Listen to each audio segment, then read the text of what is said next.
This is The Seaside Sisterhood. Written by Jessie Gussman. Performed by J. Dice.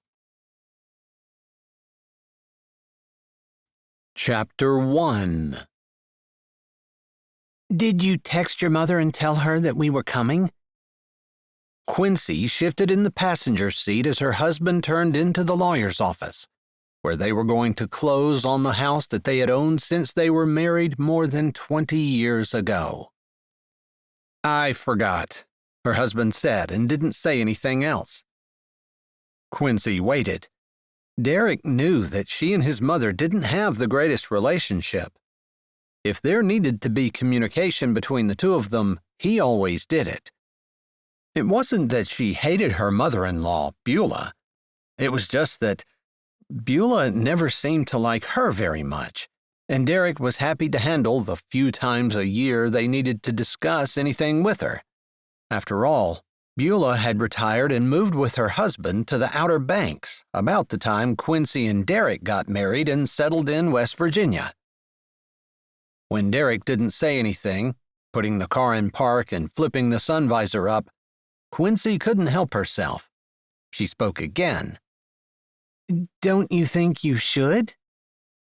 He knew as well as she did that they were heading to the Outer Banks as soon as they closed on the property. After staying at a hotel tonight, they would get there sometime tomorrow, and Quincy didn't want to be an inconvenience. Even though Beulah seemed to welcome the fact that Quincy and Eric were coming down to live, to help her with her cleaning business and to help take care of her husband, Derek's father, Sonny, who was struggling with Parkinson's disease. Derek didn't say anything as he picked up his phone, read a text, and then sent off a reply. She was used to it, him doing business on his phone, but they really needed to get moving. Don't you think you should? She finally said. He didn't even glance up. "I'll do it after we're done here." She jerked her head, which he didn't see because his eyes were glued to his phone. Sticking her own phone in her purse, she took her seatbelt off and opened her door. The warm spring air held the scent of flowers and cut grass as she climbed out of the car. They were 5 minutes early, so there was no rush. But Derek liked to be early. She did too, but he was better at following through than she was.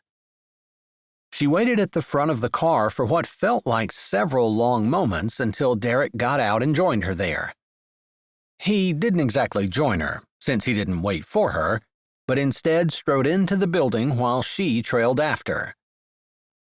Hopefully, this move to the Outer Banks would fix whatever had happened in their marriage. She didn't think it was her.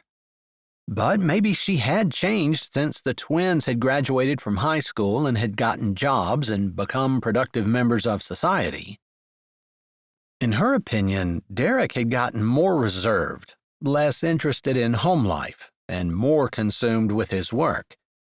She had tried to do things like date nights, special dinners, and church activities together to give them something to do, but Derek had resisted.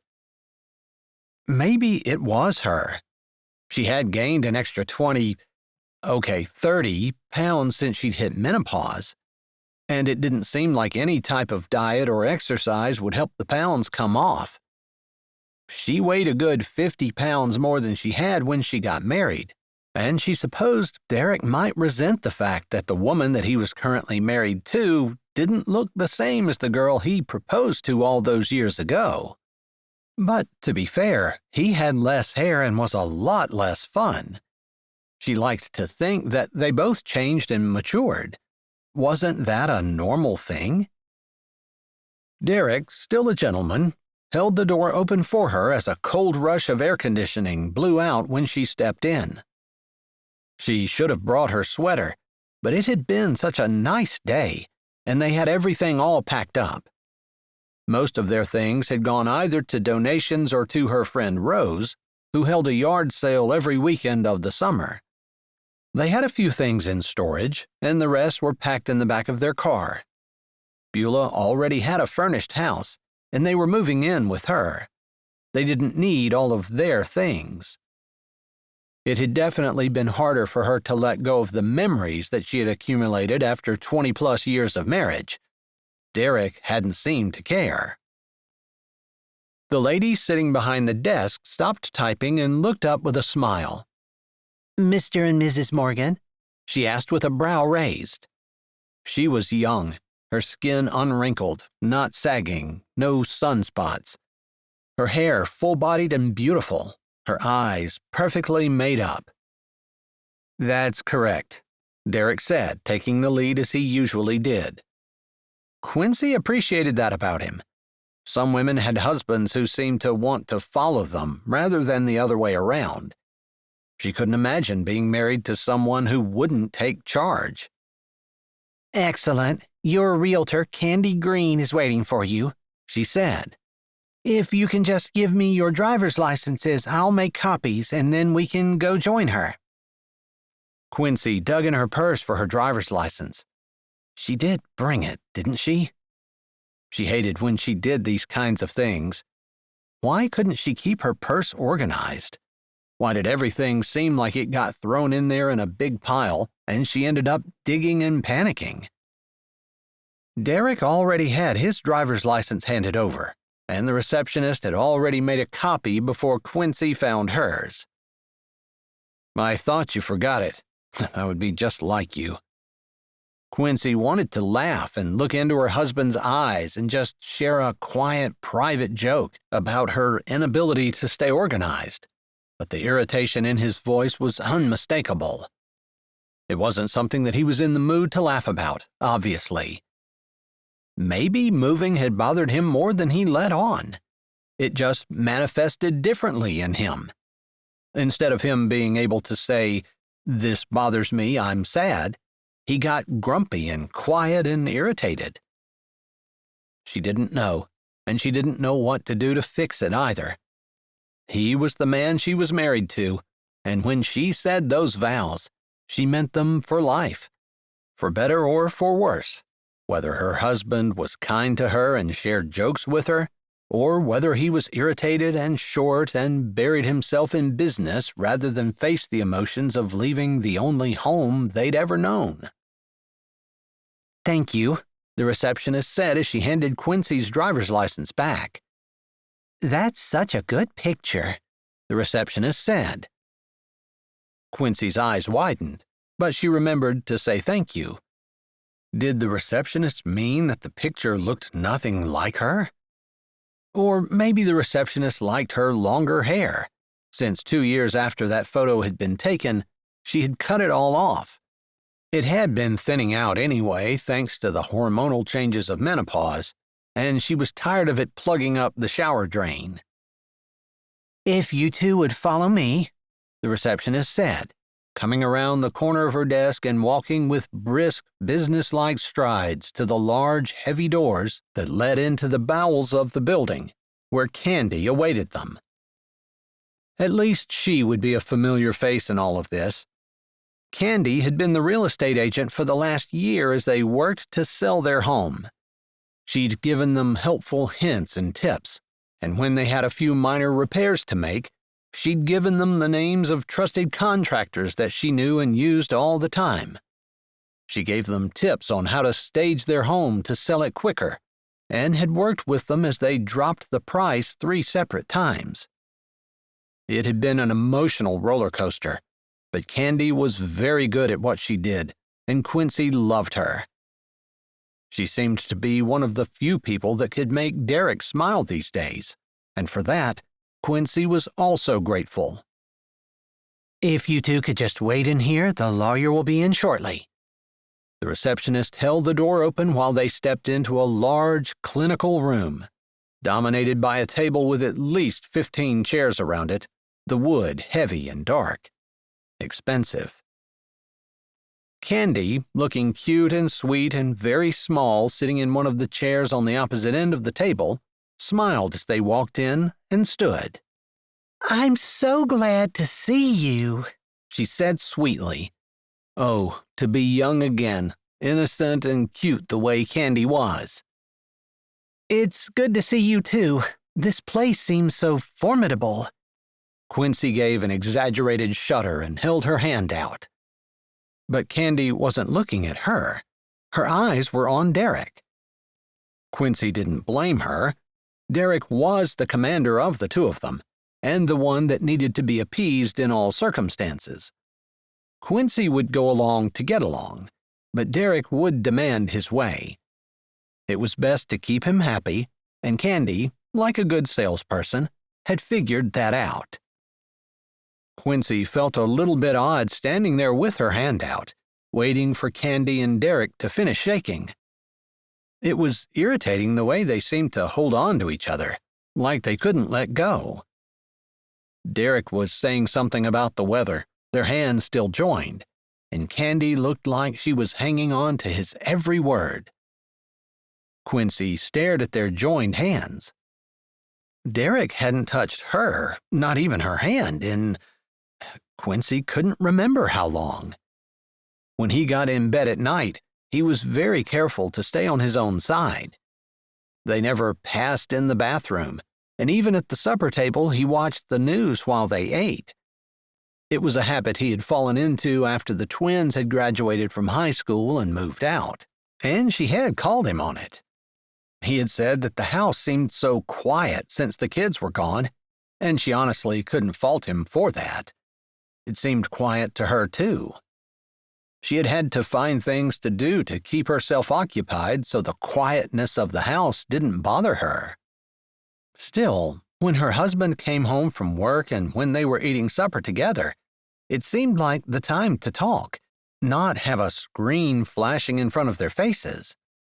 But if that was the way he coped, she couldn't fault him. But it went from the way he coped to the way they did things over the last couple of years. Finally, Candy turned from Derek and took Quincy's proffered hand. Was it just Quincy's imagination, or was she not quite as effusively nice as she had been with Derek? Quincy tried to shrug that off. She always felt like people gave Derek far more deference than they gave her, but that was because he almost commanded it. He just had that presence about him, the presence that told people that they needed to pay attention because here was somebody important. She didn't know how he managed to do that without even saying a word, but sometimes it made her proud. Other times, like now, it was irritating. Are you all ready for your trip to the Outer Banks? Candy asked as they settled themselves in their chairs. She was looking at Quincy. I think we are, Quincy said, making sure to include her husband in that, since Candy seemed to be talking solely to her. It should be beautiful this time of year, Candy said. I'm sure it is. She loved the ocean, but she never really dreamed about living beside it. Still, it would be a change of scenery, and perhaps good for their marriage. She certainly wasn't going to tell this young girl that, though. No matter how good she was at her job, she was the age of Quincy and Derek's children. In fact, Quincy had mentioned to Derek about setting Candy up with Randall, their son. Derek had seemed shocked by the very idea, and, in hindsight, Quincy wished that she had pursued that option. After all, she would miss Candy in an I liked working with her and had almost become friends with her kind of way. I think I have all of my papers in order, and we could actually sign the things that I need you to before the lawyer gets here. Let's do that. I'd like to get this done as fast as we can, Derek said. Quincy glanced at him. She didn't realize he was in a big hurry. He hadn't acted like that or insinuated that in any way on their way here. All right, that sounds good, Candy said, shifting through her papers, which were perfectly organized, a complete foil to the disorganization in Quincy's purse. She was able to get them through all of the papers before the lawyer walked in. He was a gruff, older gentleman, the kind of man who seemed like he did everything by the book. Probably why he had become a lawyer.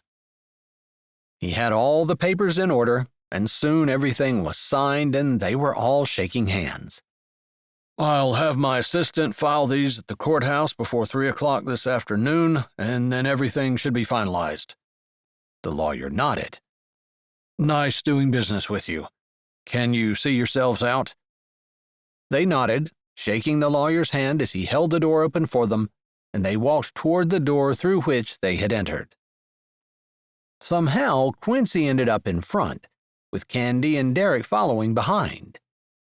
Shouldn't she be walking beside her husband? She thought as she opened the large door, automatically stepping back and allowing the two of them to walk through first. Whatever they were saying was being said in tones too low for her to hear, and Derek barely looked at her as they walked through. He was allowing her to open the door for him? That was weird. They must be in an extremely interesting conversation, although she couldn't imagine what that would be. What in the world would Derek have to talk to Candy about? Not just because of their difference in age, but Candy was sweet and chirpy and a real go-getter in business, true, but young enough to be Derek's daughter. Maybe she was a little bit like Quincy had been when she was that age. Sweet and innocent and full of life and optimism. She sighed.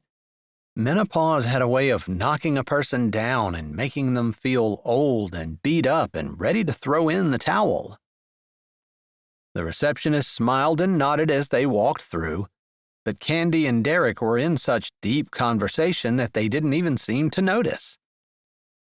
Once they got out in the parking lot, Candy and Derek still continued their conversation, with Derek seeming to forget that they had parked right next to the door, and instead continuing to walk down the walk to the only other car that was in the front area of the lot, a bright red convertible. It suited Candy perfectly. "You need to tell her now," Candy said, and she no longer sounded sweet or nice. She had stopped on the walk and had both hands on her hips, her bracelet jangling and her hair blowing softly in the wind, framing her sweet, heart-shaped face as she glared up at Derek like a teenager upset with her father. "Fine, I'll tell her." Quincy couldn't figure out what in the world they were talking about. What woman would Candy want Derek to talk to? Their business with Candy was done. He should be saying goodbye to her, not promising to talk to someone. And why was she so upset? Derek swallowed and then lifted his chin and turned slowly toward her. Chapter 2. Quincy had stopped by their car, and Derek was 20 feet further down the walk. He made no move to close the distance, even though he was looking at her like there was something he wanted to say.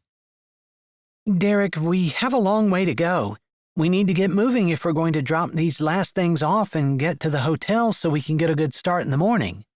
Your mother should be expecting us if you texted her like you said you were going to." She didn't want to air any of that dirty laundry out in front of Candy, but Derek was looking at her in a way that made fear crawl like a jar of spiders had tipped over in her stomach. He swallowed again and then looked at his hand, waving it around, with his mouth open, but no words coming out. It was a tell, one she knew well from being married to the man for 20-plus years. He was nervous about something, and upset. So Candy wasn't the only one upset. But why wasn't Derek walking back toward her? Something wasn't adding up, and for some reason, something that had happened 2 weeks ago ran through her mind. One of those quick flashes where a lot of thought seemed to happen in just a second or two. Candy had come over to their house to talk to them about the closing, to let them know what was going to be happening and that type of thing. Things that Quincy thought could have been taken care of over the phone, but for some reason, Derek and Candy insisted that she needed to come. Oddly, it had been on a Wednesday night, when Quincy normally went to church. Derek had always gone with her when the kids were there, but once they had moved out, he had gone more sporadically until he finally quit, although it had been such a gradual shift that Quincy hadn't really noticed until he hadn't been to church in months. Still, it was odd that he would schedule something for Wednesday night when he knew that she was busy, and in fact, they hadn't told her about it. Her husband was a busy man, and he had made all the arrangements with the realtor. She had been busy with other things, wrapping up everything that they had done with their lives in the last 20-odd years. She'd only found out about it because she had decided not to go to church that night. There was a guest speaker there, one she'd heard before and hadn't particularly enjoyed. She knew that was a silly reason not to go to church, but she supposed she just wanted to spend a little extra time in the home that they would soon be leaving. When her husband had seen her home after the time that he knew she should be gone, he had seemed surprised and questioned her about it. And then, shortly after that, the doorbell had rung and Candy had appeared. Quincy hadn't gotten upset at the time, since she had forgotten more than once to inform her husband of something that was happening.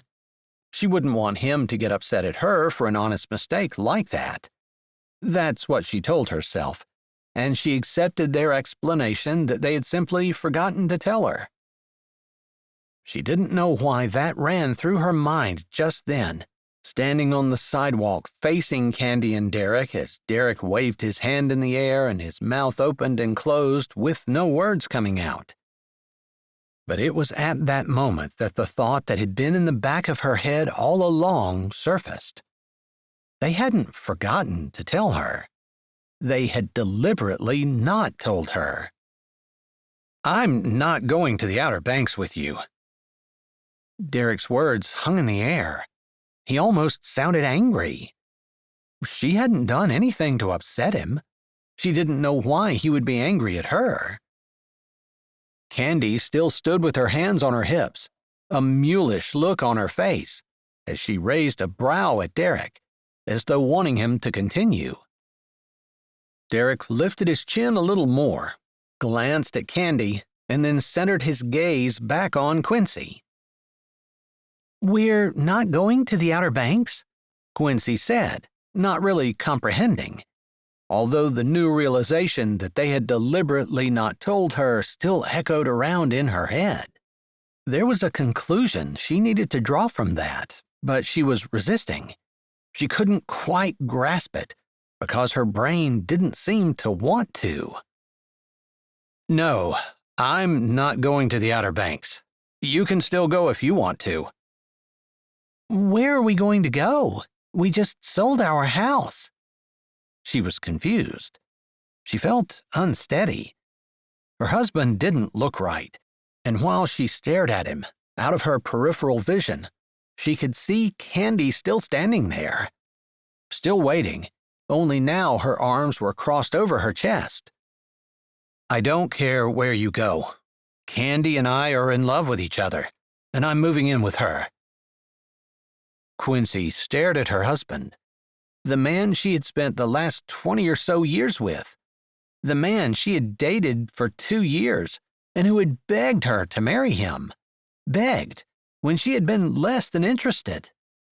But his constant badgering had worn her down, and she had agreed, although she had wanted to use her nursing degree to travel, see the country, help at different hospitals throughout the nation as a temporary nurse, and get paid an outrageous amount of money to basically live her dream life. Instead, she got married, then had given up her job when the twins were born. Now her husband didn't want her anymore? Where was the man who couldn't wait to get married? Who had asked her every day for months if she was ready to marry him? Who had promised to spend the rest of his life with her, for better or for worse, in front of God?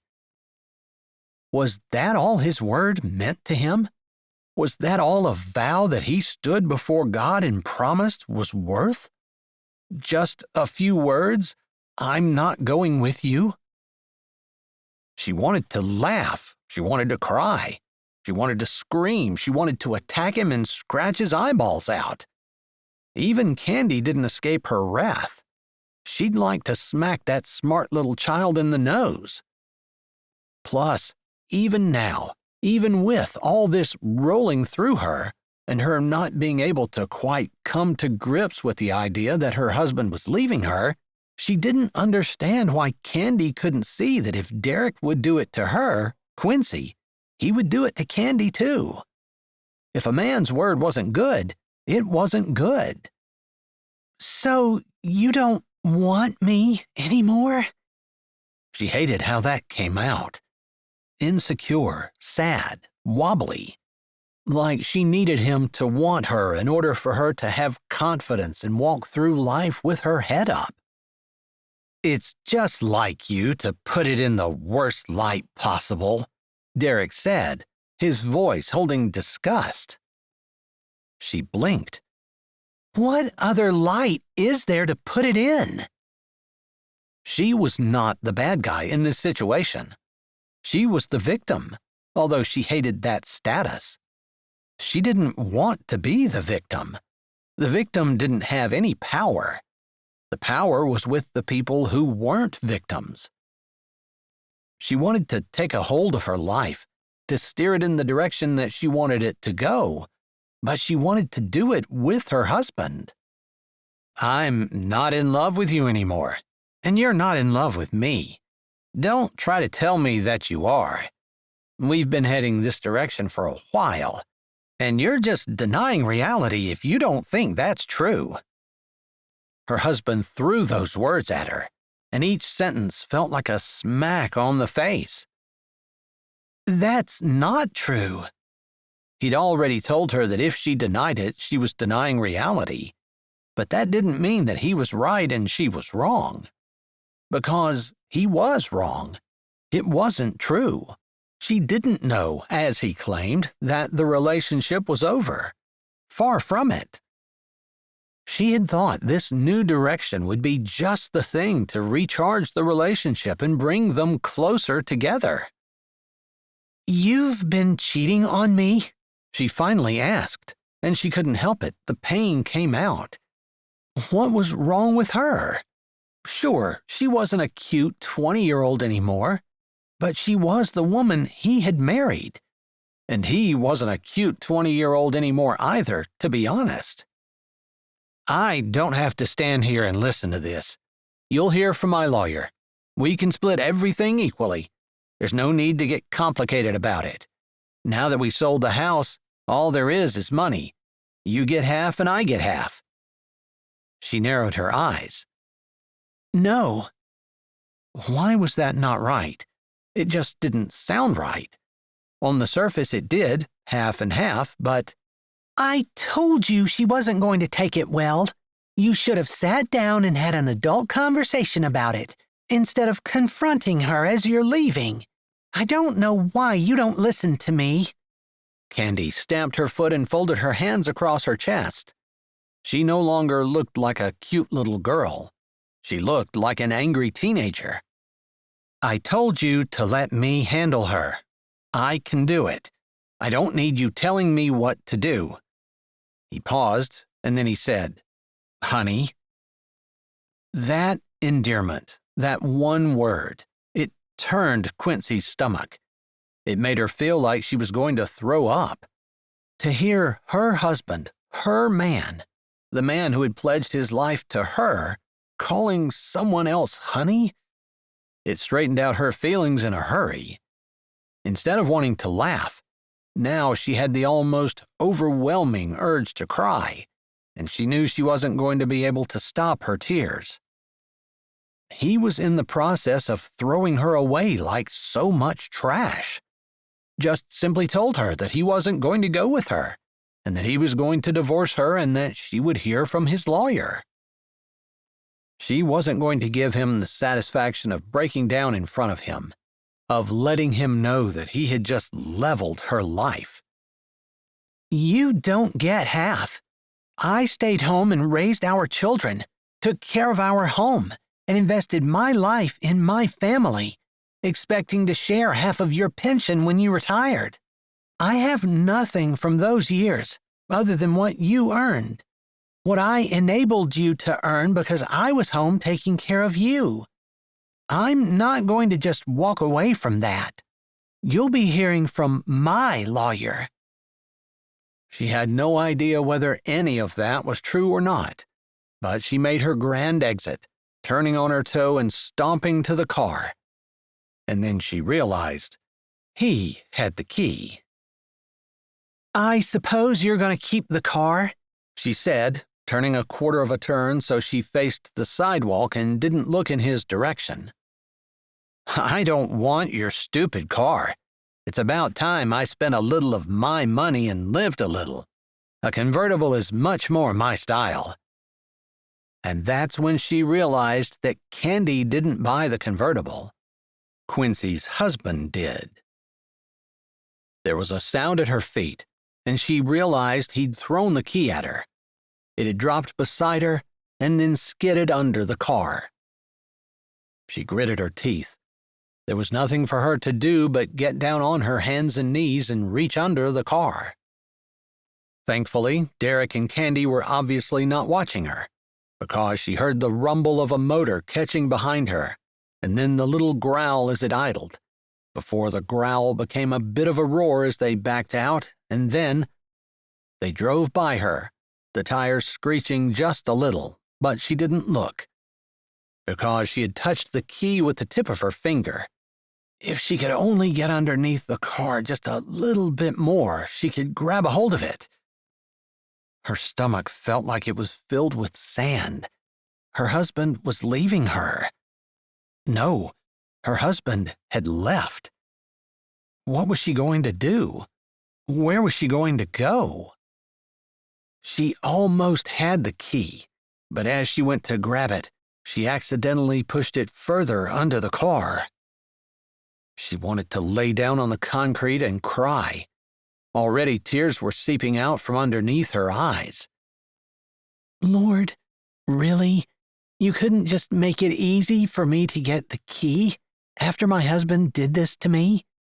You could just pick the key up and put it in my hand. Why are you torturing me?"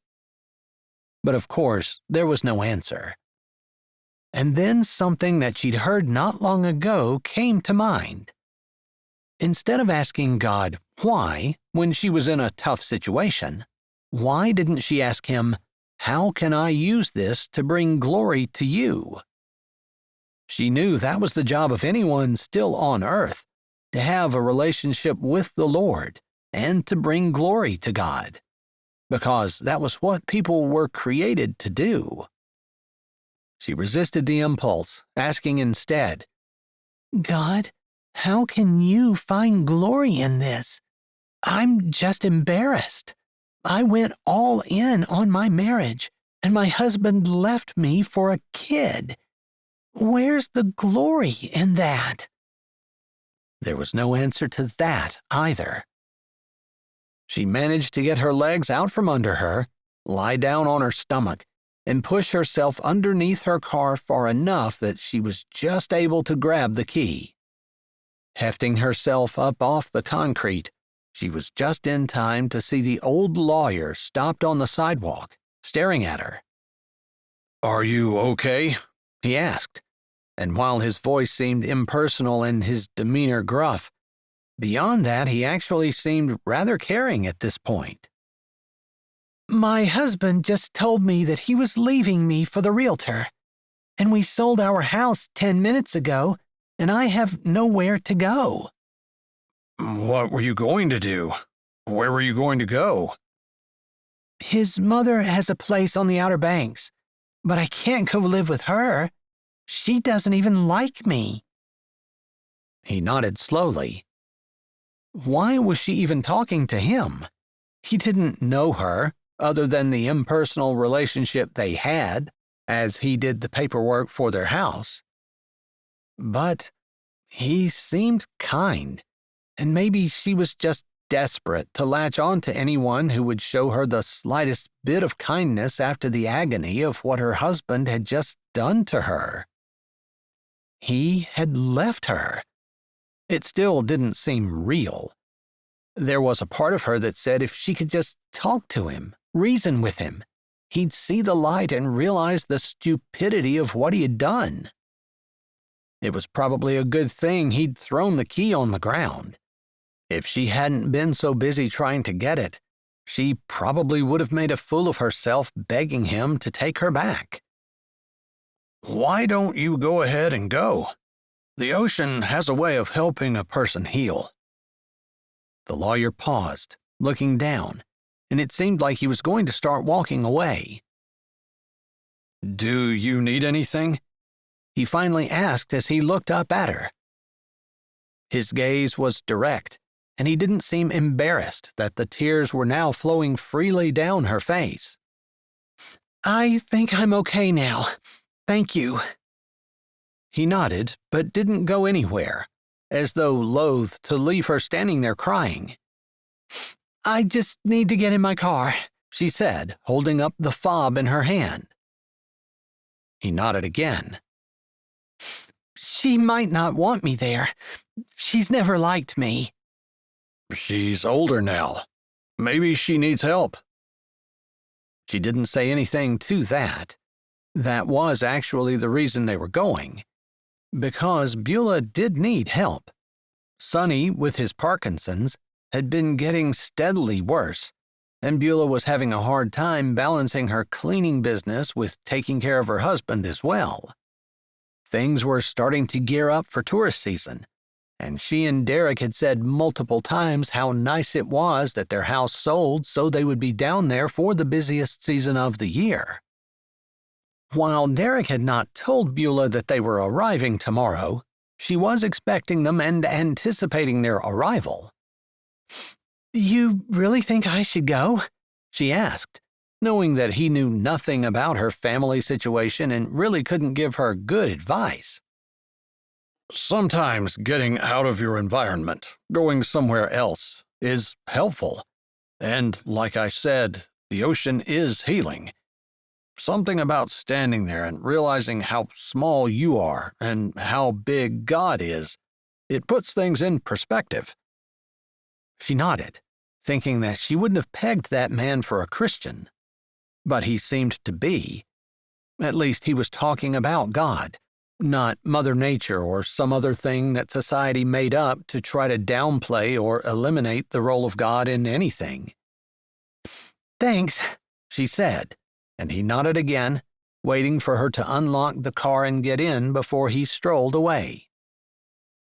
A nice older gentleman who seemed to have old-school manners, the kind of manners that were becoming extinct in modern society. But she didn't believe in coincidences. God didn't make mistakes, but put everything together on purpose. So the lawyer came out at that exact time because God knew she needed someone to encourage her to continue on doing what they had planned, not give up. "All right, Lord, if you want me to go to the Outer Banks and see if Beulah will still take me, then that's what I'll do." She decided not to text Beulah, though, because if Beulah was going to tell her no, she didn't know what she was going to do. But Beulah would hardly deny her a place to stay the night if she showed up on her doorstep just before bedtime. She had never made such a long drive by herself in her life before. It was a full 8 to 10 hours to get to the Outer Banks from where she was in West Virginia. Normally, her husband did all the driving, and she read the map, and then eventually the GPS, and found good places to stop to eat and to stop for gas and sometimes even to stop just to look around and enjoy. Each had their job, but now everything would be on her shoulders. Could she drive 10 hours? She supposed she wouldn't know until she tried. With that thought, she pushed the button to start the car, looked in the rearview mirror, and then put it in gear. Chapter 3 Quincy parked her car in the hotel parking lot. In all their married years, she had never gone in and reserved rooms. She made the reservation online, and Derek went in, talked to the receptionist, did whatever a person did in the lobby, while she waited in the car, usually with the kids, but eventually the kids were old enough to go in if they wanted to. Still, there was no point in dragging all of their things in if they were just going to enter through a different door, so she always waited in the car. Regardless, she'd never done it before in her life, never even seen anyone do it. She sat in the parking lot, staring at the big, intimidating walls of the hotel. It wasn't anything special, just one that looked like it didn't have bed bugs and had a gym, because Derek would want to use it in the morning before they left. At the thought of her husband, her eyes pricked with tears again. Could she hold it together long enough to go in and get a room? She wanted to cry just from the thought of having to do it herself, of all of a sudden being alone. It was so wrong. How could he leave after she had given him more than 20 years of her life? Why couldn't he have decided to not get married to her in the first place? Then she wouldn't have wasted half her life on him. Had she cycled through the stages of grief and reached anger? She wasn't sure. She felt like she was spinning in the stages, because part of her was furious with him, while part of her felt like she could barely hold it together, and if she tried to walk, she would end up in a puddle on the floor.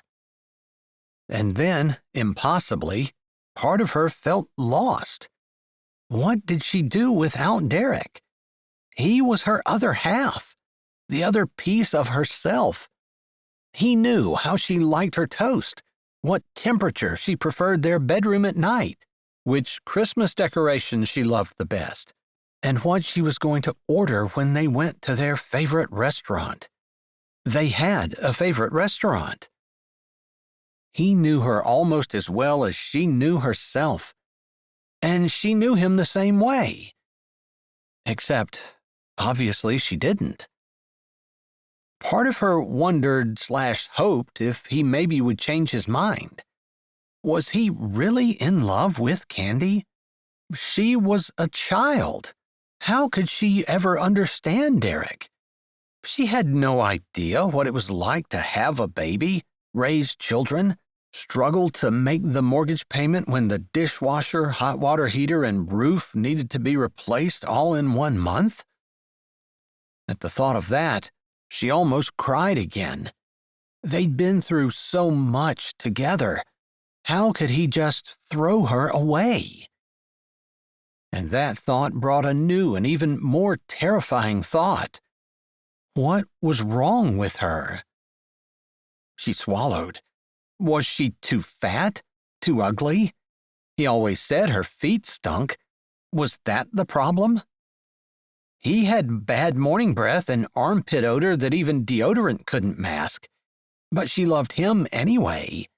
Or maybe not just in spite of those things, but she loved those things as well, even if it was annoying in the summer when all he had to do was walk through a room and she could tell that he was perspiring.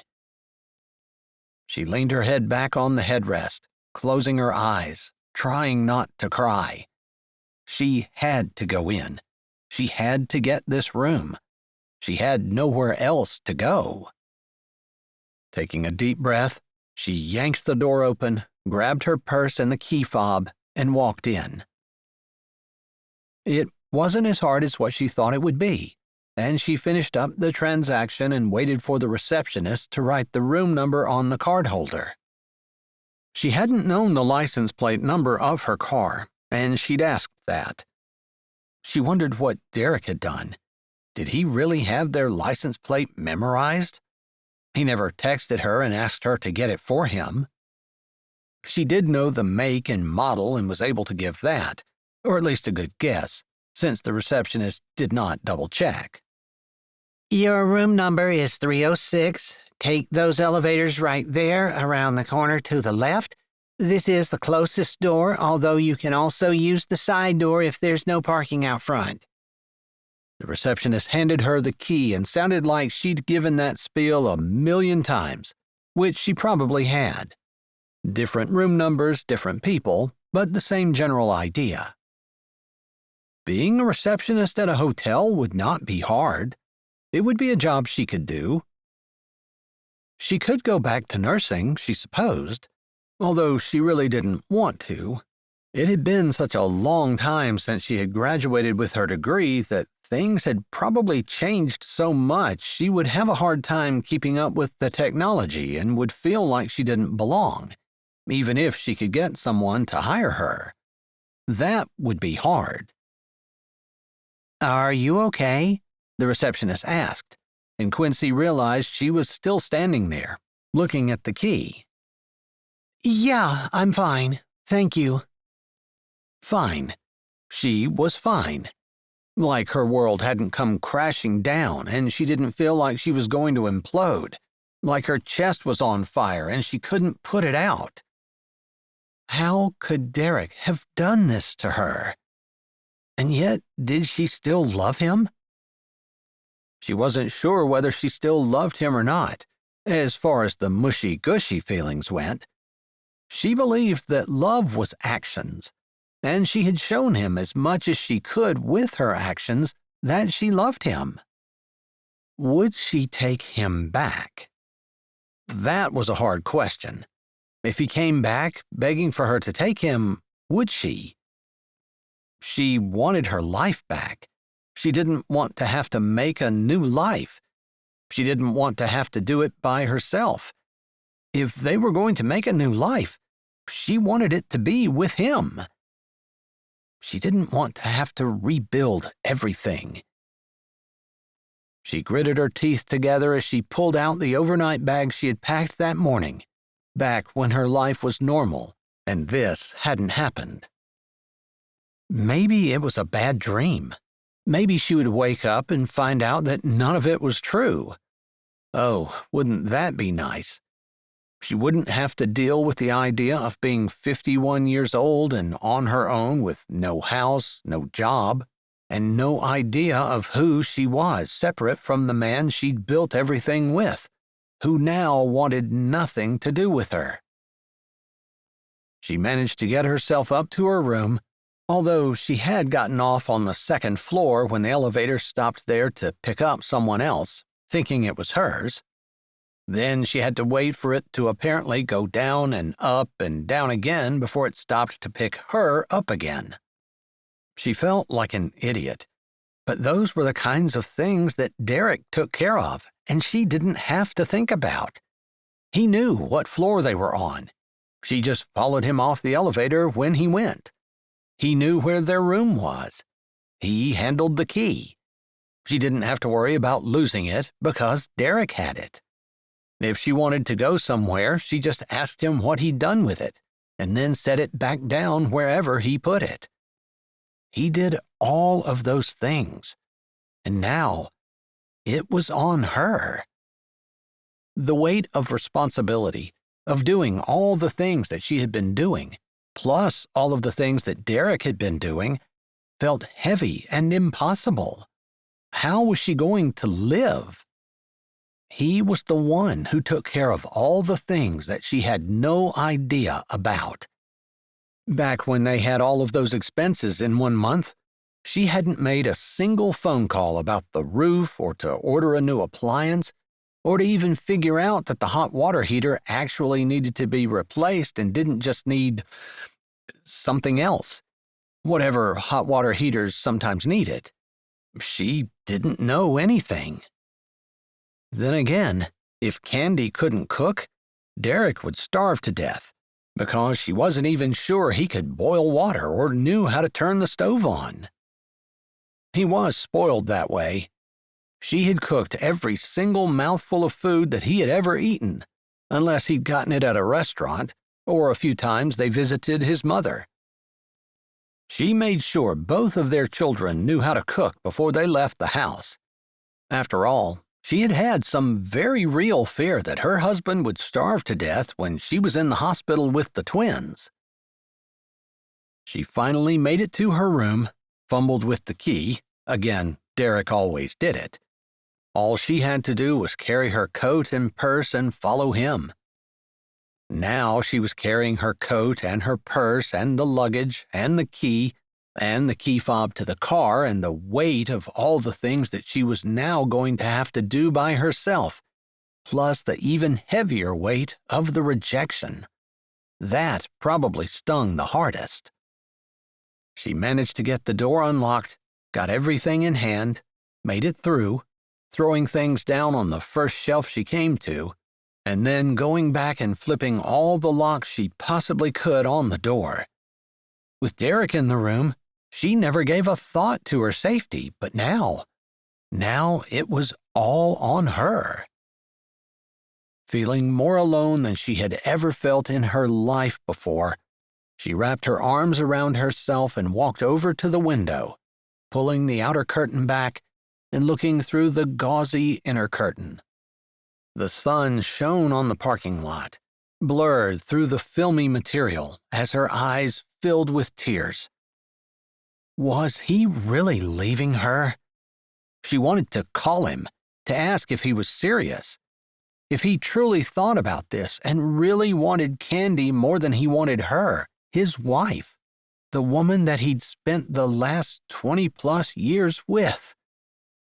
She couldn't stop the big, wrenching sobs that started at what felt like her very soul and came out, making noises she didn't recognize from herself at all. She didn't feel like taking a shower, but she didn't know how thin the walls were, and there was a small thought in her head that someone might call the police, thinking that there was a real problem going on in her room. So she walked to the bathroom, turned the water on, and just dropped her clothes on the floor. She stepped in the shower. A long time later, she lay on her bed, staring at the ceiling. Not the slightest bit sleepy. The shower hadn't done anything to help. Maybe it had drowned out her sobs, but it hadn't fixed anything. She was scared to death. Sure, she could call her kids. Stacy or Randall, either one would be happy to hear from her and welcome her in. But both of them were living in one-bedroom apartments, working to save enough money for a down payment on a house. Neither one of them had wanted to continue to live with their parents. Both of them had wanted to try to make their own way in the world. She almost smiled when she remembered that they had rented apartments in the same apartment complex, because while they wanted to make their own way in the world, they hadn't wanted to be too separated from each other. That had been years ago, and they still came around, and Quincy would say that they had a close relationship with her, but they were independent adults, living on their own. If her kids could do it, surely she could too. At the very least, she couldn't ask her children, who were living on their own, for help to help her live on her own.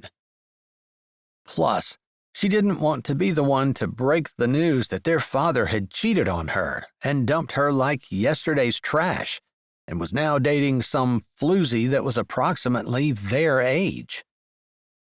Candy was a nice person, and she didn't want to think meanly about her, except she had known that Derek was married, and she had cheated with him anyway, knowing that she was breaking up a family.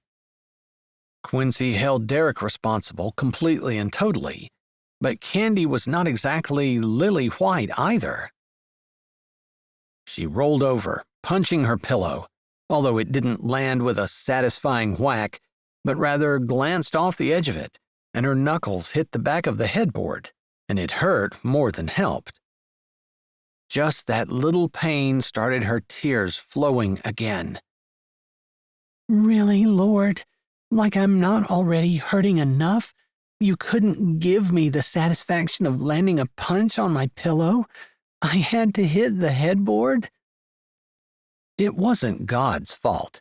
None of this was. It was her. She was too fat, too old, too wrinkly. Her hair was thin. She hadn't shaved her legs enough. There was that one time when she let her armpit hair grow for 2 weeks. That was probably it. That was why he left her. That was the question that ran through her mind the most. She rolled over, staring again at the ceiling, not the slightest bit tired. Why? Why? Why? She didn't understand. Why did he leave? Why wasn't he happy? Why didn't he tell her that he wasn't happy? What could she have done to change things? Was there anything? Why didn't he give her a chance? Why didn't he talk to her about this? Was he so overcome with lust for a child that he didn't think that he might be ripping up what they had spent decades building? She had trouble breathing, pulling in breath. Her chest felt empty, like there was nothing in there. How was she going to continue on? After another hour and a half of tossing and turning and not feeling the slightest bit tired, she sat up, turned the light on, and then wondered what in the world she thought she was going to do. Turning the light on didn't help her feel less scared and alone. And behold, I am with thee, and will keep thee in all places whither thou goest. The verse that she'd memorized a long time ago ran through her head. I know you're here, God, but you declared that I should be one with my husband, and I've lived that for the last 23 years, and now he's ripped it apart. I did what you wanted me to. He's the one who didn't. Why am I the one suffering?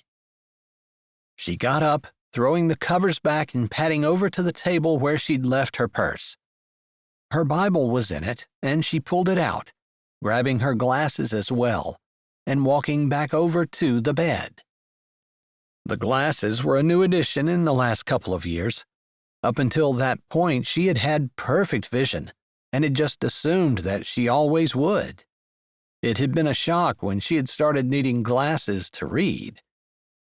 Maybe that was why he didn't want her.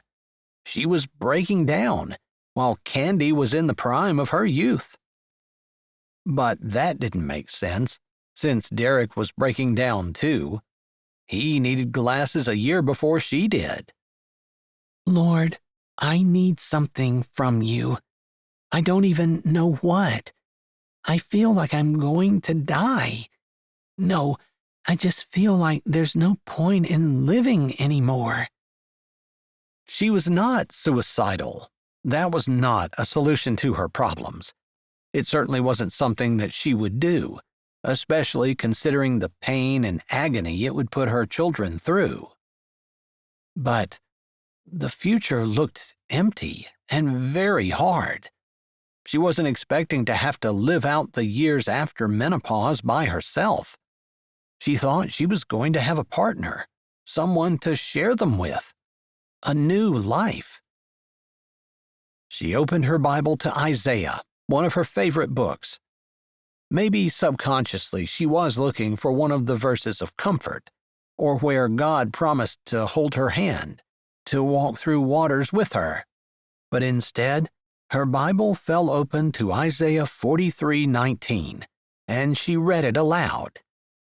Behold, I will do a new thing. Now it shall spring forth. Shall ye not know it? I will even make a way in the wilderness and rivers in the desert. Quincy sat there, feeling a little bit of calm flow over her. It didn't take the pain away. It didn't make her heart feel like it hadn't been broken into a million pieces. It didn't make the future suddenly click into place where everything looked rosy. But it was a tiny little whisper of hope, a soft, gentle reminder that God was there, God was working, and what she saw as the worst thing that had ever happened to her, a waste of 25 years, a devastation and a rejection, could be the start of something new and beautiful if she would just turn her eyes to Jesus and allow Him to guide her, make a way through this season. I want my husband to come back, Lord. I want this to be a bad dream. But I know the second isn't true, and the first is highly unlikely. And I know that you have something beautiful for me, not just to make me happy, because I guess for a little while I forgot that my purpose here isn't to be happy, or even to be loved by my husband, even though I feel like it's what I deserve. My purpose here is to bring glory to you. And if there's some way that you can get glory out of my broken heart and devastated life, Lord, show me how, because I don't see it. She still didn't feel that much better, but the calmness that stole over her allowed her to feel tired and sleepy for the first time since she'd tried to lie down after her shower. She closed her Bible, thinking about those new streams, the rivers in the desert. She felt like a desert, and she didn't feel like there were any rivers around. But God could do it. God could do it. Chapter 4. Quincy woke in the morning, her eyes grainy and sore, and, after one look in the mirror, she knew she would scare small children with the way they were puffy and red. She just wanted to hide in the dark, alone. Thankfully, the sun didn't get the memo, or maybe it decided to come out, or maybe God commanded it to come out anyway, because it was bright and beautiful outside. A gorgeous spring day, and if the temperature lived up to the promise of what she could see outside her window, it was the perfect day to arrive in Whispering Hope Harbor. She still wasn't done cycling through her mind, trying to figure out what she did wrong, but the little thread of calmness that Isaiah 43:19 had given her the night before still wound around, in and out of the anxiety and devastation she felt from the rejection of her husband. She grabbed her phone, hoping against hope that there was a message from him, and hating herself that even after what he'd done to her, she was practically begging him in her mind to message her, let her know that he'd changed his mind, that he didn't want to explode everything that they had built together. But there was only a message from Stacy, one of the twins, congratulating them on selling the house and telling her to let her know when they arrived in Whispering Hope Harbor. Obviously, Stacy didn't know what Derek had done, and Quincy did not have the mental bandwidth to discuss it now. So she just sent back a message saying, "I'll let you know. Have a great day," and then a kissy face emoji. She sent a good morning text to Randall, who sent a check mark back. He was much less chatty than Stacy, which made sense. Before she set her phone down, she pulled up the photo app and on a whim started scrolling through, seeing scenes of their life, the house all packed up and ready to go. And then, in one of the pictures of the packed-up house, she saw Derek and Candy standing together, leaning close and talking. How had she missed that before? In several other pictures, she caught the two of them together in the background, one in which their feet were together, another where it almost looked like they were holding pinky fingers, and yet another where Candy looked longingly across the room, where Quincy remembered Derek to be standing while she took that particular photo. She'd missed those signs? How had she been so blind? Because she trusted her husband, that's why. Of course she trusted him. She would never even think of cheating. She never even looked at other men. And yet, Derek had dealt her a blow, and, Of course, it would be silly for her to expect him to text her this morning to find out how she was. He didn't care about her anymore, remember? She had never checked out of a hotel before, but she knew Derek had usually done something with the key cards, so she got all of her things together and walked down to the reception area. There were several other people talking to the clerk, and her eyes snagged on a bowl that held other key cards and a sign that said, "Drop your cards here." Her room was all paid for, and she didn't have anything else to say to the receptionist, so she assumed that meant her. She dropped the cards, waved at the receptionist, who smiled at her, and then, as their eyes met, the receptionist, different from last night, moved her brows down in concern. Her eyes, they were red and swollen. She always got like that when she cried. She hated it because she looked terrible. Maybe that's why Derek had left her. No, she had to stop thinking like that. She had to remember that if Derek had character and integrity, he wouldn't have cheated. It had nothing to do with her, and everything to do with the lack of morals and values on Derek's part. Feeling resolute on the outside, but shaky and uncertain on the inside, she walked out of the hotel, took a deep breath of the warm spring air, and tried not to wonder whether or not she could drive 10 hours by herself. Chapter 5. 2 hours into her journey, the majestic outline of the Appalachian Mountains had given way to flat hills, and Quincy couldn't stop the rolling tape in her head. All the things she thought she had done wrong, all the things that pointed to this end, all the things she knew she could have done better. To get her mind off of that, she tried to think of someone she could call. Even after the events of the last 24 hours, Derek was the first person who popped into her head.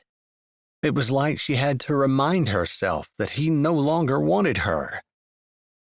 Still, it was tempting to call him and ask if he was sure, very sure, about that decision. But if he wanted her, he would have called, texted, messaged her somehow. It wasn't like he couldn't get a hold of her. He even had the hotel room that she had reserved last night. She hadn't considered that he might have shown up, and he never did. Of course. To keep herself from calling her husband, to either yell at him or beg him to take her back, she thought of her best friend from church, Jody. They weren't super close, but she was the best friend she had, so she dialed her number. Hello? Her familiar voice came on the phone. Hey, Jody, how are you? I'm just fine. I wasn't expecting to hear from you. Is something wrong? No, nothing's wrong. Quincy stopped abruptly. She'd said that automatically, without even thinking. Of course something was wrong. Her husband had left. But she supposed the house wasn't on fire, or she wasn't in an accident, or some kind of major emergency like that. That was the kind of thing that she would have thought that she might have to say was wrong, not the words that were about to come out of her mouth. Actually, there is something. I'm not in danger or anything like that. Oh, good. I'm relieved to hear that, Jody said, sounding curious. Did I get you at a bad time? There, her natural concern for others took over. Rather than thinking about herself, she was concerned that she might be inconveniencing Jody.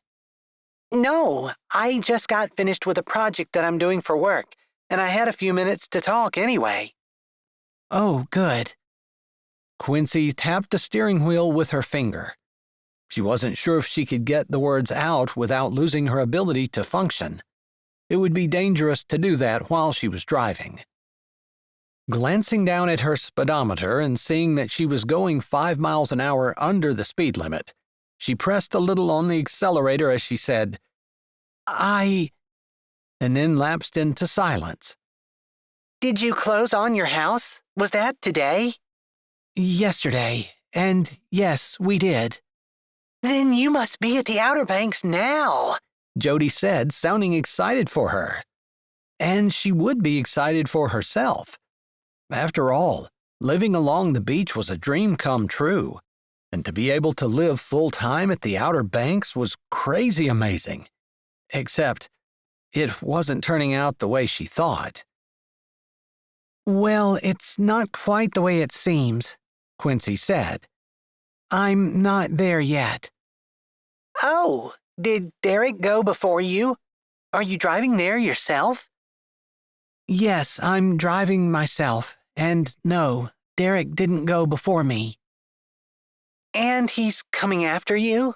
Is he driving a U-Haul or something? I'm sorry, I didn't even consider that you guys might need help packing up your house. I should have offered. No, it's not a big deal. We've been doing that over the last few months after we finalized our plans. Oh, then you've been working on it for the last few months. I suppose when you stretch it out like that, it's not a big deal.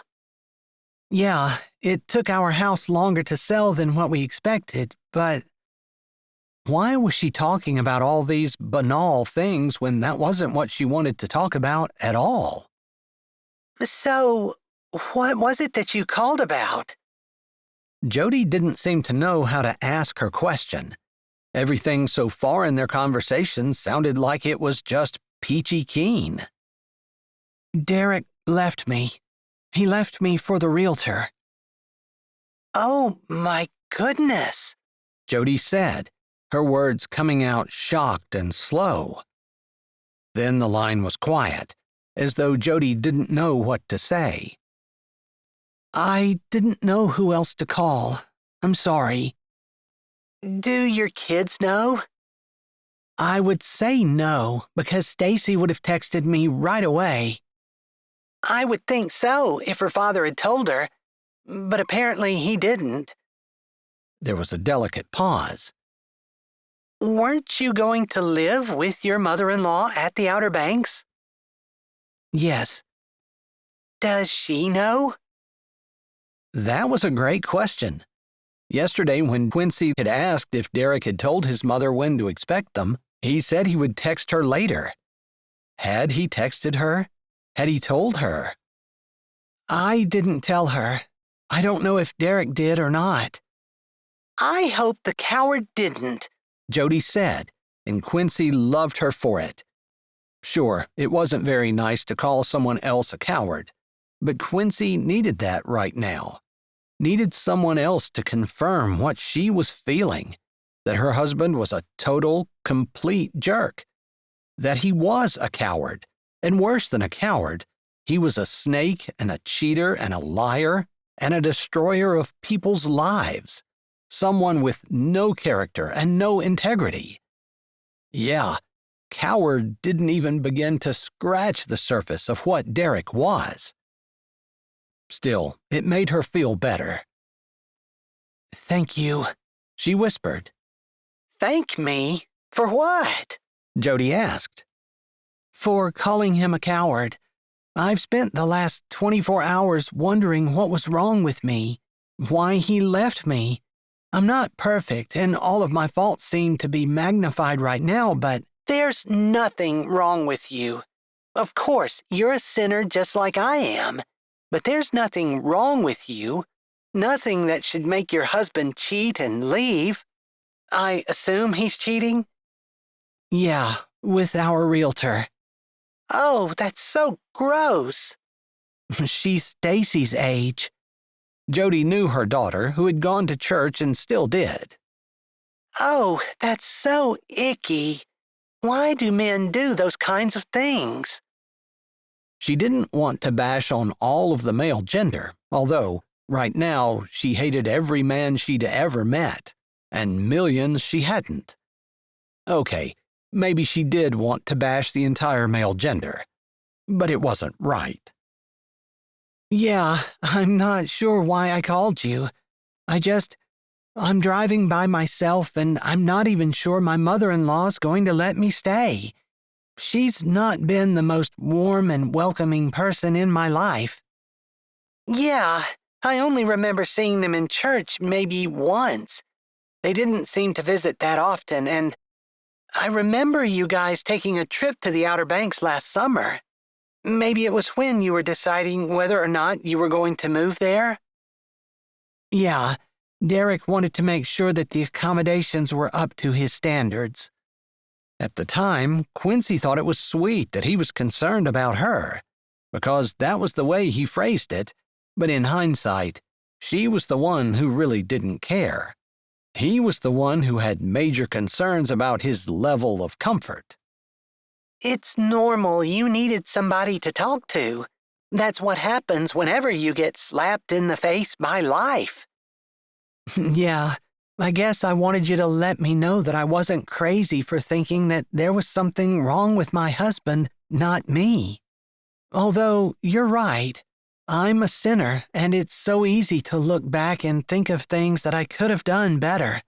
I just didn't. I thought everything was okay the way it was." And it should have been. It doesn't matter how terrible of a wife you are. He doesn't get to cheat, and he doesn't get to leave and break his vows. That's wrong. Thank you. Of course. I'm just telling you the truth. Good. I feel a little delicate right now, but I don't want to be lied to. I'm not going to lie to you. Maybe Jody was a better friend than what she thought. She appreciated a friend who wasn't going to give her a bunch of platitudes that weren't true. But at the same time, Jody was right. It didn't matter how terrible things got between Derek and her. The idea of cheating or leaving was absolutely off the table for her. She would never even have thought of such a thing. I don't know what I'm going to do if Beulah doesn't allow me to stay. I've lost everything. You haven't lost everything. You're still healthy, aren't you? She didn't really want to be told about the good things still in her life, and for some reason that irritated her. But it was true. Wouldn't this be so much more terrible if she were dealing with cancer or some other terrible health issue? That's a great point. Thanks. Of course. But I don't have a home. If Beulah says I can't stay without Derek, what am I gonna do? You'll come right back here and the church will take care of you. Pastor will of course do something. Of course, she said, although her tone lacked conviction. Would they actually do something for her?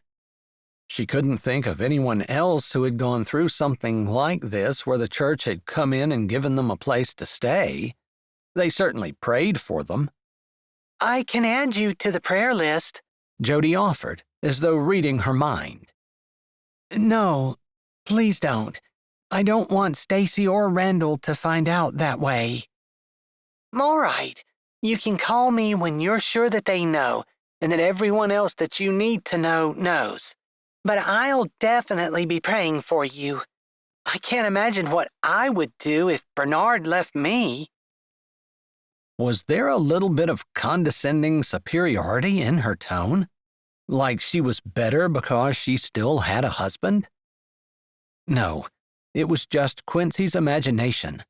It was her insecurity, now that her husband had left, that there was something wrong with her, something inferior about her now that she didn't have a husband, or couldn't keep her husband. It sounded terrible when she put it like that. Thanks for talking, she finally said. She didn't really know what else to say. She didn't call to bash her husband, although it did feel really good to have Jody call him a coward. And she didn't want to bash men in general either, although she had no use for that half of the population. How many women did she know whose husbands couldn't stay true?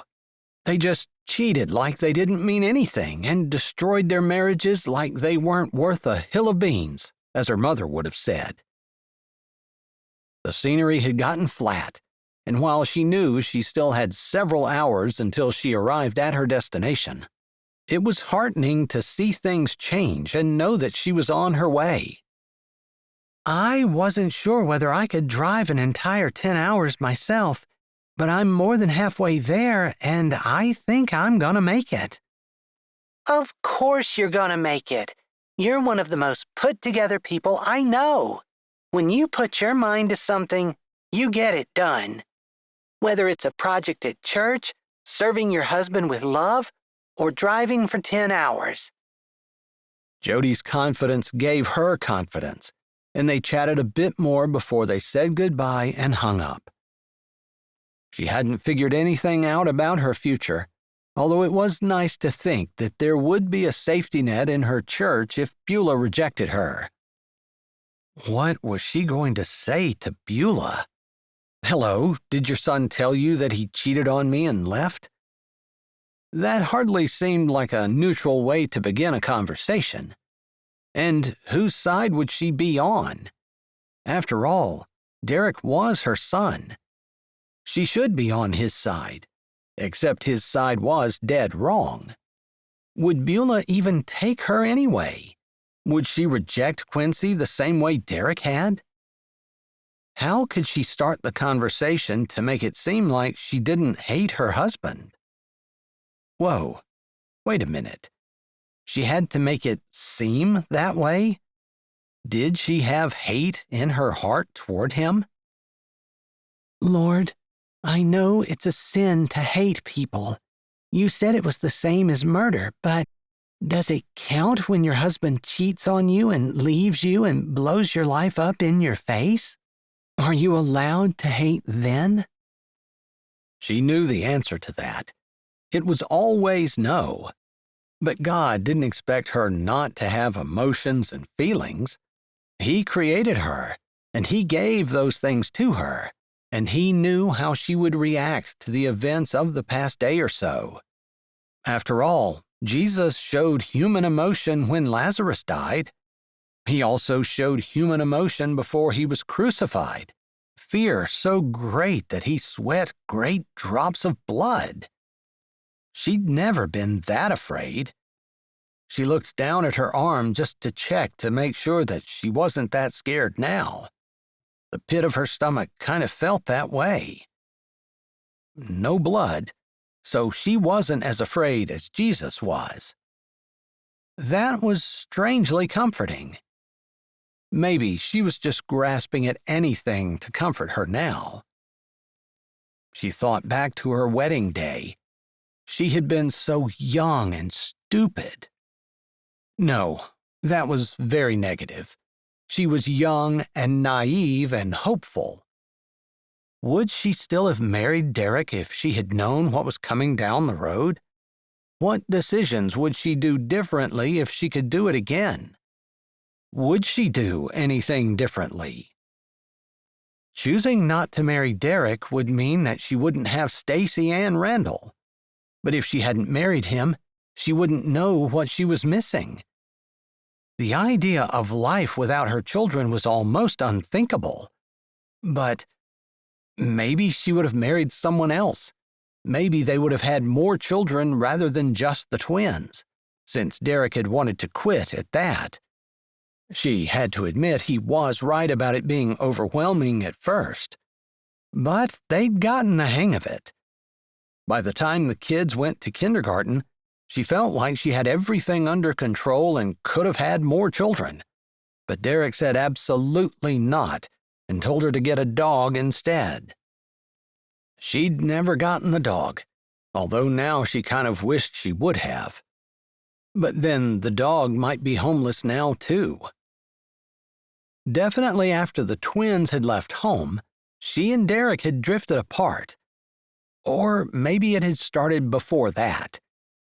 She was in charge of all the things the kids did, although Derek was a good dad and showed up to recitals and presentations, and sometimes he even helped with homework in the evening, although a lot of times he worked on his business, and she was the one who answered the questions and tried to figure out new math. She hadn't been taught phonics in school either, and that was the way her children learned to read. She had to teach herself that as well. Derek hadn't concerned himself about it. She hadn't fussed at him. He was busy with other things. She was happy to take care of the children. It gave her a purpose. But maybe she should have insisted that he be more involved. Maybe the great gulf that seemed to be between them now wouldn't have developed if she hadn't reached out to him more.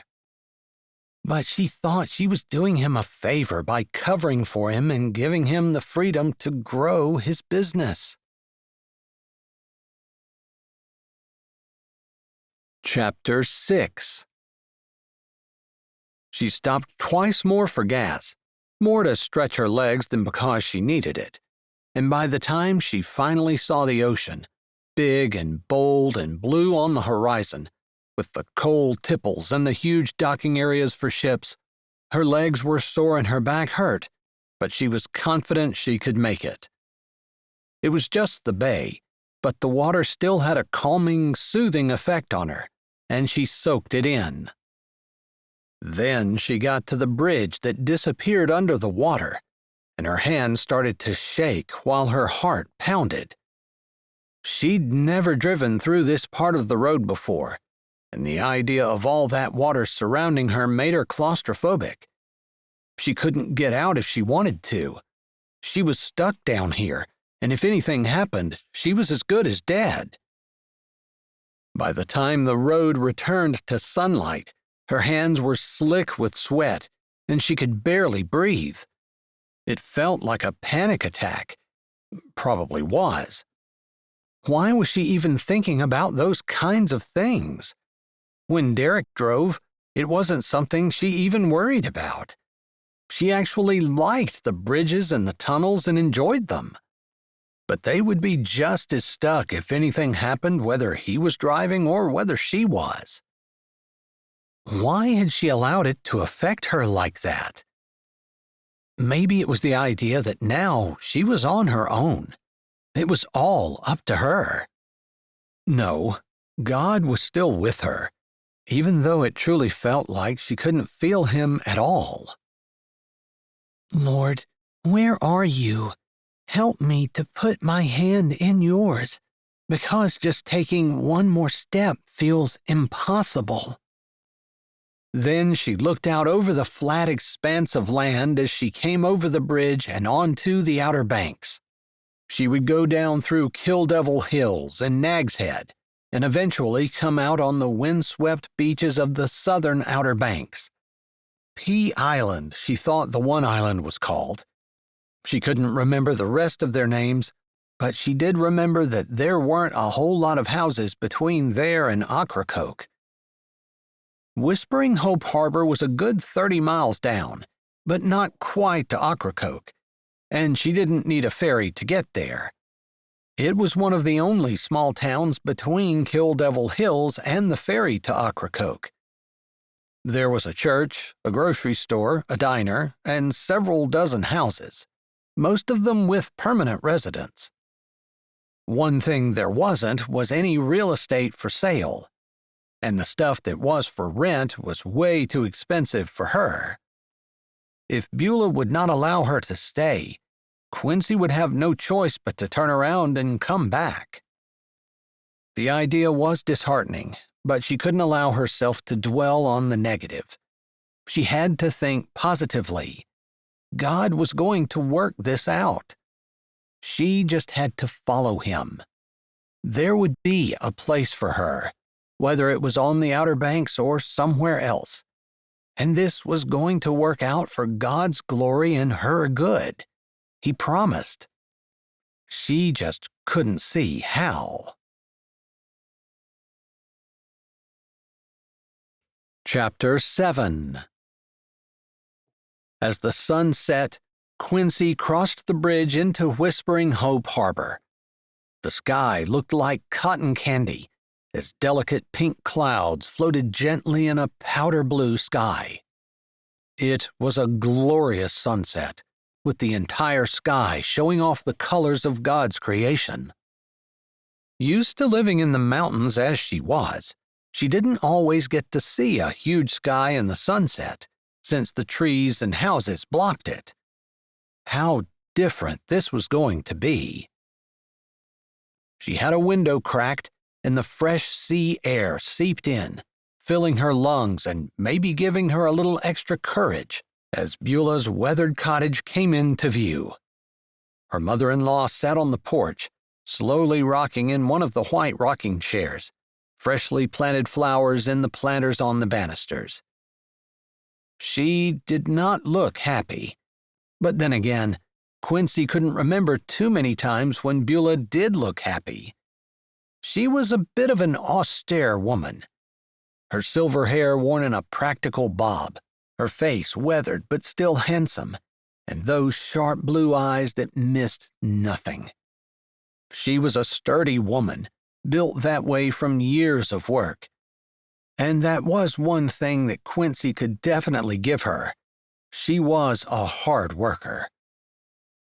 She had started her cleaning business, Beulah's Best, 50 years prior, around the time Derek had been born, when Sonny's fishing boat had been damaged and he'd been out of work. She needed to earn money to pay the bills, and she had. Eventually, her cleaning business had done so much better than the fishing that Sonny had sold the boat and helped her. Now, with his Parkinson's and dementia, she was the one who needed help.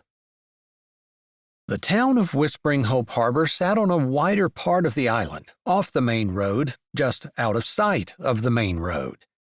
If Quincy remembered correctly, one could still hear traffic going by, although the only traffic was on its way to Ocracoke or back, and there wasn't a whole lot. Even in the summer, although things were much busier then. She pulled slowly into the extra parking space beside the house, said a small prayer, asking for courage and favor with Beulah, and then pulled the latch and got out. What was the worst that could happen? Beulah would tell her to leave, and she would get in her car, drive back to Nag's Head, find a hotel for the night, and figure out what to do in the morning. It would not be the end of the world. That had happened yesterday when her husband walked out. She almost laughed at the thought. That was not going to be the end of the world, although it still felt like it. He hadn't called all day. She had checked her phone multiple times, hoping that he'd text or at least ask about her. How could he go from being married to her and seeing her every day to not caring whether or not she made the 10-hour drive to Whispering Hope Harbor and whether or not she was okay? She walked to the front of the house and gave Beulah a smile as she paused at the bottom of the steps. Should she walk up? It would be that much further she would have to go if Beulah sent her packing. But she didn't want to stand at the bottom of the steps and look up to have this conversation while Beulah looked down on her. And there was the confused look on her face, as she was clearly expecting Derek. "Good evening," Quincy said. "It's beautiful here. That sky, those colors. God is amazing." Beulah looked at the sky in surprise, as though she hadn't even noticed the sunset. Wasn't that what she was out here watching? If Quincy lived here, that's where she would have been, or walking on the south side of the island, which was more peaceful than the ocean side with the waves crashing all the time, although there was a majesty in that inspired her and energized her and gave her joy. "I guess it is nice," Beulah said, confirming the fact that she hadn't been paying attention to it. "I was expecting you guys several hours ago." She leaned over and looked behind Quincy as though Derek was set to pop out any moment. "Where's my son?" "Well, that's probably why I'm later than you expected. I drove myself, and I stopped a lot more than we would have if Derek had been driving." "Where's my son?" Beulah asked again, and her comment wasn't welcoming. There was a hint of suspicion, as though Quincy had left him back in West Virginia, buried under the front porch or something. You haven't talked to him? I sent him a text yesterday asking him when you guys would be here, and he never answered me. Her tone was accusing, as though it was Quincy's fault that Derek hadn't answered. I found out yesterday after we closed on the house that he was leaving me for the realtor, Candy. This was Beulah's son. She loved him. Quincy did not want to speak badly of him, but there was no way she could dress that up as anything other than the truth. I was shocked. I did not see it coming. I'm sorry that I wasn't able to warn you or make other arrangements. We just closed on the house and this was where we were planning on going, so I've been doing what we planned. I see. Where is Derek staying? I don't know. I haven't heard from him since he stood on the sidewalk outside of the lawyer's office and told me that he was moving in with Candy. I assume her apartment, but I don't know. Her words were soft, and she tried to keep the hurt out of them. Her whole heart and chest felt like they were on fire, and the pain from yesterday was bright and fresh and hard and made her sick to her stomach. It reminded her that she hadn't eaten anything all day. She just hadn't been hungry. The hotel had offered a breakfast, and she'd taken a yogurt and forced herself to take a spoonful. But afraid she was going to throw up, she'd thrown the rest in the trash and walked out. You guys hadn't been fighting? No, I thought we were getting along just fine. We talked about the house, talked about normal things. I guess looking back, I can see that we weren't as close as maybe we had been 10 years ago, but it was a gradual thing to me. And even so, I didn't feel like I was particularly estranged from him. So, no fighting, nothing along those lines. Nothing to warn me at all. I was taken completely by surprise. I'm surprised too. You guys have been married for 25 years? Almost. Quincy nodded. Her whole future depended on the good graces of this woman who was supposed to be her mother-in-law, but who felt more like a stranger. Although she did admire her for what she had done with her business, how she had raised her children, and now taking care of her husband. So what are you going to do now? Beulah asked, like she hadn't been planning on giving Quincy and Derek a room and having them stay and help her. Quincy tried not to blink or act surprised. She also tried to project confidence, but not arrogance. I thought I would stay with you. You need help with Sonny. You need help in your cleaning business. I told you I would help, and I mean to keep my word. Then, even though she didn't want to, she added one more sentence. But if you don't want me to stay, I understand. After all, if Randall cheated on his wife and left her, would she want her daughter-in-law to move in with her and keep Randall from visiting? She loved her son, even if he made a horrible, terrible, world-shattering mistake like that. But would she cut her daughter-in-law off? She hoped not, but she couldn't say for sure. If she had to choose between her daughter-in-law who had done nothing wrong and keeping a relationship with her son who had come out of her body and who she had raised from the time he drew his first breath, she wasn't sure she could choose the one who was innocent. Before Beulah could answer, the screen door rattled, and Sonny shuffled out onto the porch.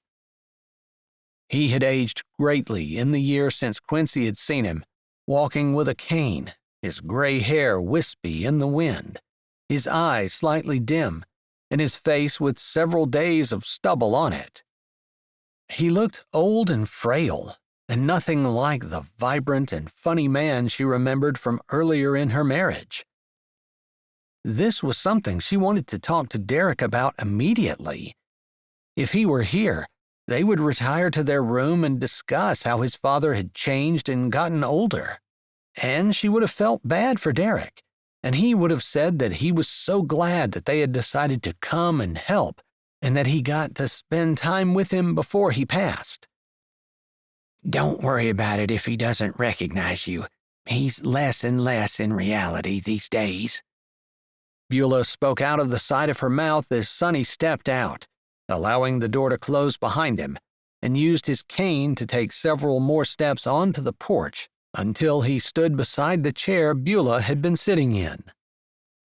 "Hello, Sonny," Quincy said, not expecting the man to even look at her, let alone recognize her. He looked like nothing she remembered. "Quincy, I thought you'd never get here. Beulah kept saying that you'd be here to give her a hand.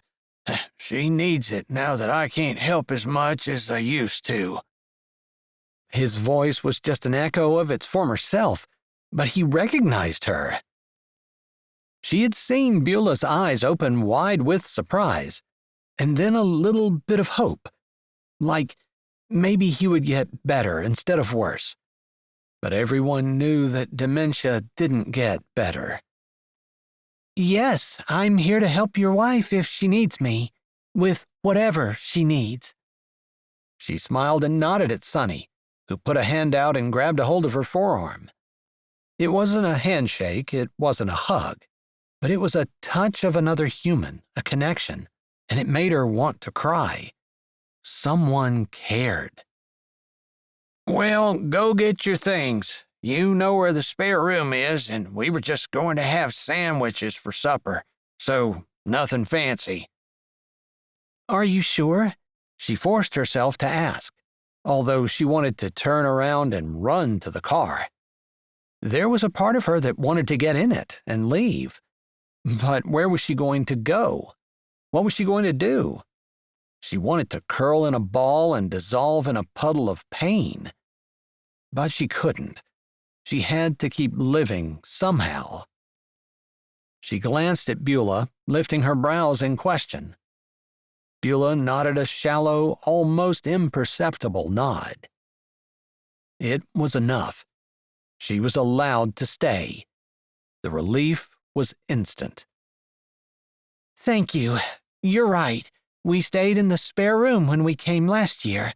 I'll get my stuff settled, and then I'll give you a hand with supper." "If you drove all the way from West Virginia, you're tired. Don't worry about helping tonight. Tomorrow is enough time to get settled and jump in and give us a hand." Sonny spoke, and while Beulah wasn't exactly nodding along, she gave a quick jerk of her head as though she were in agreement. "I'm not very hungry." Quincy figured she might as well be honest. She probably wasn't going to eat any supper. "Breakfast is at 6 sharp. If you miss supper, that's the next meal." Beulah's voice didn't have much compassion in it, but Quincy honestly wasn't expecting much from that quarter. She was cognizant enough to know that there might be a choice to make between Quincy and Derek, and she wasn't sure who Beulah would choose. Interesting that Sonny hadn't noticed that his son wasn't there, or hadn't thought to ask about it. "I'd like to help you," Sonny said, but he made no move to walk forward, and Quincy shook her head. "Don't worry about it. I don't have much anyway. We didn't figure that there was much point in bringing a whole lot of stuff with us." Why was she saying us and we? But she knew. When she decided to pack light, it was because she and Derek had talked about it and decided together to pack light, to leave and sell and give away most of their things. After all, they weren't exactly at the age where they needed to start downsizing, but there was no point in doing a lot of extra work to take things with them that they would eventually have to unload. It had been hard to leave some of the sentimental things behind, but that was life. She had no idea when she was packing up that she would be leaving her husband behind. The sky had darkened, the sun completely gone, and a soft breeze lifted her hair as she walked to the car. The first hurdle was over. Beulah had allowed her to stay. For how long, Quincy wasn't sure, but she knew that, despite her broken heart and the pain she still felt so deeply she could hardly breathe, this was her purpose in life right now. And with everything she had, she was supposed to help these two people who had raised the man she had married and whom she had loved for more than 2 decades. Chapter 8. Quincy looked around the small room that would be her home for the foreseeable future. She had unpacked her clothes, put them in the dresser drawers, put a couple of the keepsakes she brought along with pictures of her children on top of the dresser. The pictures she brought had Derek in them too. She hadn't considered unpacking and trying to find different pictures, or going to the storage unit where they had put all the things they weren't taking, and trying to find pictures that only had her children in them, not her husband. She'd brought a family picture. Derek and she were sitting in front with the twins behind them, Randall's hand on Derek's shoulder and Stacy's hand on hers. It was her favorite picture they'd ever taken when the twins were seniors in high school. Maybe it wasn't her favorite picture. There were so many family portraits they had done over the years, when the kids were little, elementary school age, junior high, when both of them had braces and acne and begged her not to display the pictures on the wall. She loved those pictures, though, the ones that showed that her family was growing and wasn't perfect, but was trying. Except they weren't trying anymore, apparently. Taking the picture, she set it face down on the dresser. However this worked out, she hoped that she could stop feeling pain every time she looked at Derek, stop feeling this feeling of disbelief. Her Bible was on the nightstand, and as she pulled the covers back and settled down in bed, she got it and set it on her lap, running her hand over the worn cover, the familiar feel, the knowledge that everything God wanted for her was contained within its pages. Opening it was like visiting with an old friend, which was how Jesus felt to her. An old friend, except here she was going through the most difficult time of her life, and the one thing Jesus never experienced was divorce. But he knew about loss. He knew about suffering. He knew about family. Betrayal. Her phone buzzed, and despite herself, she got excited. Her heart started hammering, and hope blossomed in her chest.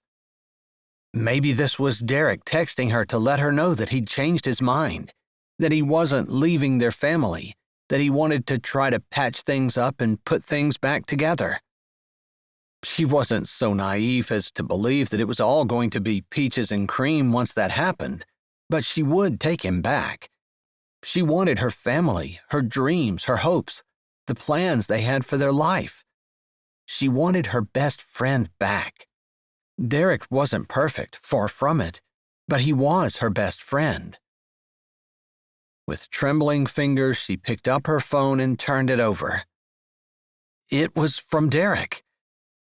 She swiped the phone on as she tried to contain her excitement. Maybe he'd changed his mind. Maybe he was at least concerned about her and was asking how she was, if she'd made it safely, saying they needed to get a plan together, or even better, that he was on his way down and would be there this evening. Where would he sleep? She shoved that thought out of her head. If he was coming, they would figure it out. She could forgive. Sure, it would be hard to forget and hard to trust again, but she would do it. She really, really wanted her family to stay together. It took a moment for her eyes to focus on the text. Her heart sank and her throat closed, and it felt like she sank deeper into the mattress as she read. Our divorce doesn't have to be complicated. I'd like it to be as simple and straightforward and quick as we can make it. I have the basics drawn up, and I'm willing to meet you somewhere near here to go over them tomorrow or the next day. Quincy blinked. That was it? Divorce? Papers? No, did you make it okay? That was a long ride and I normally drive? No, how's Mom? Or Dad? Or he didn't ask about the kids. Didn't mention whether he'd told them or not. Didn't even mention that he hadn't told his parents. Didn't ask if she did. There were so many questions that ran through her mind. If he was intent on going through this, there were so many things they were going to have to figure out, people they were going to have to tell. Who was breaking the news to everyone? She took a breath. She knew she should answer him. Ask all of those questions, try to get something worked out. But she wrote back with the only thing that she could think of to say. I don't want a divorce. Chapter 9. Quincy blinked her blurry eyes and looked at the clock. 5:30 a.m. It was finally time to get up. She wasn't sure if she'd slept at all after she had sent her text message to her husband, with all the feelings swirling in her chest. Rejection, grief, anger, fear, and loss. Like this person who had been her best friend didn't even care if she was okay. All he cared about was the divorce and splitting everything equally. He had come back with, "We can do this the easy way or the hard way. I'd prefer the easy way. Tell me when you can meet to go over the papers." She hadn't responded. She wasn't driving back. She thought about the terror she felt in the tunnel coming to the Outer Banks, and thought about going back through that same tunnel, under the water, dealing with the panic, and decided that even if she did want to meet him, she just didn't have that in her right now. She had too many other things she had to deal with. She was scared to death. She'd have a major panic attack in the middle of the tunnel, cause an accident, and kill a bunch of people, including herself. She wasn't going to drive back, not to look at papers, and not unless there was some kind of major emergency that would necessitate her having to figure out how to deal with her panic. But for now, one thing at a time. She had to deal with the emotions and feelings this major rejection from her husband brought, and the idea of being divorced and splitting up her family, and her future not being what she thought it was going to be. That was enough for anyone to deal with at a time. Plus, she had her mother-in-law that she had to figure out. Beulah hadn't been unkind the day before, but she hadn't been overly welcoming either, especially when she found out her son wasn't with Quincy. Beulah had mentioned that breakfast would be at 6 o'clock. By the time Quincy had gotten up, brushed her teeth, and gotten dressed, it was 5:52. She hoped to make herself useful, and perhaps that could begin by helping with breakfast. But she smelled bacon frying as she walked out of her room and heard murmurs from the kitchen. The cottage wasn't overly large, with just 3 small bedrooms, a great room that doubled as a living room and dining room with an open kitchen, and a bar dividing the kitchen from the rest of the house. The second floor held 2 bedrooms and a bathroom between them. Quincy's bedroom was on the right, and the one on the left was closed. She hadn't opened the door to see if it was actually a bedroom, or if Beulah was using it for storage or something else. Not that it mattered, unless Derek came and needed a place to sleep. Of course, the couch looked comfortable, and Quincy would sleep there before she would share a room with her husband until they had things straightened out. That's okay, isn't it, Lord? She swallowed. She knew the Bible taught forgiveness, but was a person allowed to deal with the pain they felt before they forgave? Or did they have to forgive immediately? Maybe that was a question she wouldn't have to deal with, since Derek hadn't exactly asked for forgiveness. Good morning, she said, hoping she sounded cheerful, but knowing she looked terrible. Sonny looked up from where he sat at the table, a newspaper open in front of him. "Good morning," he said, looking a little confused, like he didn't recognize her this morning. Morning, Beulah said briskly, as she cracked several eggs into a bowl. Can I help with something? Quincy asked, as she came and stood on the other side of the bar, her hands on the counter, ready to do anything Beulah asked. I didn't get the garbage taken out this morning, and the garbage guy will be here shortly. Just set it by the mailbox. She nodded, happy to have a job. Is this the only garbage that needs to be emptied? I didn't even check the bathrooms, Beulah said, sounding a little distracted. I can do it. Do you keep the bags anywhere specific? Beulah told her where they were, and she emptied the one in the kitchen, tied it, and set it outside the door, before sticking a bag back in and then going to the bathroom. She recalled that the garbage cans upstairs in both her bedroom and the bathroom had been completely empty, so she didn't worry about them. The one in the bathroom was only 3/4 full, but she decided to empty it anyway. She remembered Beulah as being very frugal, but she didn't think that frugality meant that a person swam in trash just to save a trash bag, so she emptied that one as well, and then carried them both to the curb by the mailbox.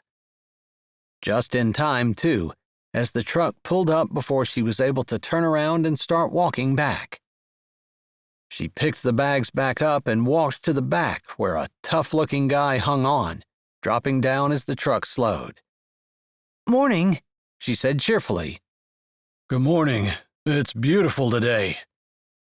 She didn't feel beautiful inside, but just lifting her face to the wind, smelling the salt air, and knowing that she was by the ocean, lifted her spirits more than she would have thought.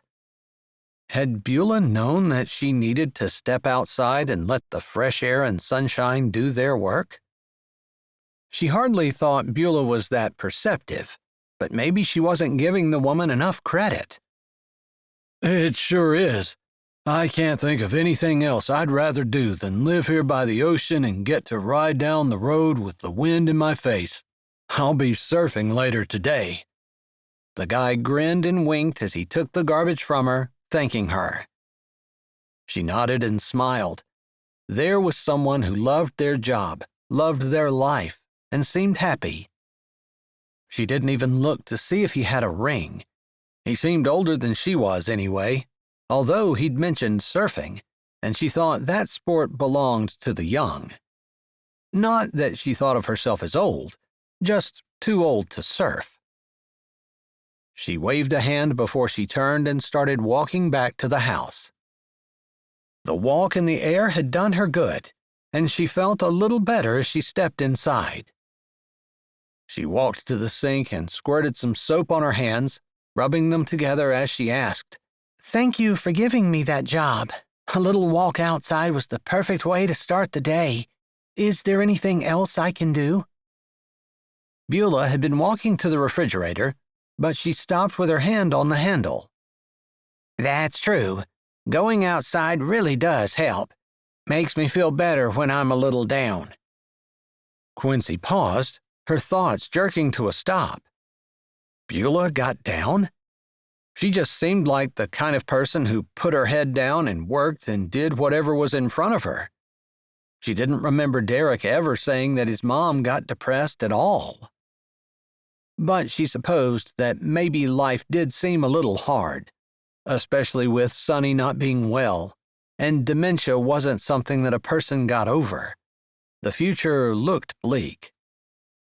Maybe I'll get up earlier tomorrow so I can take an actual walk. But I'll try to remember that garbage day is Thursday and make sure I get it out there. All right, Beulah said, and she seemed almost happy. Maybe she was happy to have one of her jobs taken off her shoulders, or happy to have a little bit of help. She set a cup on the table and then motioned to a place on the opposite side of Sonny. You can sit down. All I need to do is put the eggs on the table, then we're ready. Quincy nodded, sitting where Beulah had told her to, and bowing her head as Beulah sat down and said grace. The few times she'd eaten with Beulah and Sonny before, Sonny had been the one to say it, and she wondered at the change. Was he so far gone that he didn't know how to pray anymore? She didn't ask about it, but helped pass the plates and dishes around until everyone was served. They ate in silence until Beulah said, "I need to check on the business today, but my normal caretaker, Jackie, can't come, so I guess I won't be able to." Quincy paused with a forkful of egg halfway to her mouth. She had no appetite, but she thought it would be rude if she didn't eat, and so she was forcing bites down, even though they tasted like nothing and felt like sawdust, and she'd already drunk 3/4 of a glass of water just trying to get the stuff to go down her throat. I'm not sure what that entails, but if you think I can handle it, I'd be happy to stay so you can go. She thought maybe it was a hint, but the way Beulah's head jerked up, her gray hair swinging softly by her ears, it probably wasn't. Do you think you could do that? I think so. I had trained to be a nurse years ago, although it's been years since I worked in that capacity. That's right. I'd forgotten. Well, I can show you what Jackie usually does. It's not hard. It's just, you have to be here and you can't leave. I don't even go shopping unless someone can watch him anymore. All right. Did Derek know how far his dad had sunk? The thought came before she could stop it. Derek wanted a divorce. He didn't want to stay together. She shouldn't care what he thought, but she did. She couldn't just turn off her caring and not give a flip anymore. Unlike him, apparently. No, she didn't want to get bitter. She didn't want to allow those unkind thoughts and feelings to sneak in. She didn't want to be that person. But it was going to be hard, she knew. After all, once she figured out for sure that Derek wasn't coming back, she was bound to be angry at him. Angry for everything he had done, and more angry than what she was now. After we're done here with breakfast, I can show you what needs to be done with Sonny. All right, I can do the dishes too. I didn't bring a whole lot to keep myself occupied because I thought I was going to be helping you, so I need things to do. She wasn't going to beg. That was as close as she was going to come. She pretty much needed to stay busy, or she was going to go insane thinking about her husband. There's more than enough to keep everyone busy. Things have fallen behind at the business, with me being unable to do anything unless I have someone to care for Sonny. I have to let a lot of things go. All right, that's why I'm here, to do whatever I can to help you. So just give me jobs. She wasn't thinking about money, but she probably needed to. They had planned to invest the money from the sale of the house and then live on the interest. And Beulah had said that they could both work in her business. They figured that they wouldn't need a whole lot of money. They were downsizing, not buying new stuff. She wasn't going to worry about that right now either. Derek wanted to get everything figured out, but she just didn't think she was going to be able to sign papers and end it that easily. When she had made her vows, she had meant for better or for worse. But there was nothing in the vows to say what she should do if her husband no longer wanted her. Sonny didn't say much during the meal, seeming to have trouble following any conversation that they had. He had a look of almost perpetual confusion on his face. She'd seen various dementia patients, knew they went in and out of lucidity, and also knew that each one handled it slightly differently. Some people got angry and frustrated, some got quiet, and some just seemed gently confused. Sonny seemed to fall into that last category, thankfully. She wasn't sure if she could handle an angry Sonny. His care routine didn't seem to be that hard, and after Beulah finished explaining everything to her, Quincy said, I think I can handle it. and I have your number in case I can't. How far away are you going to be? I clean houses all up and down the Outer Banks. I actually have 2 really big accounts that are up in Kill Devil Hills. It's quite a drive, but they pay really well. Unfortunately, they take the entire day to clean, and it's been hard to keep help. Normally they turn around in a day, don't they? Yes, people can check out at 10 and check in at 4, so you have 6 hours to clean. It's nice because you don't have to worry about starting too early in the morning, but when I don't have help, that's an awful lot of cleaning to try to get done in 6 hours. Do you get penalized if you don't get it done in time? Not unless I'm really late. Every once in a while, I can't get it done and people will complain. But the homeowners know that finding help is hard, and finding good help is even harder. I make sure I'm good help. That's smart. Job security. Yes, those houses are Friday and Saturday and Sunday. The other days, I clean smaller houses here. Right. I can show you about it at some point, but I need to get going now. All right, thank you. Have a good day, Quincy said, wishing that the distance between Beulah and her didn't seem so far. Beulah hadn't mentioned a word about Derek, hadn't asked about him, hadn't asked how she was or anything.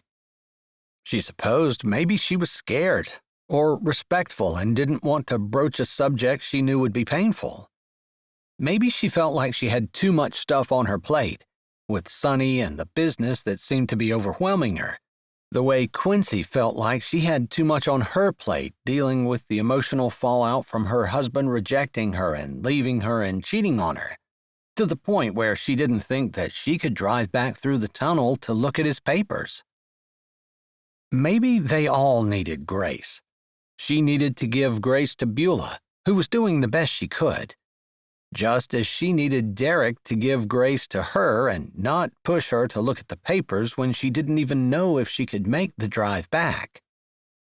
She couldn't look to Derek and expect grace, though. She knew that just because of the way he had treated her the last day and a half. If he didn't care whether or not she could make a 10-hour drive to the shore, he certainly wasn't going to care about giving her a little space to get used to the idea before she looked at the divorce papers. She didn't even know how it worked. If she looked at the papers and signed them, would they be divorced? She wasn't sure.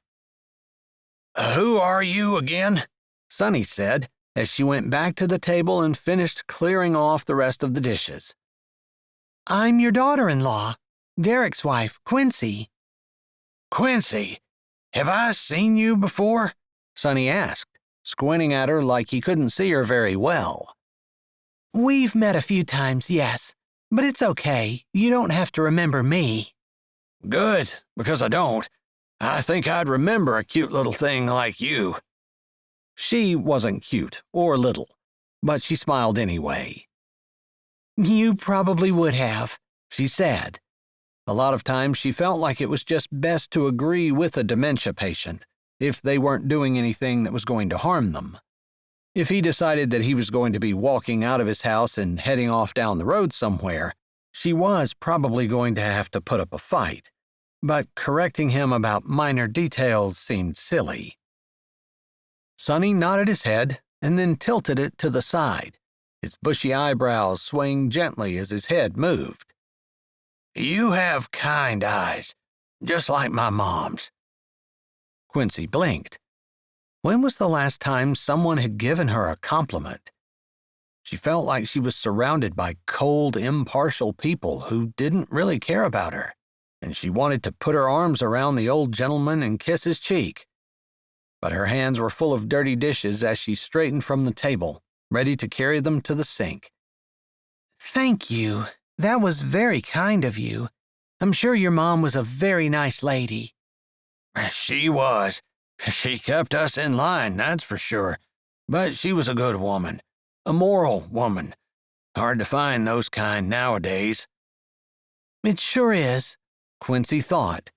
only she added in her head that it was hard to find a moral man.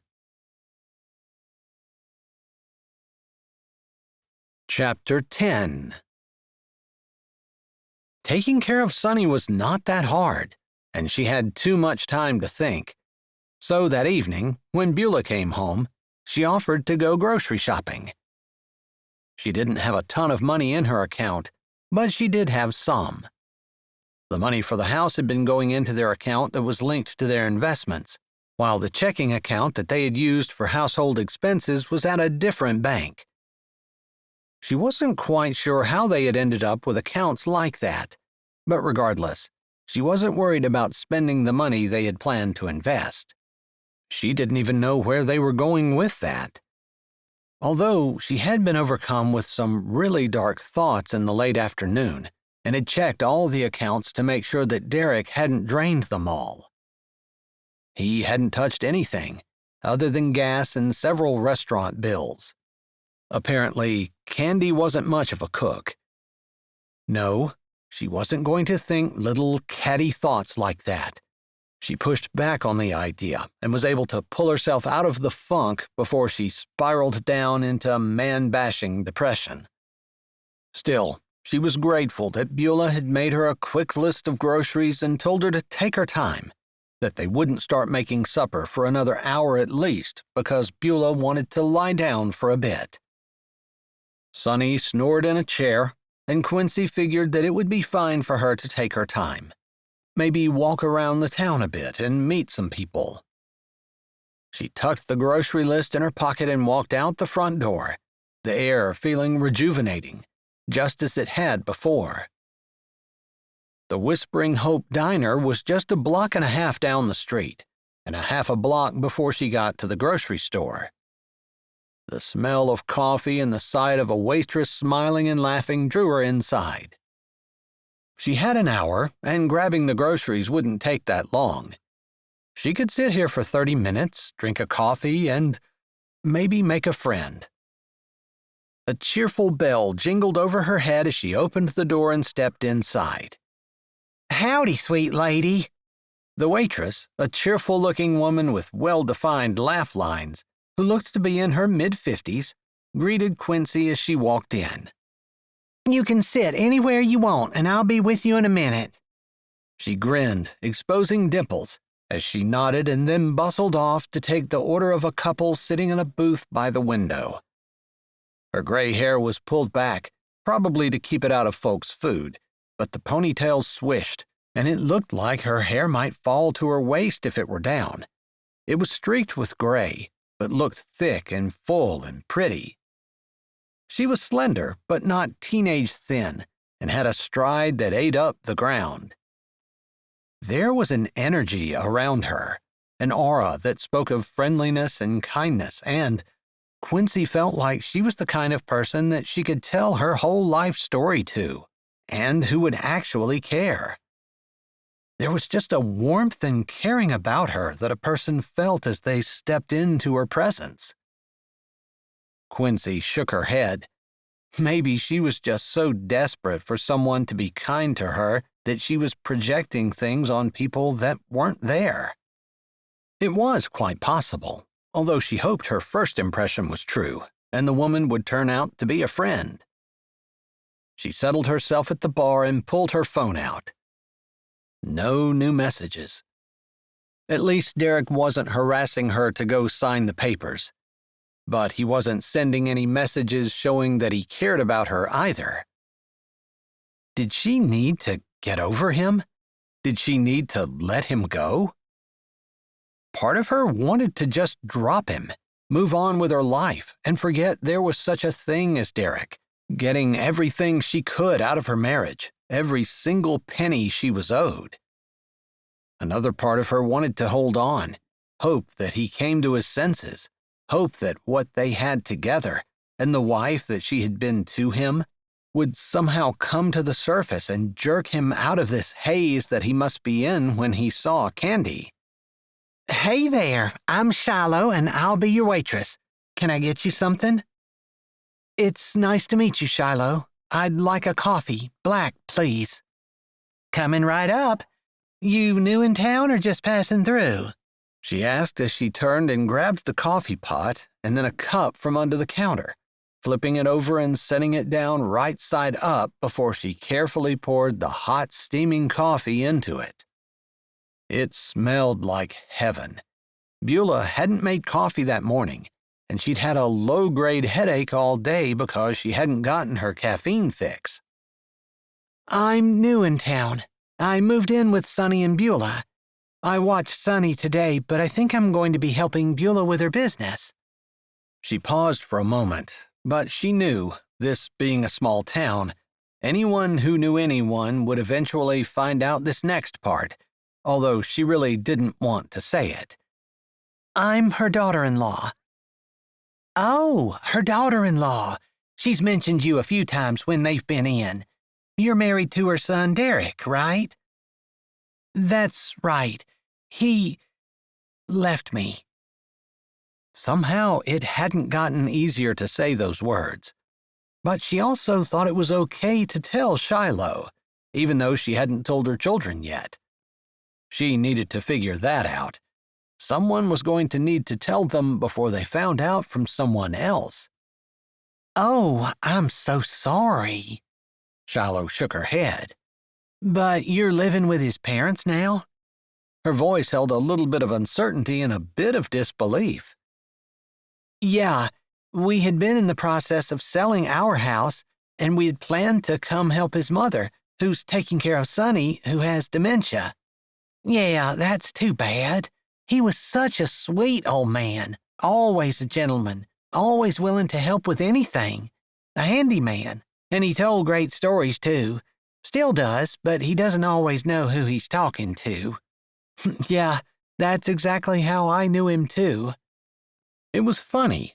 He was the sweet, kind side of the relationship, and Beulah was the harder, less happy, more moody side. They fit together perfectly, with Sonny always gently teasing Beulah out of her bad moods. So anyway, Derek told me after we closed on our house that he wouldn't be coming with me. Apparently, he fell for the realtor. You're kidding me, Shiloh said, shaking her head, her brows drawn, and immediately Quincy felt like Shiloh was totally on her side. That's terrible. She's probably a 20-year-old kid, too. Yes, she's almost the same age as our twins. In fact, our twins might be a little older. What's wrong with men? Why do they do these kinds of stupid things? Why can't they value longevity and a good foundation and a family that they spent a lifetime building? Good question. I've been asking myself the same things and 100 million more. I totally get it. Your world's just been turned upside down. It certainly makes sense that you'd be asking yourself a lot of different questions. Is he being a jerk? Shiloh asked, having set the coffee cup down and seeming like she had all day to sit and chat.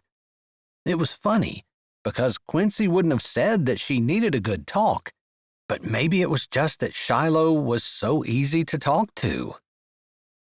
Not really. I suppose not. He could be a lot worse. I think there's always a worse.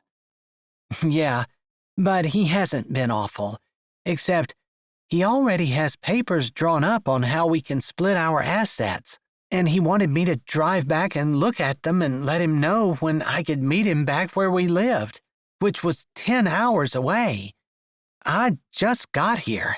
I've never driven that far myself, and it was really hard when he didn't text and ask me if I got there okay. I mean, it was like he didn't care about me at all. He ditched me, and all of a sudden it was like he never knew me. Like we're not even friends, and he was my best friend. That's awful. You must feel so betrayed. I do. I feel betrayed and adrift, like I'm hoping so hard that this is a bad dream, but it doesn't seem like it is. I think it's my reality. Yeah, I'm not a dream. I'm flesh and blood. Lots of flesh. I don't know how much blood, Shiloh said, standing up and slapping her hips, which were ample but not fat by any stretch of the word. I've got more flesh than I used to have, too. I wondered if that's the problem. I'm not attractive to him anymore? I'm too fat? Don't say that. I mean, men are what they are. We can't change that. But regardless of how you look, he made vows. And if he can't keep them, that's his problem, not yours. If he didn't like the way you looked, he could have talked to you about it. Although, Shiloh gave a humorous laugh. That probably wouldn't have gone over very well. I know I wouldn't have wanted to hear my husband talk to me about how I didn't look very good, or how I could have improved how I looked. I could have told him to go take a shower once in a while. Quincy couldn't help it. She snorted. That's the one thing I never had to worry about. He was definitely clean, almost meticulously so. Although he expected me to be that way too, which was annoying at times, but I tried to do that, because that's what married couples do. They give and take for each other, right? That's right. And if someone doesn't look exactly the way you think they should, you might encourage them to get healthy, but you don't leave them for a 20-year-old.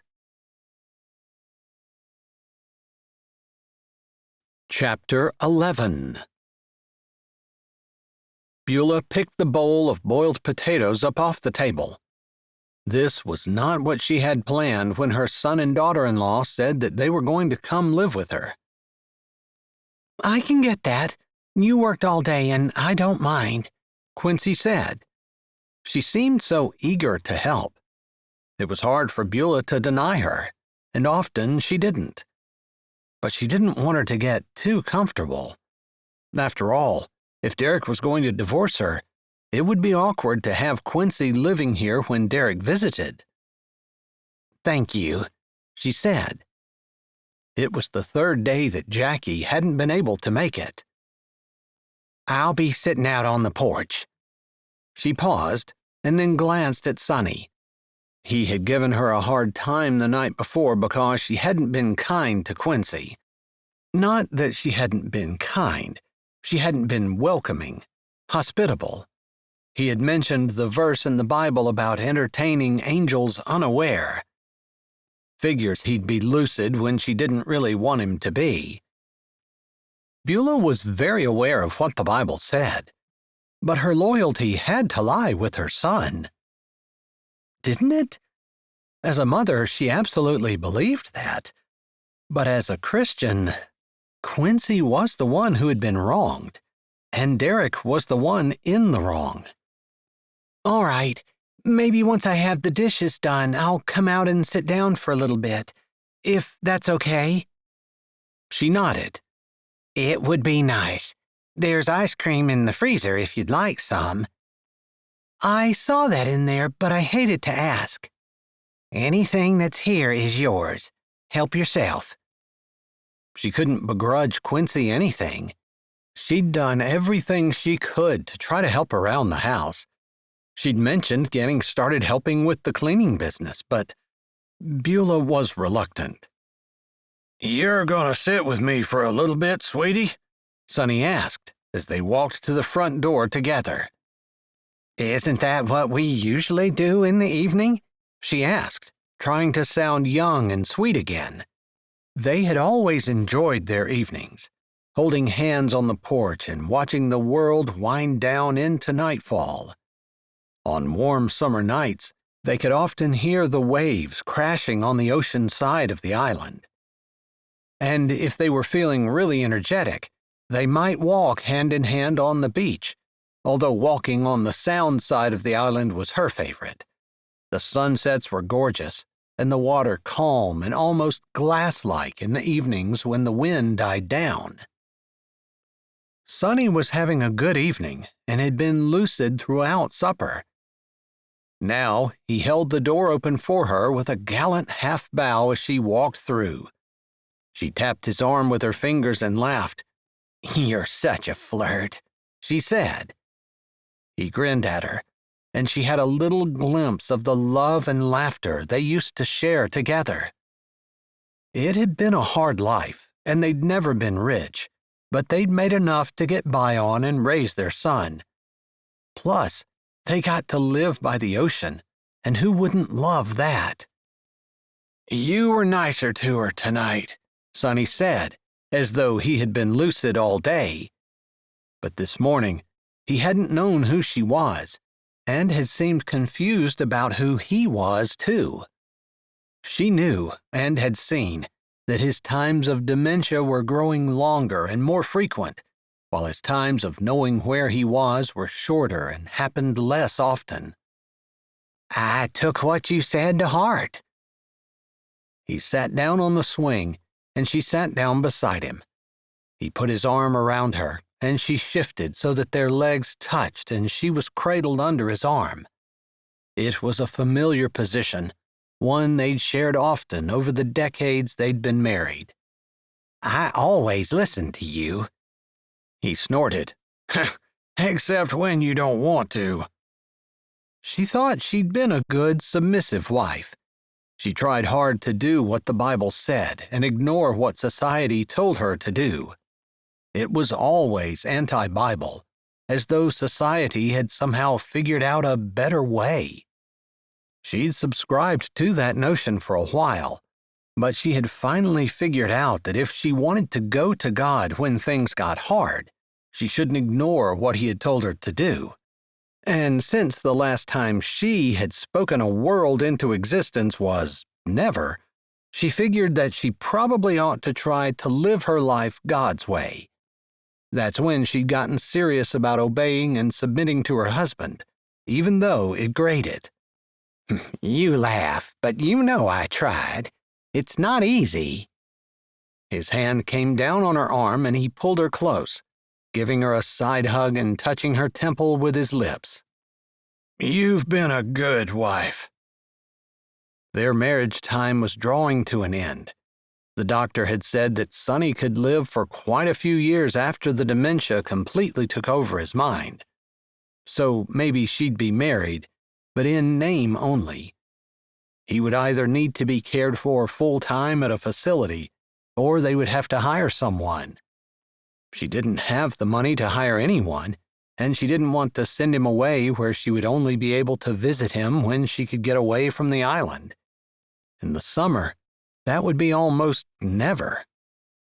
There were drawbacks to living where she did. Maybe she should throw in the towel, move somewhere where she could be within walking distance of a good long-term care facility, one that wasn't too expensive.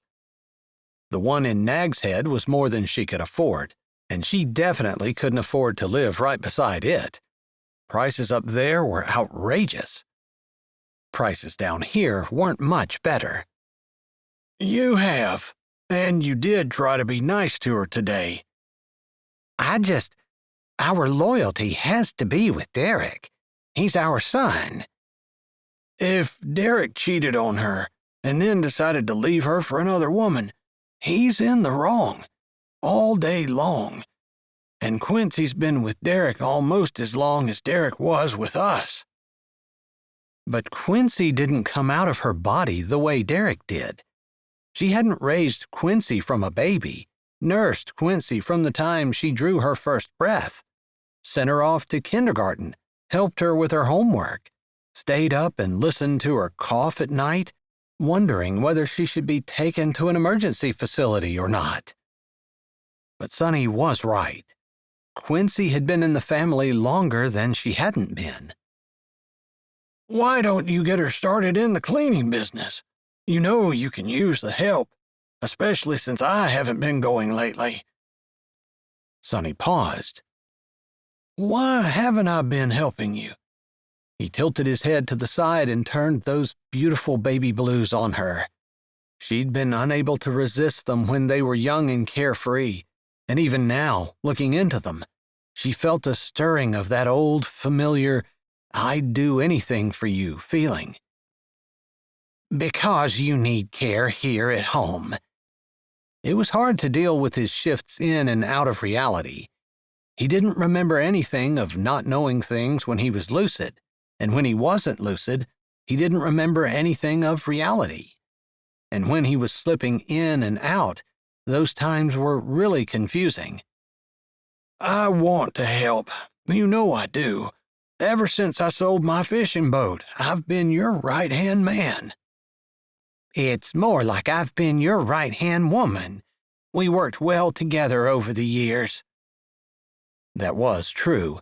They did have a little nest egg put back, but not nearly enough to pay for a long-term care facility for any amount of time. Let Quincy help. She nodded, and then looked out across the scrub brush and marsh to the beach below, and out across the glassy, still surface of the Sound. The sky was cotton candy colored and reflected in the water, her absolute favorite time of day. The only thing that would make it better would be to have a big full moon hanging low in the sky. She didn't want to let Quincy help for some odd reason. True, if Derek came back, it would be awkward, but it was more than that. She thought it was the idea that she might soon have to give it all up, and it could go to Quincy. She wasn't ready for that, didn't want to face that, and didn't want to even think about it. With Quincy working, she would be forced to. But not only that, she didn't want to get too buddy-buddy with Quincy. What if she left? After all, if Derek insisted on going through with the divorce, which he hadn't said a word to either her or Sonny about, separating, being with someone else, or getting divorced, they hadn't heard from their son in over a week. But if he did, if he insisted on going through with it, Quincy would no longer be a part of their family. Would Derek still come if Quincy was around? There were too many questions with no answers. She hadn't thought she'd ever have to navigate something like this. Derek and Quincy had seemed as solid as a couple could be. You know that whatever happened with her and Derek, it's not Quincy's fault. I know. They fell into silence, the creaking of the porch swing the only sound between the two of them, as the wind rustled through the scrub brush and darkness slowly deepened over the little stretch of land they lived on between the Sound and the ocean. Sometimes at night, especially this time, she felt so little and lost. Such a tiny speck in such a large and almost barren land. Then she thought of her neighbors in Whispering Hope and was heartened.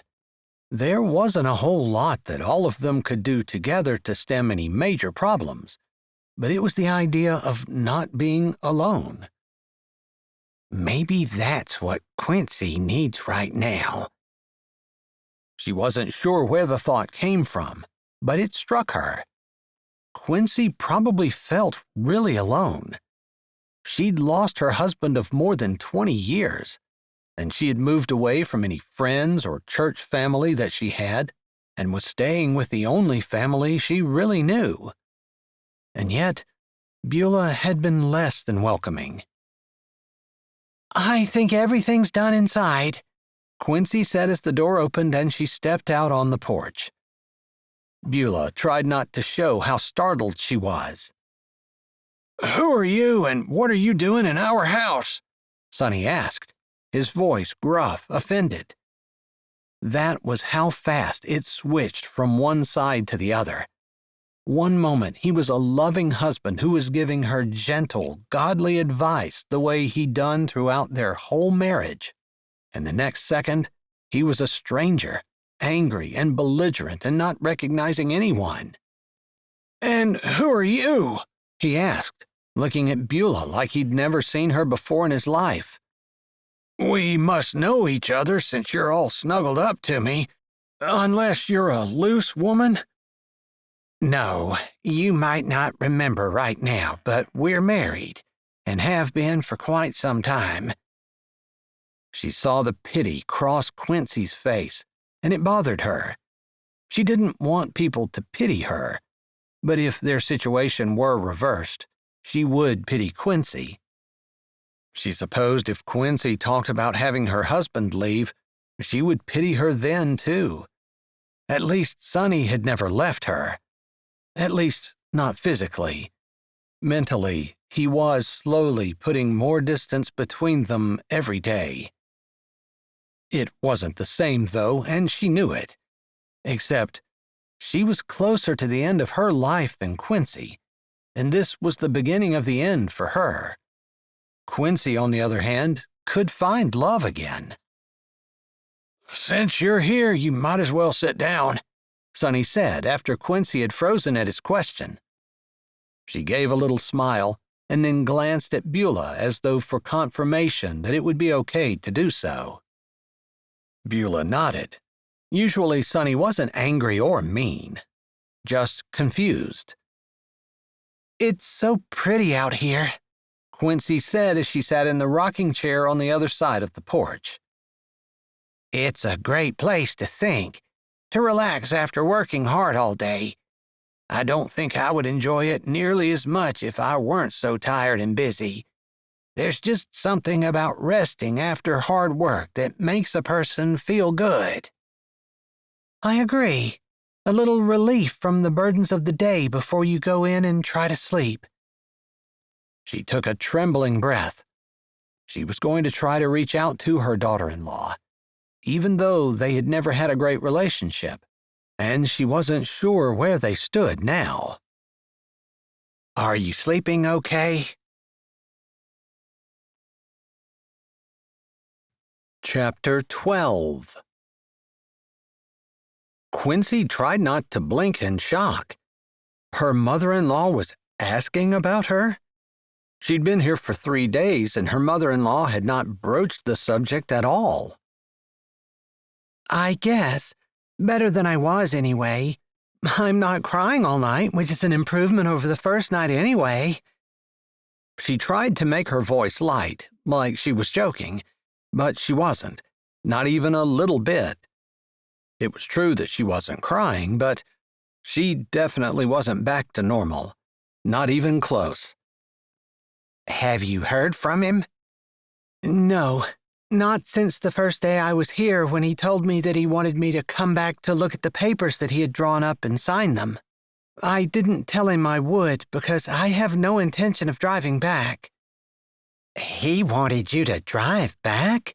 Beulah asked, sounding shocked, like she was wondering what kind of son she had raised. "Yeah, he did, and I had just driven here. It's 10 hours. "Yeah, that's quite a drive. Have you ever made it by yourself before?" "No, it was my first time and I wasn't sure I could do it. I was afraid of the 10 hours behind the wheel, which wasn't terrible. But what really got me was the tunnel under the water. I almost had a panic attack and I am not eager to go back through."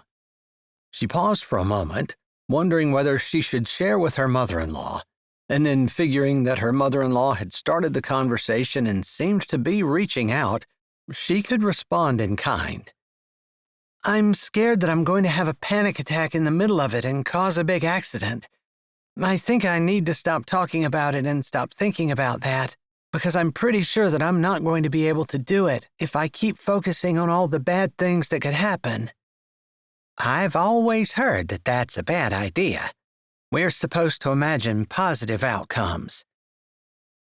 "That feels like lying to myself, but I guess I've been doing it a lot lately because I keep expecting Derek to call or text or show up, telling me that he wants me back, that he made a big mistake, and that he can't imagine life without me, or at least that he doesn't want to break up our family." "Would you take him back?" she asked. Her voice sounded hopeful. "I think so." She tapped her finger on the arm of the rocking chair. "I suppose it's something that evolves in my head. I go from being really angry at him to being really hurt that he would cheat on me to just wanting it to be over with, to be able to start my life again before I get any older. But If he came back, I know it would be hard, but yeah, for the sake of our twins, for you guys, because I don't want my life to be totally trashed and the last 2 decades to be worthless, yes, I'd want to put our family back together. That was all true, but she wasn't sure she would be able to do it if Derek weren't repentant and sorry and willing to change. She didn't want to have a relationship where she was constantly afraid that her husband was going to go cheat on her again. But should she be the one to call the shots? I've been thinking about what the Bible says, and I'm not entirely sure what the right thing to do is. Meaning, her mother-in-law said gently. It was a completely different tone than Beulah had ever used on her before. It made her feel like she cared about her. Was that true? She hoped so, because it felt like there were very few people in her life that cared right now, with Shiloh at the diner being one. She hadn't been back to the diner, though. Meaning, I'm not sure what God wants me to do. Whether God wants me to just sign whatever papers Derek puts in front of me. Should I? Or should I fight for our marriage? Should I fight for our family? Should I fight for the vows that we made, hoping that he'll come to his senses and come back? Because if I sign those papers, I'm moving on. I'm not going to sit around and hope that Derek comes back, and if he does, I don't think I would take him. I would say, you made your choice. I don't know what to do. Shouldn't you do what you want to do? She asked. Do you know what that is? Quincy's head dropped, and she looked at her lap for a moment. And then, in a small voice, she said, I don't think, as a Christian, that I'm supposed to ask myself what I want. I'm supposed to ask, what does God want? And then, to the best of my ability, I'm supposed to do that.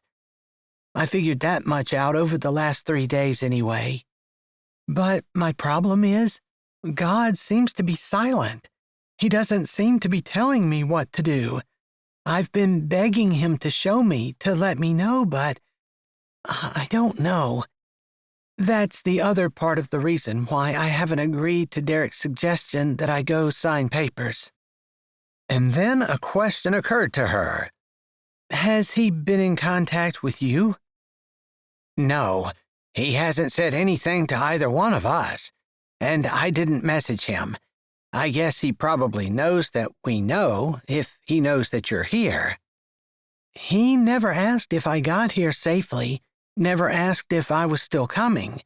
I suppose he knows that I stayed in the hotel that we booked the night we signed the papers, but I never told him what I was doing after that. She lifted a shoulder. He doesn't seem to care. Beulah looked absolutely aghast. I'm sorry. Sometimes I wonder what kind of child I raised, that he could be so terrible. Don't be too hard on yourself. Sometimes kids don't turn out despite the best their parents can do. I don't know your son, but you seem like a really nice person, and you don't want to live with that guilt. Sonny patted Beulah's knee. A surge of pity, similar to the one that she'd felt just a little earlier, went through Quincy at the sight. Beulah was dealing with her own problems in her marriage. Not Quincy-shaped problems, but problems nonetheless, and just as large. And now she had issues with her son, too. That must be just as hard to deal with. I'm sorry I brought all this on you. You'd still be living in oblivion if I had decided to do something else. Sometimes it's better to face problems head on, and the fact of the matter is, I truly do need help with the cleaning service. Jackie is supposed to be coming tomorrow. Would you like to go with me to clean? I would love to. I can show you the schedule and stuff tonight. It's in a little bit of disarray. I'm not used to having to do my job and Sonny's job as well. Sonny, who's that? Sonny asked. He's someone that I work with. He used to help me a lot, and he doesn't help so much anymore, Beulah said gently, like she wasn't surprised that Sonny asked that question about himself, although it had shocked Quincy. He shouldn't leave you high and dry like that. Give me his number. I'll give him a call for you. Thank you. I appreciate your help, Beulah said easily. But this is my favorite time of night. Can we sit here and enjoy it for a little bit? I've got a cute girl under my arm. I'll sit here as long as you want, sweetie. Beulah smiled and snuggled deeper into Sonny's embrace. Quincy looked away. She had wanted to grow old with Derek. She had thought someday they would be sitting on the porch, each of them helping each other in their old age. But that wasn't the way her life was going to be. She wasn't going to have a 50th wedding anniversary. She wasn't even going to have a 30th. She wasn't going to have an intact family. She was going to become a statistic, one of the 50% of Christians whose marriages did not last. It hardly seemed fair, because she wanted her marriage to last. She wasn't the one who had left it, and she would still try to repair it if she could. But Derek had determined that she would be a statistic, and she didn't have any more say in it. They sat out for a little while, and then Beulah allowed her to help put Sonny to bed. Once they had him in bed with the lights turned down, Beulah took her back out to the great room. I don't know if you've looked in the spare room upstairs, but that's where I have my desk set up and supplies stored. It's a pain in the butt walking them upstairs, but it's the only place I have to store them. I see. I didn't look in. All right. Then if you're still okay with it, I'll take you upstairs and show you. Yes, I'm up for it. They walked through the kitchen and moved up the stairs together. She followed Beulah as she opened the door and walked into the spare room. She wasn't kidding about storing things. There were big boxes of paper towels and toilet paper and what looked to be a spare sweeper and mop and bucket. In the far corner, in front of the window, there was a small desk with a computer sitting in front of it, a basket full of receipts, and some file folders on top, with a filing cabinet underneath. I've been trying to do everything online, but sometimes you get paper receipts and you have to scan them and put them in. I've been looking at a few apps I can put on my phone, but I haven't spent the money on them. I totally understand. With a small business, you have to be careful of what you spend your money on. Yes, and computer programs seem especially priced for larger businesses or bigger investments. I see. Beulah took her over, made a few clicks on the computer, and pulled up the schedule. There is an app you can download for your phone, but this shows the schedule of when we need to clean houses. When people book them, we'll see it and need to adjust accordingly. Once you download the app, you get notifications on your phone when things are booked, so you know when you need to go clean. She sighed, and Quincy got the feeling that she was exhausted. This needs to be updated, too. I try to keep track of things.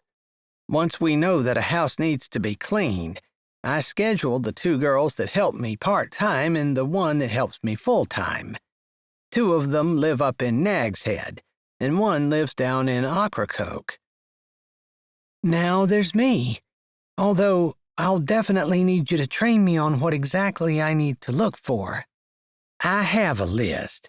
Different things that we need to make sure are checked off the list before we call a house clean. We have to be careful with our timing, although we already talked about that. I understand.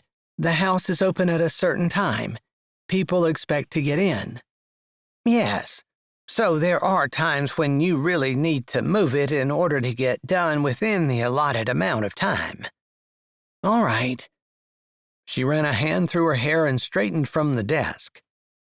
This is my problem. By the time I have time to work on this in the evening, I feel so frazzled and exhausted that it's hard for me to concentrate, to look at the screen for more than a few minutes, let alone concentrate on trying to figure out a better schedule. If you'd like me to try to do it, I can. I didn't use this program, but I did something similar for our church. Just as a volunteer. I wasn't the secretary or anything, but I scheduled the cleaning crews as well as the junior church and Sunday school teachers. It wasn't as complicated as all of this, but I might be able to figure something out. If you could do that, I would be greatly appreciative. She wished Beulah would have said something a few days ago, because being home with Sonny had given her nothing but time to think about Derek and his betrayal, and how bleak the rest of her life looked. She would have loved to have had this to focus on, to get her mind off all the things she thought about but shouldn't be. Maybe tomorrow after we get home from cleaning, if you take a nap, I can come up here and look at it. She laughed a little. Maybe I'll be so exhausted I'll need a nap too. I'm not used to working all day at manual labor. It does take a certain amount of time to get used to, but I found that as I get older, I get tired faster. I suppose that's normal, but it's hard to accept. I'm sure it is. They straightened, and Beulah switched off the computer. I'm sorry I was less than welcoming when you came. I'm still not sure what I need to do, but I'm praying for you and for Derek, and hopefully the Lord will work things out. Oh, I know he will. I just don't know if he'll do it in the way that I want, and I don't know if I have the strength to do it in the way that he wants. Chapter 13. So, what are you going to do? Quincy sat across from Shiloh at the corner table in the diner, tapping a finger on her water glass while looking out the window, but not seeing the glassy stillness of the sound. I don't know. I don't know what I'm supposed to do. She sighed. I wish God would just tell me, make it easy. Just let me know what I'm supposed to do, and I'll do it. They sat there in silence for a little while. The diner was practically empty on a Tuesday afternoon. She had been helping Beulah for the last 4 days solid, working from the time she got up in the morning until she dropped into bed at night. Beulah said that Friday, Saturday, and Sunday were their busy, hard days, and then Monday they had a spring cleaning to do at one of their normal rentals, which made that a difficult day as well. So Beulah had insisted that she take Tuesday afternoon off. Somehow, she ended up at the diner. He didn't even offer to meet you halfway? No, he sent 2 more texts, each one more threatening than the last, like he can somehow force me to come by being mean to me. She closed her eyes and leaned her head back. I don't want to defy him. I'm not doing it on purpose. I didn't want this. Didn't want him to leave. Don't want a divorce. I don't want to drive back through the tunnel. Plus, it's a 10-hour drive. And I can't just leave. I'm helping his mother, for goodness sake, who he never even told that he was leaving me and shacking up with some chick that's half my age. She pressed her lips together, knowing that she sounded bitter. Not that I'm upset about that or anything. She rolled her eyes and laughed along with Shiloh. No, not bitter at all. It was obvious, wasn't it? It was, and that's probably coloring your decision-making, too. I know it is. That's why I wish God would just tell me, because I want to tell Derek to go suck an egg." They laughed again at her juvenile expression. "I don't know what the answer is. I know sometimes I struggle to hear God. I've been praying for you that you'll do the right thing. But I guess if he wants a divorce, you can either hold on to your marriage and fight for it, or you could just give him what he wants." Her southern accent somehow was soothing as Quincy sat across from her, wishing that there was some nugget of wisdom that she could clutch to her chest that would make everything okay. "I want to fight for my marriage. I don't want to be divorced, but it seems silly for me to refuse to sign whatever papers he wants. I mean, if he wants to leave, I don't think it's up to me to stop him. It's up to him to stop himself. Otherwise, I just look bitter and angry." She huffed a breath. "I think we've already established the fact that I am bitter and angry, but I don't have to allow that to be the way I act, right? Yeah, I'd love to see you fight for your marriage. I'd love to see it work, but I don't think you're going to endear yourself to your husband by refusing to sign the papers and being a block to what he wants." She paused. "I don't know if it's possible to do this civilly or not. Derek and I always had a civil relationship. I mean, I thought we did anyway." The loud clang of a barely working motor filled the silence that had settled between them. It was the third time Quincy had seen that beat-down old truck. It looked like it was barely held together, and in fact, as it drove by the diner, clanging down the road, the back bumper was indeed held together by duct tape. "The dude who drives that looks like he's homeless. Does he need help?" Quincy asked, maybe a little grateful to have something else to focus on other than herself and her problems.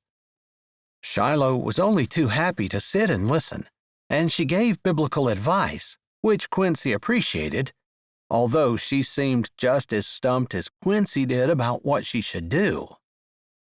"Sometimes looks are deceiving," Shiloh said with a shrug of her shoulders. "You're telling me that dude is a billionaire?" Quincy asked with a little laugh, grateful for a light topic.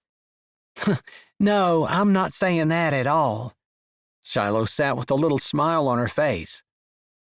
"I'm pretty sure he was going to see if he could hire Beulah to clean up his run-down, barely habitable beach cottage, using cottage in the absolute loosest term of the word possible."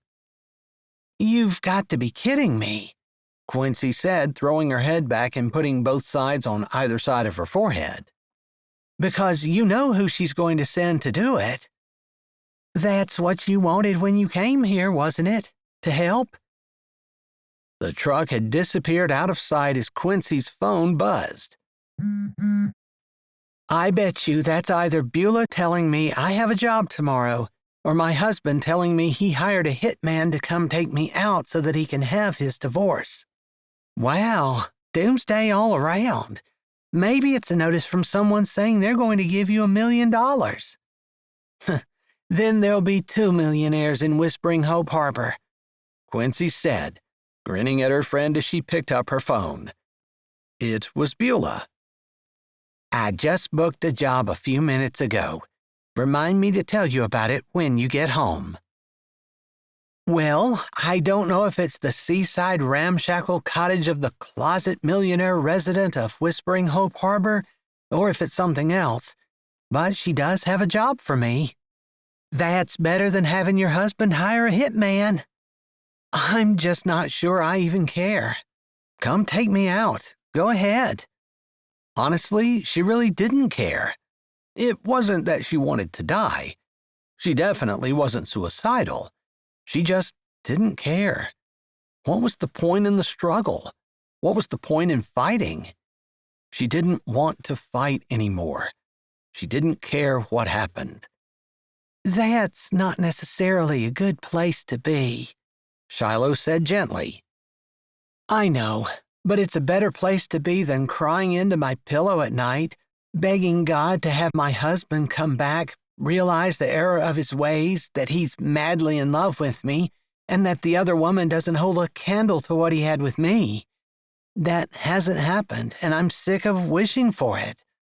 I don't want to not be enough anymore. You know, it's easier to not care. We're not necessarily going for easier.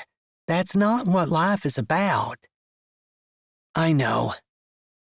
The bell rang over the door as a couple walked into the diner. Quincy glanced at her watch. I better go, she said, sliding out from the booth along with Shiloh. Thanks for coming to see me. Makes the afternoon go a little faster when you have a friend to share it with. Thanks for talking to me. I still don't know what I need to do, but it's good to know that I'm not stumped over something that's easy if it's stumping you too. I think you'll figure it out. You'll do the right thing, Shiloh said, leaning in and giving her a full-on hug, which Quincy returned. It felt good to have someone care about her. It felt good to have the human touch, too. I'll see you sometime. Apparently I'm working tomorrow, but maybe I'll be around on Thursday.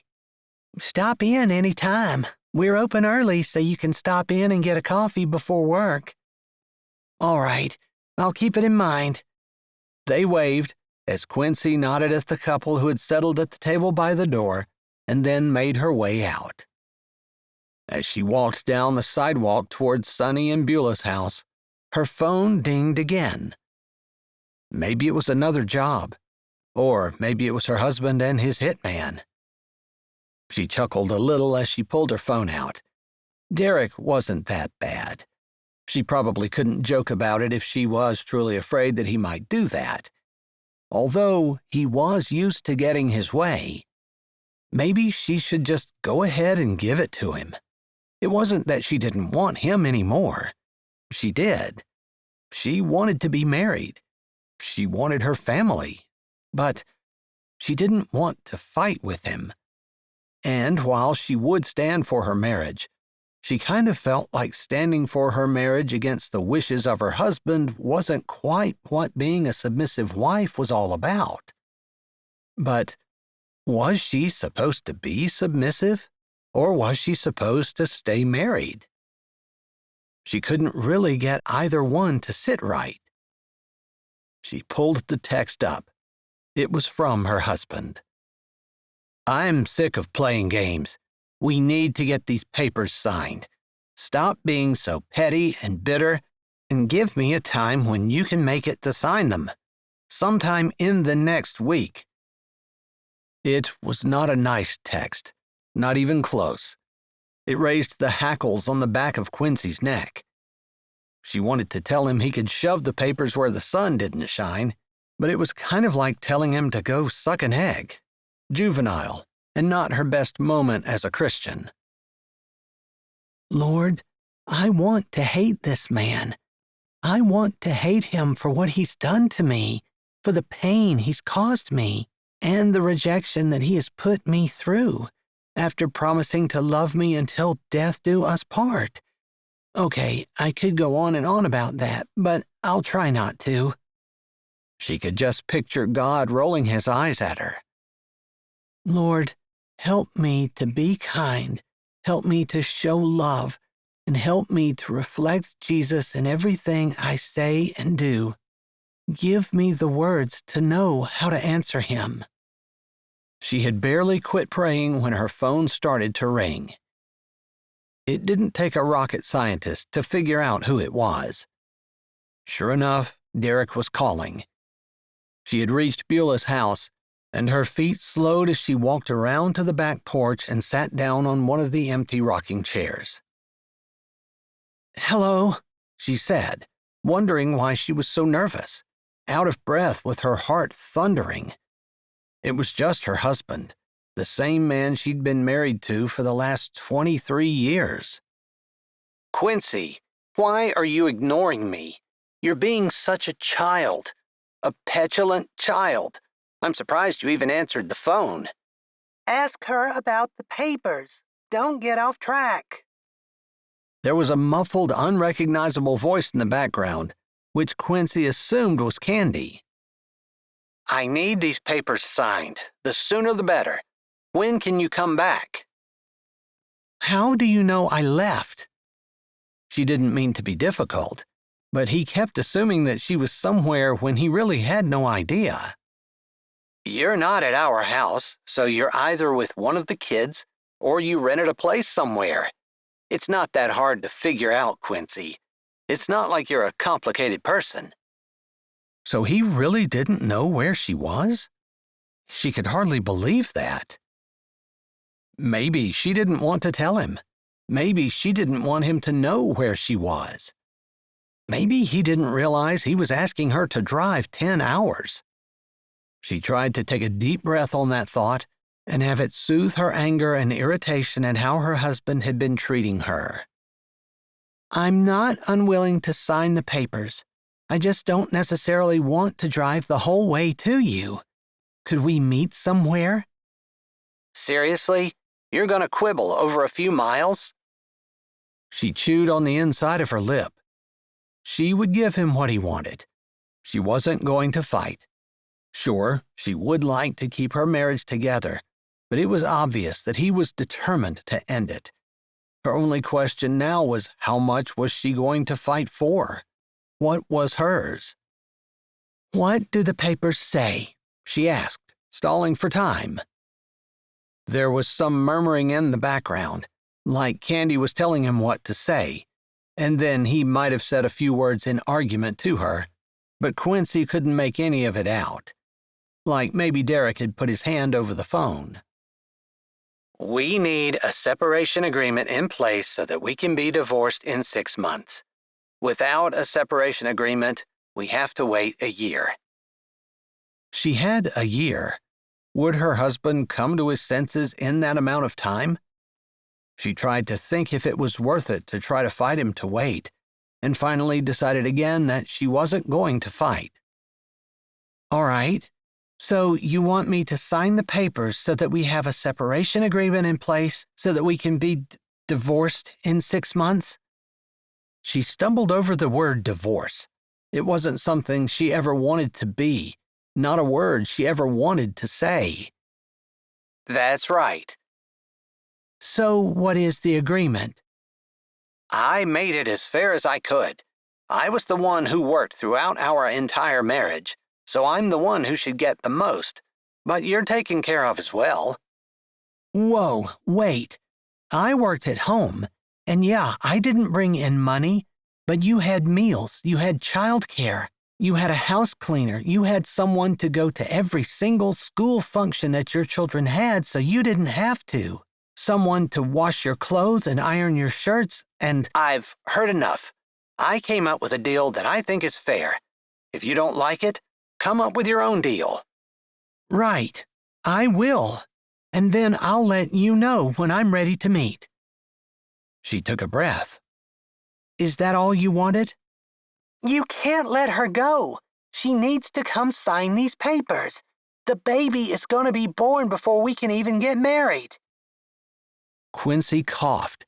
It felt like she was choking on her heart, which seemed to have jumped into her mouth somehow. That was definitely Candy in the background, and she was pregnant. Congratulations, she managed to say, although her voice didn't quite sound like hers. It sounded like it belonged to someone far away, and she wasn't even sure that she was still in her body.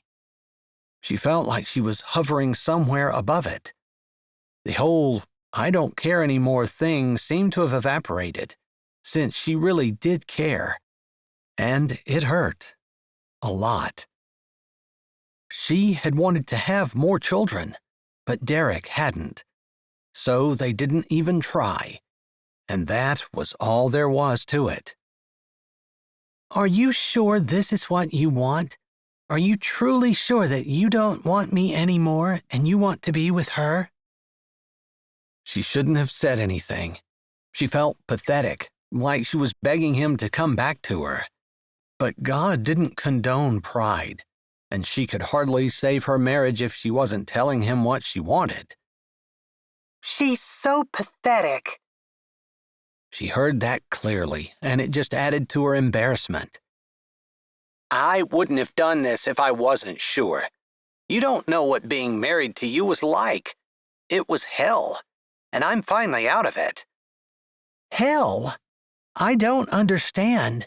I did everything you wanted me to do.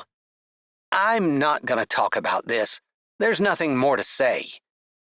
She pushed the words that wanted to come out back down her throat. Her chest already felt like it was too big and needed to expand somewhere, but was painfully suppressed. Swallowing all of the things she wanted to say made it feel worse, but she knew that eventually she would be happy that she didn't spew everything that was in her mind. She would just sound as pathetic as what they said she was. I told you, I'll come up with my own separation agreement, and I'll be in touch about meeting somewhere to sign it. If you don't have anything else to say, I'm going to go. You have a week. I've waited long enough. That was all he said before he swiped off, and she looked at her phone. It was no longer connected. She allowed her hand to slowly fall down into her lap. So Derek was going to have a baby with his girlfriend.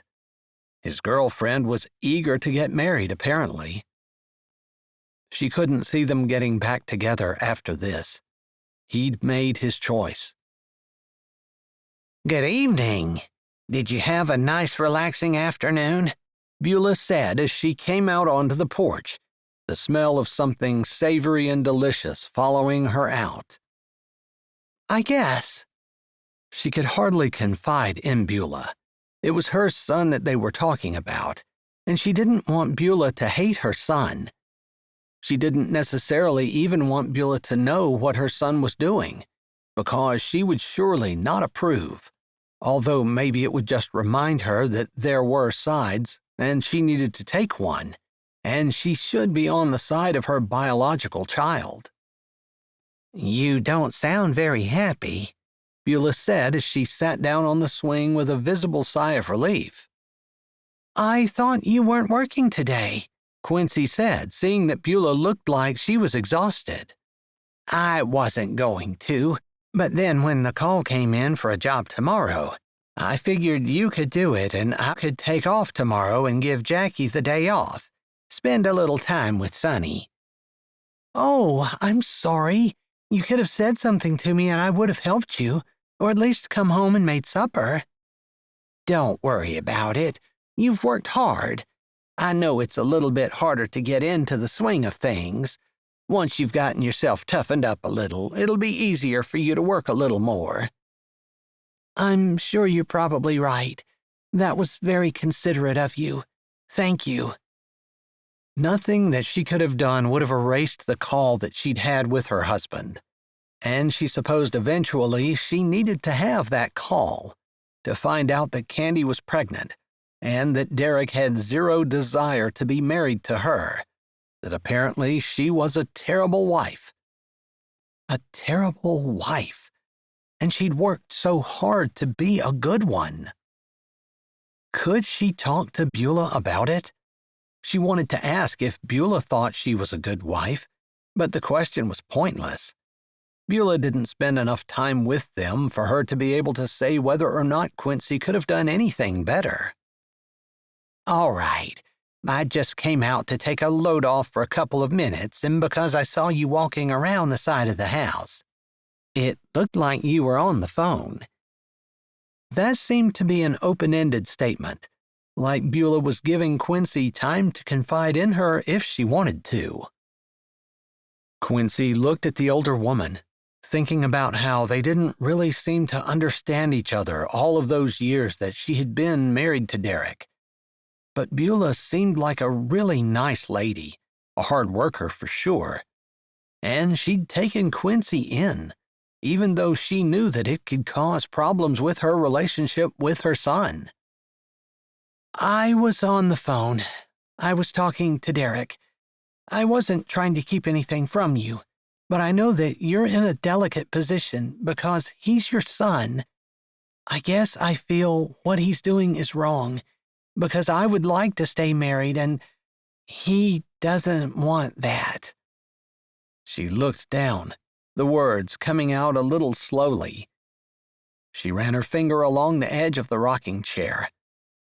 "I wouldn't mind talking to you about it, but again, I know you love your son, and I don't want to make him look like less in your eyes."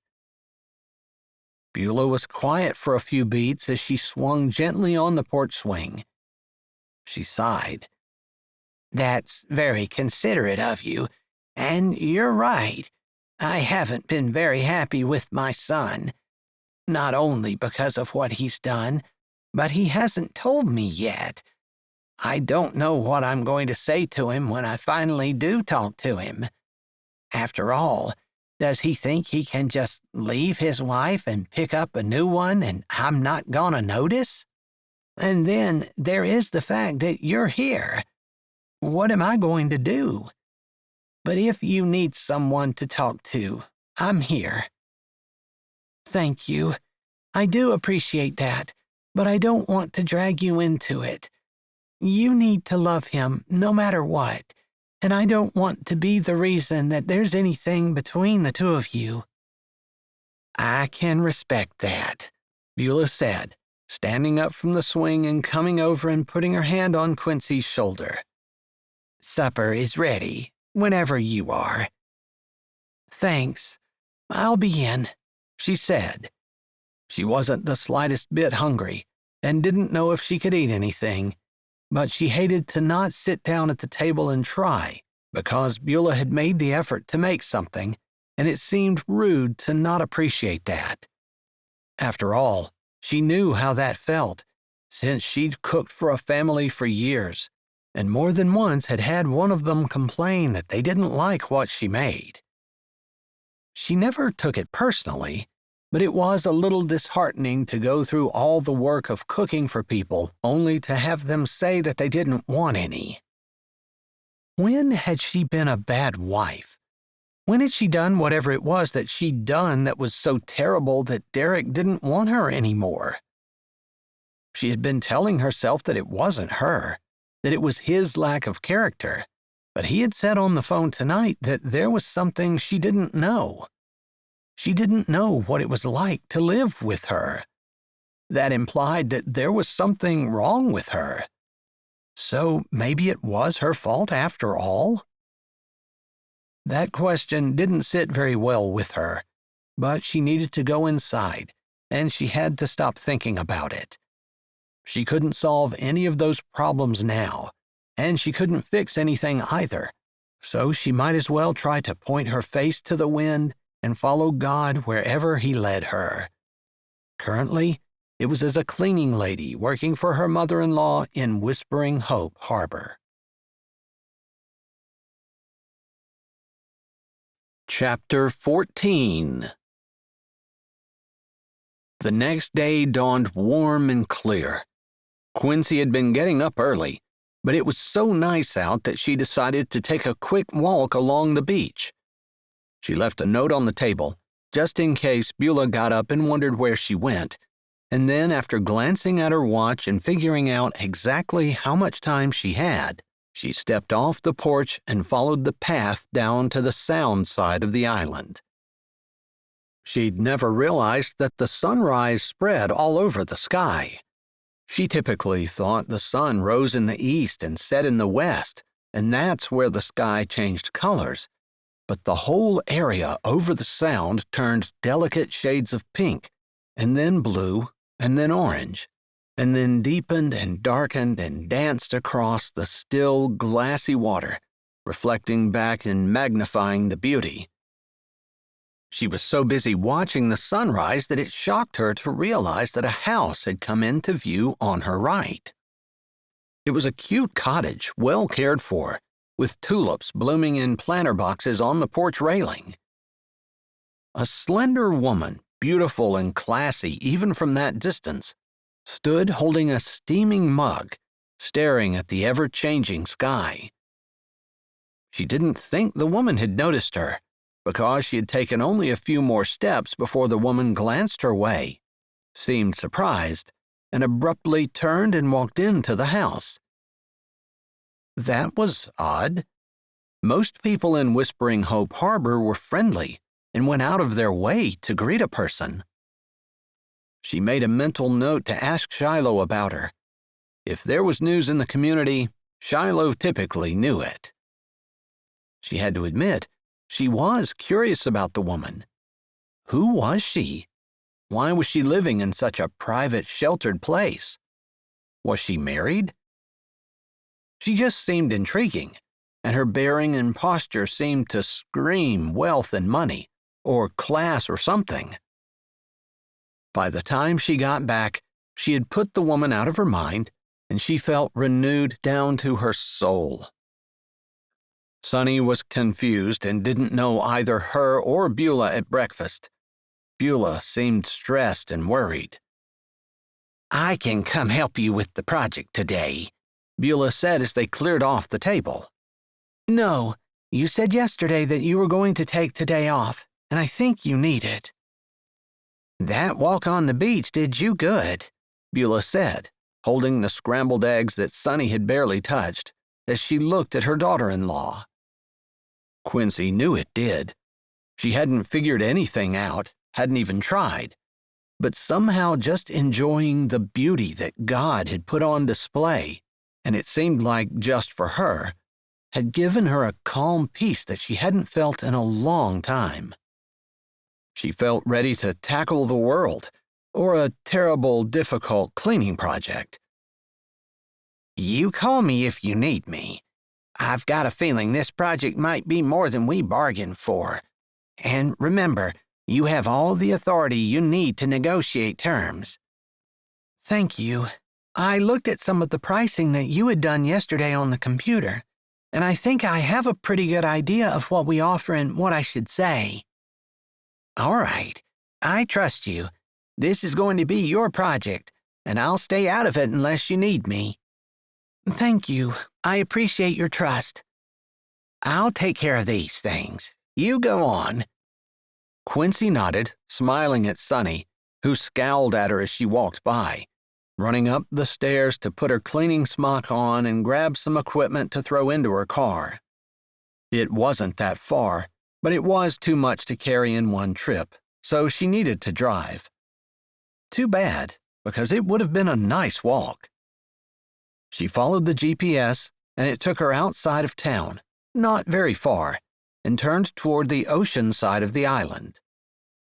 That was where the more expensive real estate was, and she expected to see a massively large 30-room mansion, like many of the vacation homes were.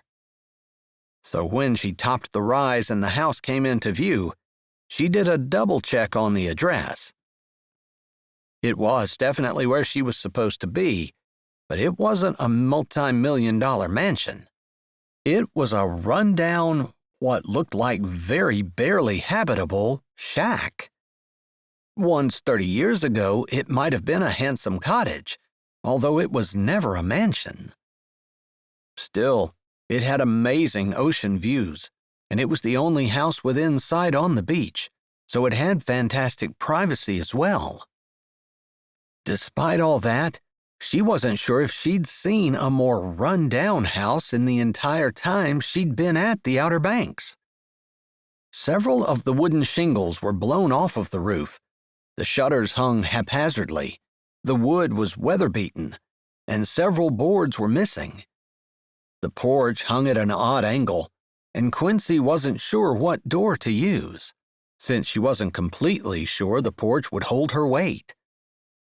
The back door was lower, although no less wobbly-looking, and it was the place where she finally figured she'd try, as she got out of the car, checked the address one more time, then shoved her phone in her pocket and decided to walk to the door and knock before she carried any of her equipment. As she came around the corner of the house, she saw the old truck that she'd noticed multiple times in town, chugging slowly down the road, blowing blue smoke and dripping rust, leaving a trail of oil like Hansel and Gretel's breadcrumbs. The man driving it always had a ball cap pulled down low over his face, but the one time she'd caught a glimpse of him, he seemed tall, with broad shoulders, salt and pepper in his beard, and shadowed eyes under the cap. Digging deep to find enough courage to step up and knock on the door, she tried to remember the peace that she had felt during her walk, the way her problems hadn't melted away, but had seemed less intrusive. After she was done today, she had planned to contact a lawyer after all. She still needed to face her problems head on, but she felt more equipped to do that, although she still didn't have any direction as to which way she should go. She supposed she didn't really have a choice if her husband insisted on a divorce. She couldn't and wouldn't force him to come back, and she didn't want to fight. Although she also didn't want to just roll over and give him everything she'd built with him. But what was fair? She pushed those thoughts aside and focused on trying to look professional as she rapped smartly on the door. She stood there, staring at the chipping paint, which at one point might have been blue but just looked like a dingy gray now. No one came after what felt like a really long time, so she rapped again. "What do you want?"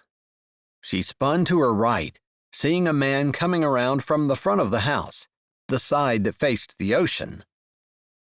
I am with Beulah's Best cleaning service.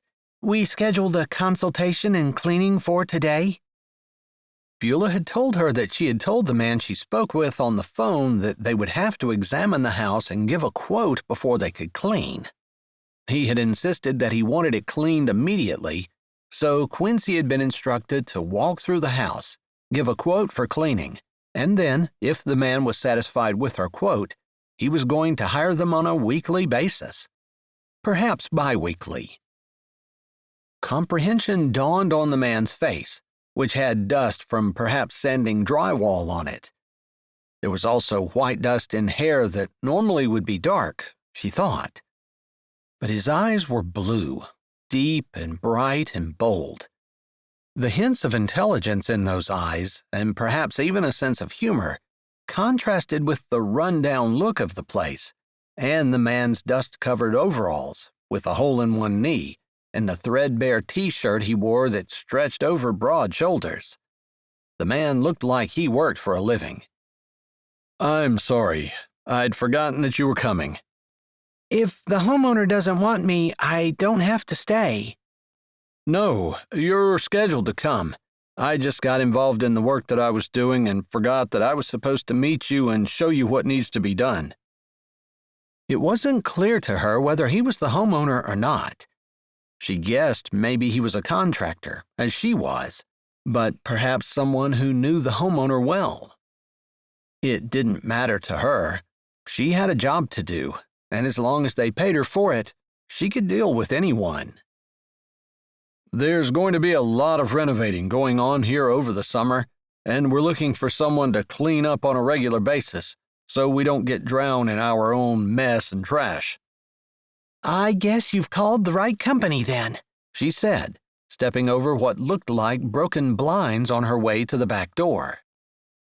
The man stepped to the door before her and had to give it a good yank before he was able to get it open. It creaked and sagged on its hinges. "This is one of the things that needs to be replaced," he said, indicating the door. I'm not sure I would be able to get it open, she said, a little worried. If I'd been here by myself, I might not have been able to get in. "I'll be around here when you're here, so if that proves to be a problem, you can just let me know and I'll help you." She walked into the house, glancing around at the open area. It looked like the views from the windows would be amazing, but it was in genuine disarray. Mid-renovation, covered in dust, with what looked like a makeshift kitchen, plastic sheeting stuck to the walls and covering most of the windows. "I guess I didn't introduce myself. I'm Enoch." She stopped and turned slightly toward him. He closed the door and held out his hand. I'm Quincy from Beulah's Best. Good to meet you, Quincy. All right, as you can see, there are renovations going on, and I highly doubt we'll be done before Labor Day.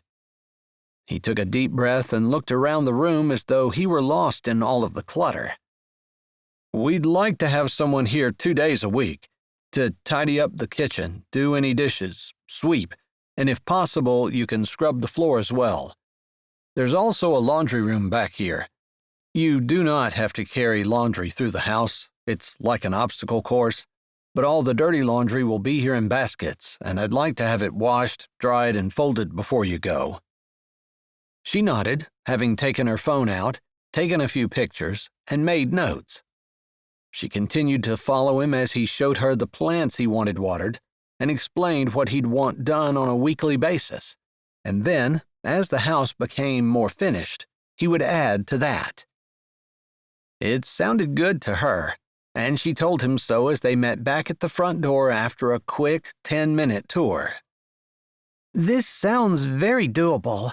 I'm guessing I would need at least 5 hours 2 times a week, depending on how much laundry there is.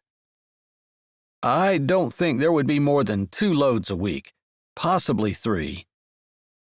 Would Monday and Thursday work for you? She asked, trying not to hold her breath. Friday through Sunday were the busy days. Tuesday or Wednesday would work better than Thursday, but she figured he wasn't going to want her to come clean on consecutive days. Those days would work fine. That's great. We're usually busy over the weekends, and I couldn't pencil you in then. Will you be the one coming? There was something in his voice that made her turn to look at him, really look. She had assumed he was a slightly unkempt contractor, and since she'd been married for 20 years, she wasn't in the habit of checking men out, or gauging whether or not she or they were interested. Maybe it was the fact that her husband had blatantly rejected her, and she was wondering what was wrong with her, or maybe it was just the idea that she'd been considering not standing in the way of Derek's divorce. Or maybe, she was pretty sure if it wasn't for that, she wouldn't have noticed and taken a second look, but she found herself turning and meeting his eyes, trying for a couple of seconds to read the expression on his face. Maybe she was out of practice, or maybe there was nothing there to read. Yes, it will be me. Beulah had already given her the authority to bid the job and schedule it, since she would be the one doing it. Why? The man shrugged his shoulders and wrapped a hand around his neck, rubbing absent-mindedly.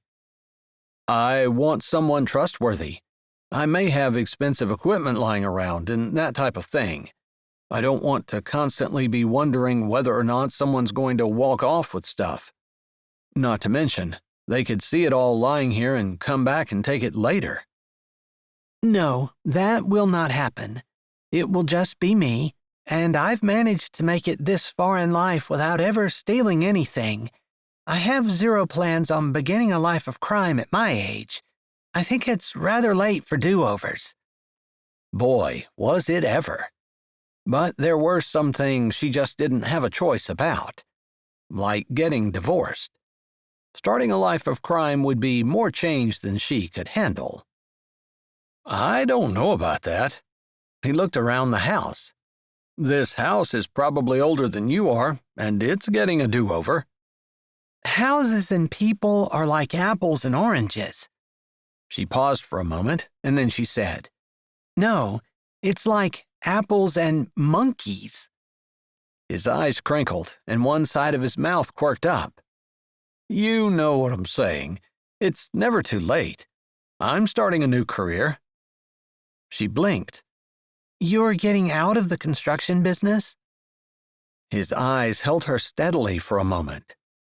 Do I look like I'm too old to start something new? He asked. Without allowing her to answer, he continued. I bet I'm older than you are. He held up a hand. Don't tell me. I'm not trying to get personal information out of you. I'm just saying, I'm doing it, and I don't think I'm too old. He had a self-deprecating way about him that was so different from Derek's arrogance that it felt refreshing. She found herself wanting to stand and chat. I wasn't going to tell you how old I was, so don't worry about it. He just grinned. And yeah, I guess you're right. People start new careers all the time. I didn't mean to imply that they couldn't. She had been talking about her personal life, but that seemed rather inappropriate to go into with a stranger. Plus, she might be seeing him for a while this summer as he worked on this renovation.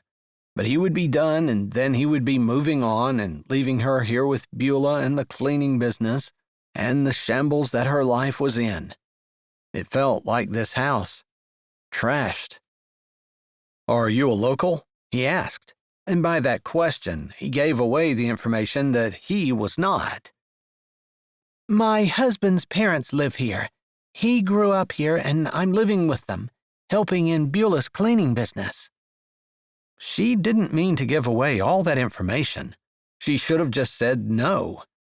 She wasn't used to guarding what she said. "So you're married?" She nodded. There was no way she was going to talk about that. She might not be for very long, but this man did not need to know it. It wouldn't make a difference to him whether she was married or not. "I can see why you'd want to move here. It's pretty. I assume you're starting over somehow because of what you said before. Why would you say you're too old?" Why would she indeed? She felt like she was too old to start a relationship. She already had children. Whoever she would be with would probably have children. They would have to try to figure out how to make that work. It wouldn't feel the same. Two people trying to blend two families together. She liked the family that she had. She didn't want to try to blend someone else into it. And since when was she thinking about blending families? She was trying to figure out whether or not she should allow Derek to have his uncontested divorce. That was so very far away from trying to blend a family together. This looks like it's going to be a beautiful place once you're finished. He grunted, and she thought it might have been a laugh. Seriously, I know it's a mess right now, but look at that view, she said, nodding out the window at the ocean that stretched out until it met the horizon beyond. I can just picture sitting here in the living room, maybe beach decor, some turquoise, comfortable chairs, high enough that you can look out the window easily. Who wouldn't enjoy working in such a place? She didn't know why she was going on about it, other than to change the subject. And maybe the house kind of reminded her a little bit of herself. Was there some potential underneath what felt like the wreckage of her life? Could she eventually be more than just a disaster, completely wrecked by the rejection of a man who was supposed to love her and had pledged his life to her? Well, thank you. I think you're right. I can kind of see the thing in my head, but until it actually comes together, I don't know whether I'm dreaming or dealing with reality. I would think that once you get good at your job, you'll know whether what's in your head is accomplishable in reality. She hoped she was encouraging him in his new profession. I guess you're probably right. All right, who should I call to give the quote to? You can just give it to me if you have it, or I can give you my number if you need to work it out. This looks pretty simple and straightforward. She gave him a quote based on what Beulah and she had talked about, told him the number of hours that she could plan on working and the days, and he agreed that that would be fine. All right then, since today is Wednesday, I can start tomorrow if you'd like. I would like, he said, another twinkle in his eye. But he didn't linger. I'll give you the code for the door in case it's locked, and then you can let yourself in and out. I'll probably be around, but if I'm not, since you're not a thief and don't plan on becoming one, I'll just let you take care of it yourself. She acknowledged his reference to her earlier words with a slight incline of her head. That sounds fine. He held his hand out, and she shook it. As she was driving away, she realized that Enoch had never given his last name, and she hadn't asked for it. As she pulled up to her next job, a vacation rental near the marina at Whispering Hope Harbor, she wondered why she even cared. It didn't matter what his last name was, or anything else about him, for that matter. She pushed it out of her head, pulled up the notes for the vacation rental on her phone, and got out of her car. This was just a typical turnover, and she stripped the beds, loading up both washing machines before she started in the kitchen. She had been working steadily for 2 hours when she noticed movement down by the pool. Glancing out the window of the bedroom she had been cleaning, she saw a woman dressed in khaki shorts and a collared shirt with a logo on it. Her short hair was sun-bleached, and she seemed to be about the same age as Quincy. The woman must be there to clean and service the pool. She was a little surprised, although she didn't know why, other than the woman was older than she would have expected, and she typically thought of that as being a man's job. Gathering up the floaties and pool noodles that had been left in the bedroom, she figured she would take them down and go out and introduce herself. Chances were they would be seeing each other quite often over the summer. Walking out, she set the things she carried neatly in the designated box, then strode out underneath the deck overhang into the sunlight. The woman must have caught movement out of the corner of her eye because her head jerked around, her eyes wide. You startled me. I wasn't expecting to see anyone else here. I'm the cleaning lady, she said, feeling a little weird introducing herself like that, but only because she hadn't gotten used to it. This was her job now. I'm the pool lady, the woman said with a straight-up smile. My name's Sharon. She walked over with her hand out, dragging a hose or something along behind her, a floaty drifting lazily in the pool, like it didn't have a care in the world. Quincy found herself being almost jealous of it as she shook the lady's hand. I'm Quincy, working for Beulah's Best. I see. I've heard about Beulah's daughter-in-law and the situation you're in. Quincy's eyes widened. How did you know I was her daughter-in-law? It's a small town. News travels fast. Sharon lifted a shoulder. You'll probably have to get used to it if you're going to stay for any length of time. I guess I'm just surprised, that's all, she said, and then she realized that Sharon had mentioned her situation. So you know my husband cheated on me? It happens, unfortunately. Men are rats. But what do we do? She lifted a shoulder again, giving Quincy a measured look before she turned back to look at the pool. Can't live with 'em, can't live without 'em, and you can't shoot 'em. Quincy smiled at the familiar saying. She couldn't say that it hadn't gone through her head a few times in the last week or so. Sounds like you've had some experience. Not really, she said with what Quincy was beginning to believe was her typical no-nonsense approach. My husband died 7 years ago. As far as I know, he didn't cheat on me. But he did leave me rather destitute, and also, somehow, my son blamed me for all of it. I started coastal clear pools just to survive. And your son? Quincy asked gently, feeling like that was where the emotion was for Sharon. Haven't talked to him. I've got grandkids I've never met. I know that from social media.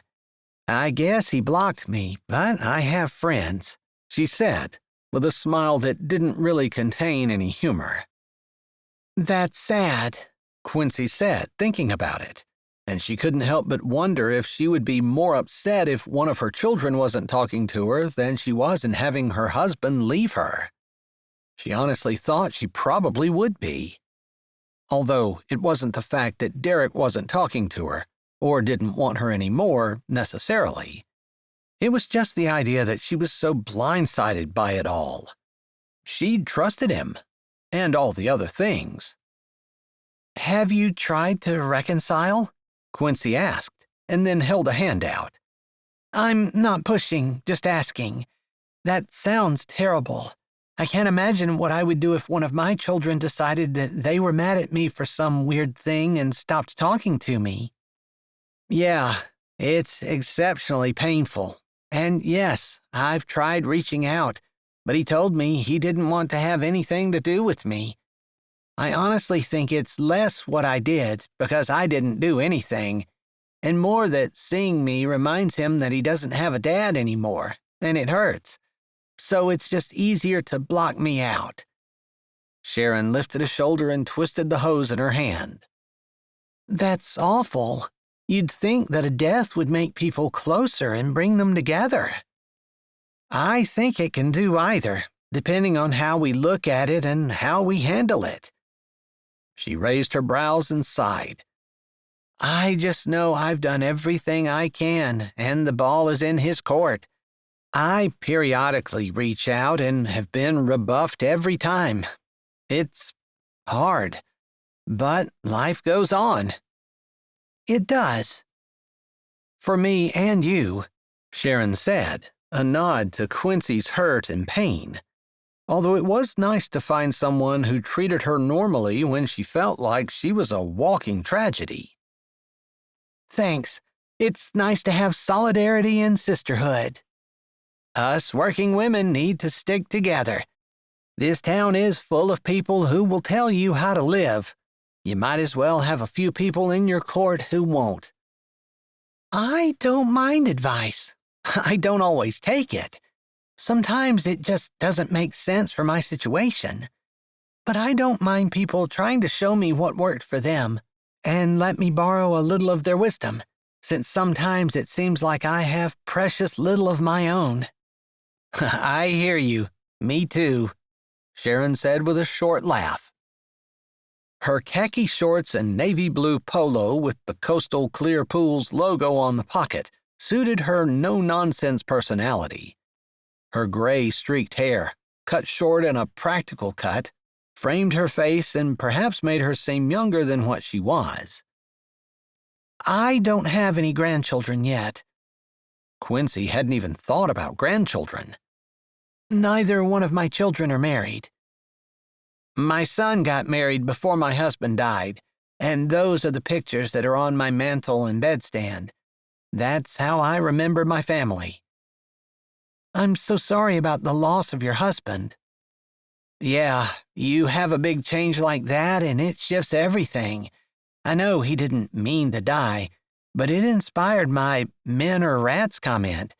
Still, it's like I said, life goes on and you have to pick up the pieces and just keep going, because nothing stops and waits for you. Speaking of, I better get back to work, but it was really nice meeting you. I hope we'll see each other again. I'm sure we will, Sharon said. My house is just a few houses up from your in-laws. We'll have to get together sometime before things break loose and get insanely busy over the summer.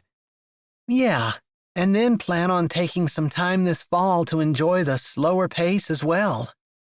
You've got it. You endure the summer and enjoy the rest of the year. She waved and then turned her attention back to the pool. Quincy walked back in the house, feeling like she just might have made a friend. Chapter 15. Quincy gripped the wheel tighter and tried to take deep, calming breaths. She was almost to the tunnel, and part of her wanted to stop and turn around. But in church the week before, the pastor had talked about how it took two to fight. That contention was often because one person wanted their way and wasn't willing to give it up.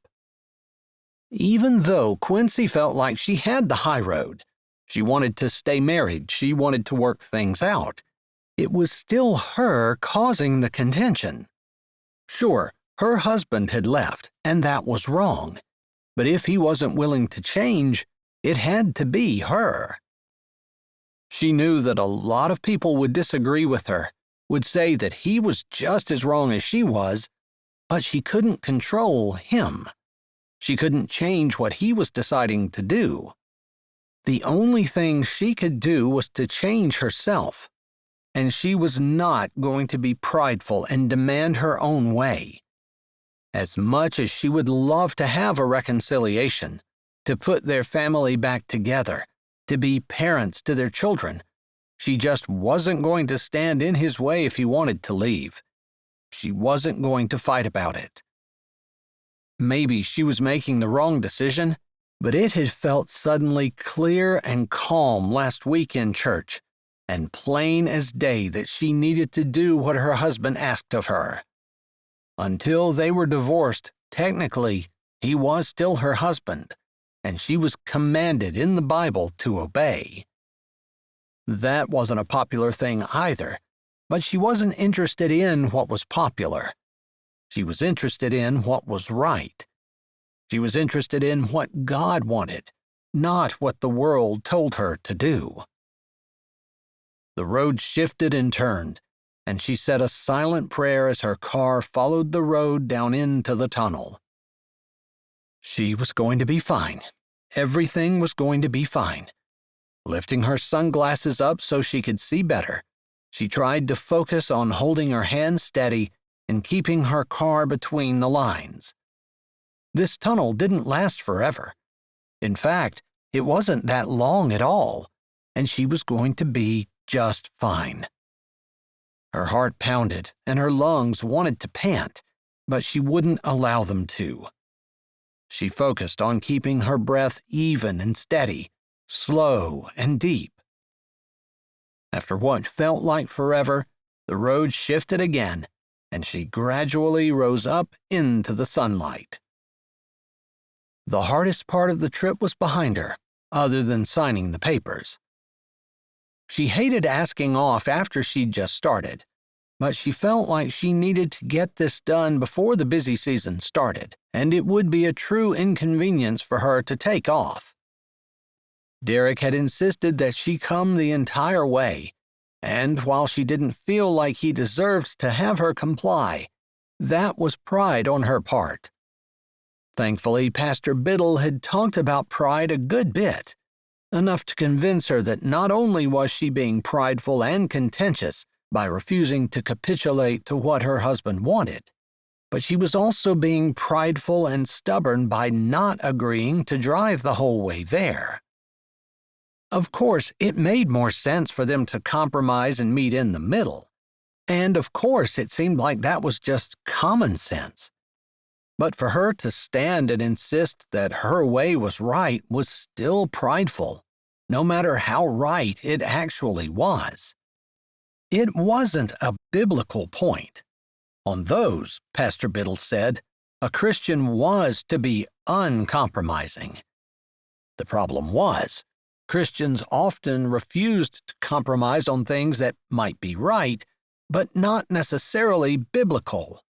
Like meeting in the middle, rather than making the wife that you're leaving high and dry drive the entire way back from your parents' house, where she was living to take care of them, so she could sign the papers that you wanted her to sign, while you committed adultery and trashed your marriage. Look at Jesus. Look at his face. Look at his nail-pierced hands. Look at the beauty he left in heaven so that he could come here and die for you. She told herself that over and over again as she continued to drive down the road. If she kept thinking about how much her husband did not deserve her coming to meet him, she was going to be in an exceptionally bad mood when she got out of the car, and she'd probably end up yelling at him or something stupid like that. She wanted to be calm. She wanted to be collected. She wanted to be kind. If he was going to do wrong, he wasn't going to force her into becoming someone that she hated and doing things that she said were wrong, things a Christian shouldn't do. Otherwise, he'd be right, wouldn't he? Right in leaving her. right in not becoming a Christian, because obviously being a Christian didn't help her be kind, and right for making fun of her and her faith. She supposed that was a prideful way of looking at it, but it helped her remember that she was going to be kind, no matter how much she felt like not. It reminded her of that verse in Proverbs, "Commit thy works unto the Lord, and thy thoughts shall be established." She might not feel like being kind, but her works needed to be kind, and hopefully her feelings would follow her thoughts. She arrived at the park where they were supposed to meet around 3 in the afternoon. She had left early, hoping to drive a good bit of the way back after they talked so she would be able to work the next day. She didn't want to leave Beulah any longer than what she had to, now that she knew what her circumstances were. She pulled into the park, seeing several vehicles, but having no idea what her husband was driving. The convertible wasn't there, and she didn't recognize any of the parked cars. It was a beautiful early spring day, and tulips were blooming, giving pretty pink, purple, and red colors against the bright green spring grass. Several children played at the playground while a group of moms stood along the side chatting. It didn't seem that long ago when that was her, watching her children play as she chatted with moms from the church. It seemed like another lifetime ago at the same time. Was that really her life? When she was happily married with beautiful children and great friends? What had happened? No, she wasn't going to go down that road. Not now. Taking a deep breath, pushing her shoulders back, and planting a smile on her face, she turned and looked. A couple walked toward her.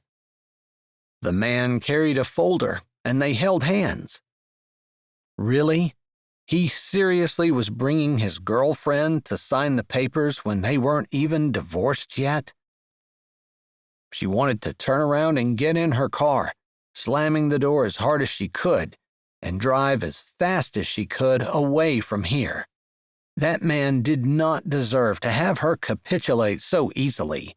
He deserved to have someone fighting him. But she didn't want to fight.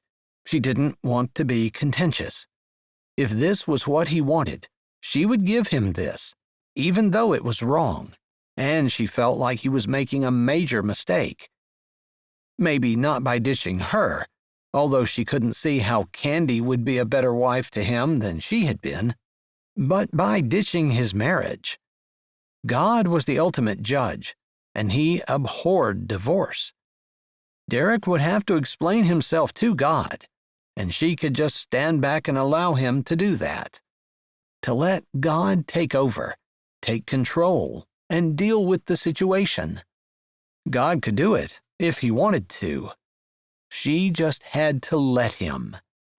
If she stepped in and decided to handle it on her own, God wouldn't. And then maybe Derek wouldn't get what God really wanted him to have, whatever that was.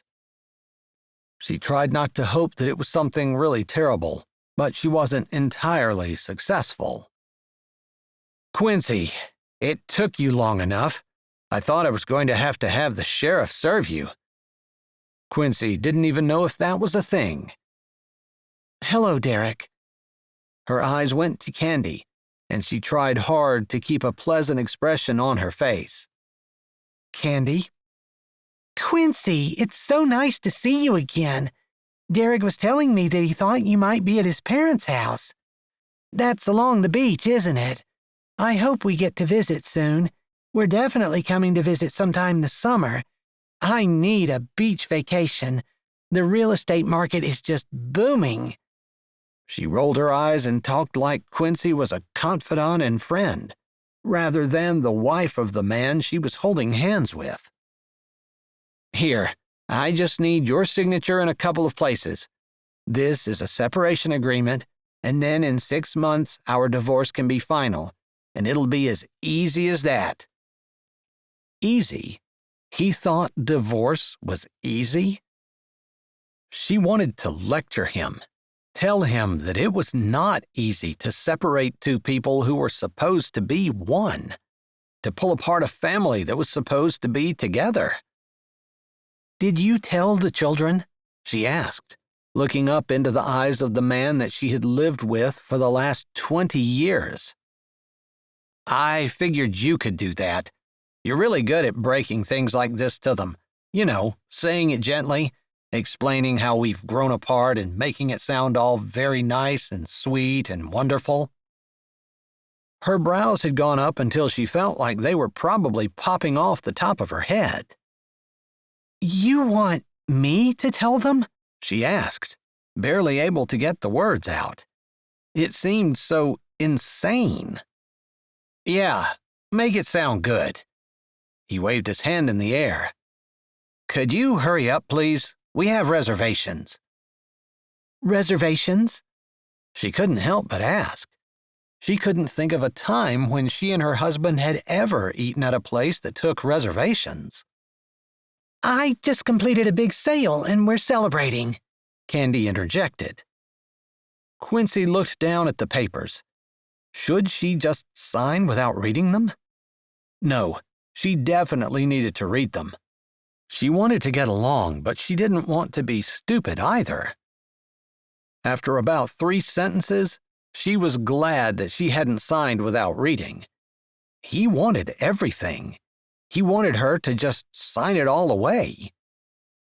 I'm sorry. I'm going to have to take this home with me. What? The word exploded out of Derek. Even Candy looked upset. I thought maybe we would split things 50-50. This basically says that you get everything. That's because I was the one that worked for it all, Derek roared. You sat at home on your butt doing nothing while I went to work every day, and I don't get everything. You get the car that you're driving and the stuff that we put in storage. There are a lot of valuable things in there. Not as valuable as the house, and our savings, and your pension, and this is... Quincy closed her mouth. She'd said she wasn't going to fight. She'd felt peaceful about it yesterday in church. She was confident that God was going to work things out for her good and His glory, and she was going to sit back and let Him. But sign this agreement that was so blatantly wrong? She couldn't do it without thinking about it. I'll mail them to you. You can text me whatever address you want them to go to. Sign the papers, Derek commanded, in a voice that Quincy wasn't sure she'd ever heard. It made her want to pick up the pen and sign immediately. She wasn't sure how it happened, but she felt calm as she said, No, I'll mail them to you. Text me the address. She turned, not quickly, but in a calm and controlled manner, and started walking back to her car.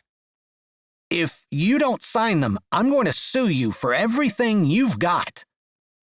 She almost laughed. She had nothing, and if it was up to Derek, she would never have anything. Chapter 16. If we split the sale of the house 50-50, I won't fight you on the divorce. Quincy stared at her phone, a sense of peace stealing over her. She wasn't fighting for more than what she deserved. She wasn't fighting her husband at all. But she wasn't allowing him to take advantage of her. That seemed fair. With a sense of peace, she hit send and then closed her phone. Maybe he wouldn't agree to it, but if he came back with anything remotely close, she was going to agree with it because she didn't want to fight. Sure, he might get a little bit more than what she did, and she might not get exactly what she deserved, but life wasn't about her getting everything that she deserved. And it wasn't fair either. The stress of fighting him would not be worth the extra money that she would get if she continued to battle back and forth. She felt like a weight had been taken off of her shoulders, because no matter how he came back, she was content with whatever she ended up with. Checking to make sure she had put everything she needed in her bag, she grabbed it and went downstairs. She and Beulah had an uneasy relationship and had settled into a routine of sorts. It had been a week since she had left to go meet her husband, and every day since then, she and Beulah had worked in the cleaning business, figuring out a schedule that kept both of them busy. To her surprise, Quincy actually enjoyed the work. Maybe it would get old after a while, but wandering around those big, multi-million-dollar houses, seeing the ocean views, and enjoying the beauty of the ocean made her look forward to going to work every day. Of course, the work was hard, and she was tired by the time she got home, but she truly could see herself doing this for the rest of her life, however long that was. Taking a stroll out on the beach, she watched the changing sky, feeling like she would never get tired of that either. On her way home, she saw the same woman she'd seen almost every day, standing on her porch. She threw her hand up in a wave when she thought the lady was looking. They'd exchanged waves for the last few days after the woman had stopped running inside as soon as she came into view. The woman's wave was still just a stick her hand up and wiggle her fingers kind of wave, almost like she was afraid to wave big and didn't want to draw attention to herself, like she was shrinking in on herself. Maybe there was something in her past that kept her from wanting people to see her. Or maybe she was here to get away from something. Or perhaps it was almost a fear thing, like the woman was scared. No sooner had she waved than she patted her leg to get her dog's attention and then hurried into the house, closing the door behind her dog, without looking at Quincy again. Odd, but at least they shared a little bit of a greeting. Maybe tomorrow the woman wouldn't be quite so reclusive. She could hear Sonny yelling as she turned up the path to go to Beulah and Sonny's house. "I don't want any of this food. It's all crap. Everything in here's been crap since the day I came." She could hear Beulah's voice murmuring something low and soothing, but she couldn't hear exactly what it was. And then there was a crash, along with some more shouting from Sonny that she couldn't understand. She ran the last 3 steps to the door and yanked it open as quickly as she could. Jackie had requested the day off, and Beulah and Quincy had to arrange things so that Beulah was staying home with Sonny. "It's okay. You don't have to get upset. No one's going to make you eat that," Beulah said in a calm and soothing voice from her position on the floor, where she bent down to pick up the shattered pieces of a bowl. "That's what you always say, and then I always have to eat it." Sonny whirled on his foot and shuffled angrily, stomping his feet as hard as his old legs would allow him to, toward the recliner in the living room. "Good morning," Quincy said, unsure how Sonny was going to respond to her. "You're the nice lady. I had the mean lady back there. She was trying to make me eat a bunch of crap. I don't want to." Sonny sounded like a petulant child as he parked his walker, grabbed the remote for the TV, and lowered himself in the chair, crossing his arms over his chest without even turning the TV on. "Would it be okay if I talked to her?" Quincy said, unsure if that was going to work or not. "You could try, but I've been talking to her for 80 years, and it hasn't done any good." It was on the tip of Quincy's tongue to ask him if he knew what her name was, but she didn't. She was pretty sure Sonny was not in his right mind. "Sorry," she whispered as she walked to the table and bent down to help Beulah pick the mess up off the floor. Beulah lifted her head, and to her surprise, there were tears on the older woman's face. "I don't know how much longer I can do this," Oh my goodness, it's hard, Quincy said, reaching a hand out to touch her shoulder. Beulah didn't exactly fall into her embrace, but she lifted one of her own hands up and grasped Quincy's, squeezing it. I'm so scared. I'm so scared of losing Sonny. We've been together for so long, but then I think I've already lost him. She waved a hand in Sonny's general direction. He doesn't even know who I am, but I'm scared of losing my business, my independence, of getting old like this too. It's just so overwhelming. And when he has a day like this, where he doesn't recognize me and he's violent and mean, I don't think I can keep doing it. More tears slipped out, and she wiped her cheek with the back of one hand, pieces of glass still clasped in her fingers. I don't blame you. It's so much and so hard. And I've wondered from the time I came how you've been doing it all. Running the business, keeping the houses clean, and the employees in line. And I know this isn't the same, but when Derek left, that took away my security blanket too. I didn't realize how much I depended on him. But I'm scared to death to start over at my age. I was so glad that you guys were here. Even though I know that things were hard for you, it was a little bit of a soft landing. She paused for just a moment, unsure how Beulah would take her next words. I guess we can be the soft landing for each other, because as long as I'm here, I'll be working to help you. With Sonny, with the business, with your own health, with everything. But you're not the only one who's scared.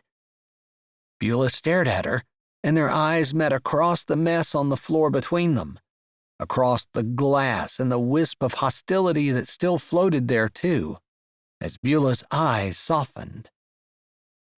Thank you. It makes me feel so much better to know that I'm not in this by myself. I guess that's the thing. When Sonny starts acting like this, I don't feel like I'm part of a couple anymore. I feel like I'm all alone. That makes two of us. And if there's two of us, then neither one of us are alone, right? She gave a little smile, and Beulah nodded and smiled just a little back. You know, Sonny always said that God's plan was bigger than our understanding, and that all we had to do was just have faith. It always seems so simple and trite, but sometimes that's literally all you can do. Beulah's whispered words resonated deep in Quincy's soul. Maybe she'd heard those exact same words before at some point, or many points maybe. But it wasn't until she was in this particular predicament, no husband, no safety net, because she'd just signed away her right to his pension. She could have fought for it. That's what she had been planning on using in their retirement. They'd talked about it together. Beulah didn't need to know that. But Quincy had been more scared than she wanted to admit. But Beulah was right. God's plan was bigger, and sometimes all she had to do, or all she could do, was have faith. I think Sonny was a wise man. You were blessed to have him for so long.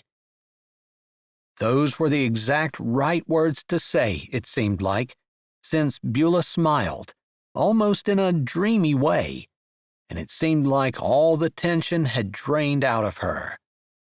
You're absolutely right. I was blessed.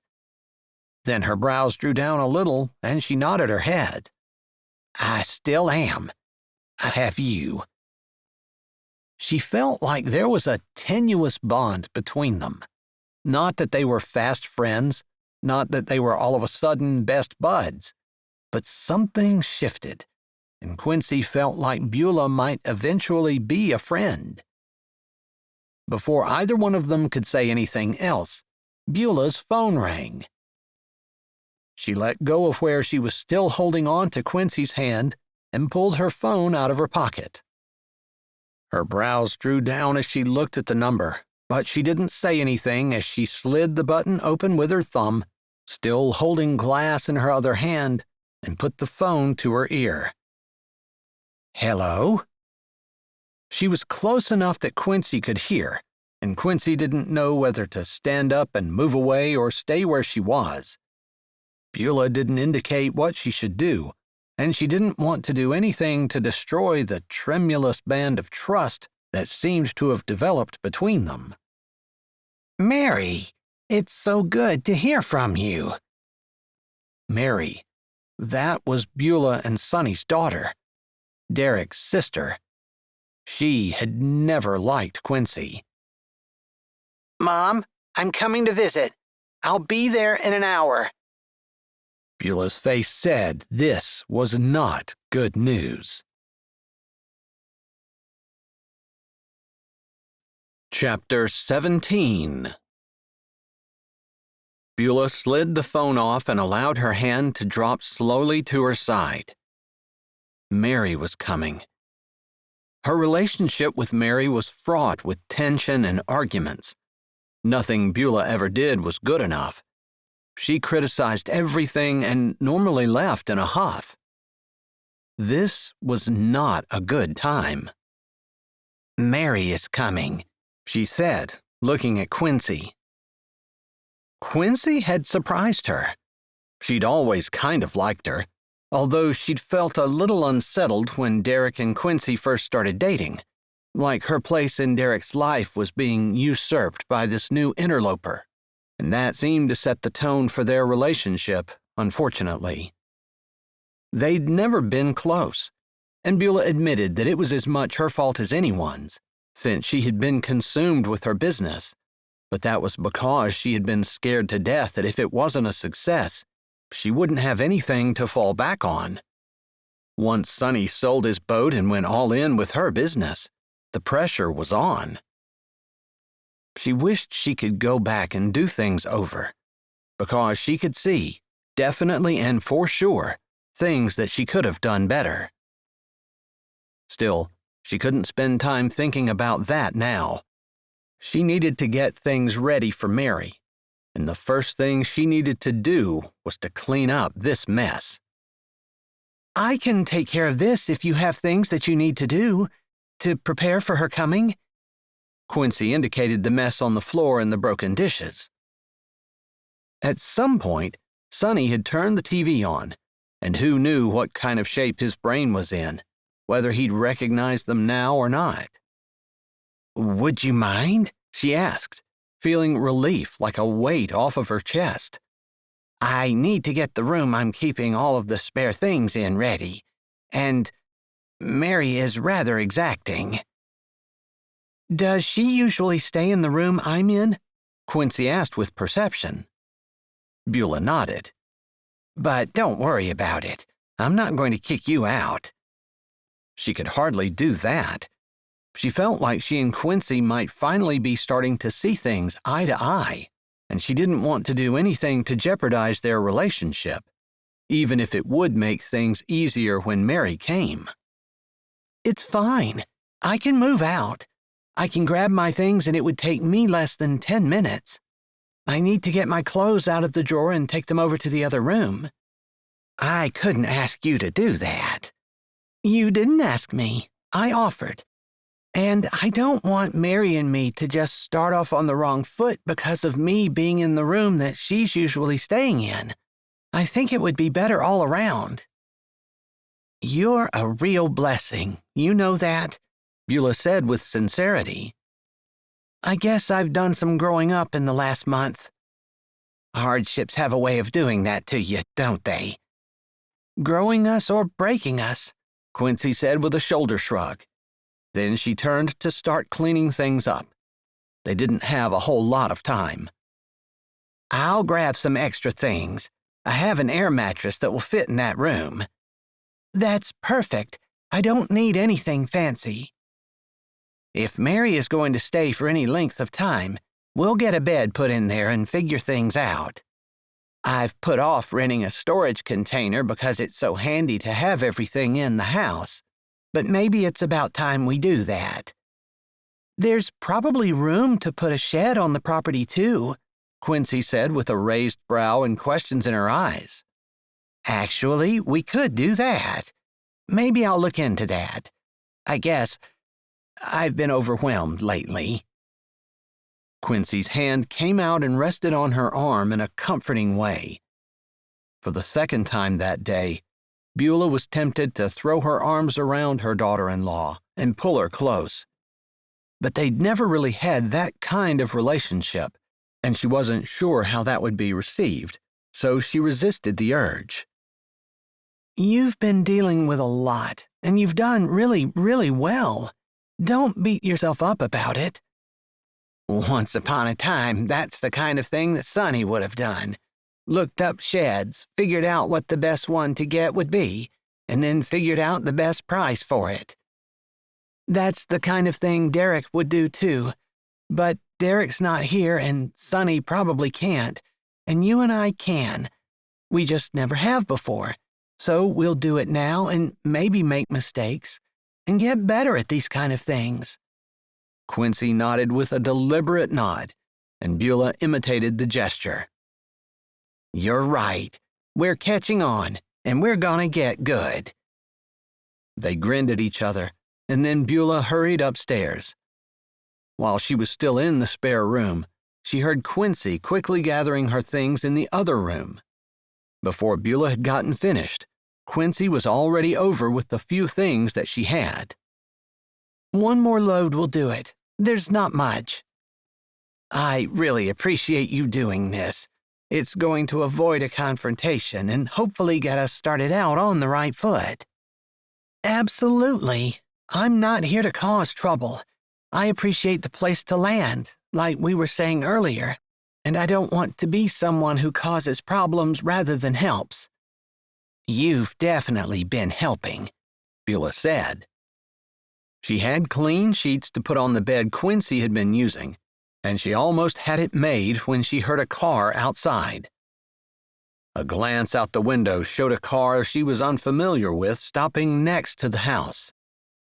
Mary typically drove in on a rental, and it seemed like she got a different car every time. I think she's here, she said as Quincy stood in the doorway. Do you want me to finish up there? Yes, please, she said. Just this pillowcase and the blanket. Perfect. I got it. She hurried downstairs and made it to the door just as Mary rapped sharply on it before twisting the knob and walking in. Hello, darling, she said. Mary gave her a disdainful look and a perfunctory hug with no warmth. Mother? Her eyes swept the room as the door clicked closed. When was the last time anyone cleaned here? Her eyes narrowed. Mother, you can't have Dad in a place like this. If someone comes to inspect your house, they're going to take him from you and put him in a home. Her lips pressed together before she glanced over at her father. Daddy, how are you? She said, leaning over Sonny and giving him a hug. Of course, Sonny looked at her and recognized her. Hey there, girlie, he said, using the nickname he'd always used with Mary. What did you have for breakfast? Mary asked, picking something off of his face. Nothing. They didn't give me nothing for breakfast. Beulah's mouth dropped open. She wanted to deny it and defend herself, but she also didn't want to make Mary's father look bad by saying that he had thrown the food that she had offered him on the floor, breaking plates, making a mess, and throwing a fit, even though she was serving his favorite, sunny-side-up eggs and oatmeal. It was an odd combination, but he'd always loved it. Mother, what's the matter with you? You can't not feed him, and he can't cook for himself. Sweetheart, it's a little more complicated than that. Mary opened her mouth to respond, but as she was lifting her head, her eyes seemed to get caught on something beyond Beulah's shoulder. Her eyes widened and then narrowed as she straightened, putting her hands on her hips. You? Her voice held contempt. What are you doing here? The words didn't exactly sound evil, but close. Mary, what a pleasant surprise. I've been staying for a while and am working to help your mom with her cleaning company. I've been helping with your dad a little bit too. Why aren't you with Derek? Where is he? She looked around as though he were standing in a corner somewhere, just waiting for her to say his name. Beulah figured that Quincy probably didn't want to tell Mary her whole life story, especially since Mary seemed to have come looking for a fight. She was normally unable to be satisfied and critical, but not usually this bad. Mary, darling, I'm sure you're tired after your long trip. Let me help you get your luggage upstairs. Did something happen to Derek? Derek's fine, Quincy said, grabbing her shoulder bag from against the wall where she'd leaned it earlier. I'm going to go ahead and head out. I'm going to do the Williams rental first, and then I'm going to stop by the Sea Cottage and do that one next. It'll be late when I get back. I'll probably grab lunch at the marina with Sharon. All right. I won't expect you then. Mother, this is really strange. What's going on? Mary said, as Beulah tried to gently lead her away. We can catch up here in a minute. Let's get you inside and settled first. Did you have breakfast? Would you like me to make you something to eat? You need to make Dad something. I can't believe you didn't feed him. Mom, what are you thinking? She met Quincy's eyes for a brief moment, and Quincy smiled, a smile that said that she was sorry to be leaving Beulah in the lurch, but she knew that she had to go. Someone had to clean. Beulah wanted to tell her not to worry about it. It was funny. She wouldn't have guessed that Quincy would become a confidant, but she felt like she could trust her, and she already had with various aspects of the business. Perhaps she could trust her with more. The door closed behind her, and Beulah let out a sigh of relief. At least Mary wouldn't have Quincy to pick on anymore. Somehow, she felt like Quincy was in a vulnerable place, with her husband having left her and the different things that she had confessed to Beulah that morning. She didn't figure that Quincy was in the right frame of mind to be dealing with Mary's barbs, which could be rather sharp and pointed. Okay, and downright mean. Mother, you've got to tell me what's going on. What is Quincy doing here? Working, no less. She and Derek have been planning for at least 6 months to move in with us after they sold their house. They were planning on helping with the business all along. But Derek's not here. No. Then, because she figured that Mary was going to find out sooner or later, and maybe it would be easier for her to find out when Quincy wasn't around, Beulah said, He cheated on Quincy and left her for the realtor. Quincy found out the day they closed on their house. She decided to come here anyway, and she's been a godsend the last few weeks. I don't know what I did without her. Did it ever occur to you that Quincy is lying? That maybe she cheated on Derek? Why are you so quick to believe the worst about your son? Mary's eyes were huge and her hands fisted on her hips as though expecting a fist fight. Beulah sighed. She didn't have the time or energy to get into this right now.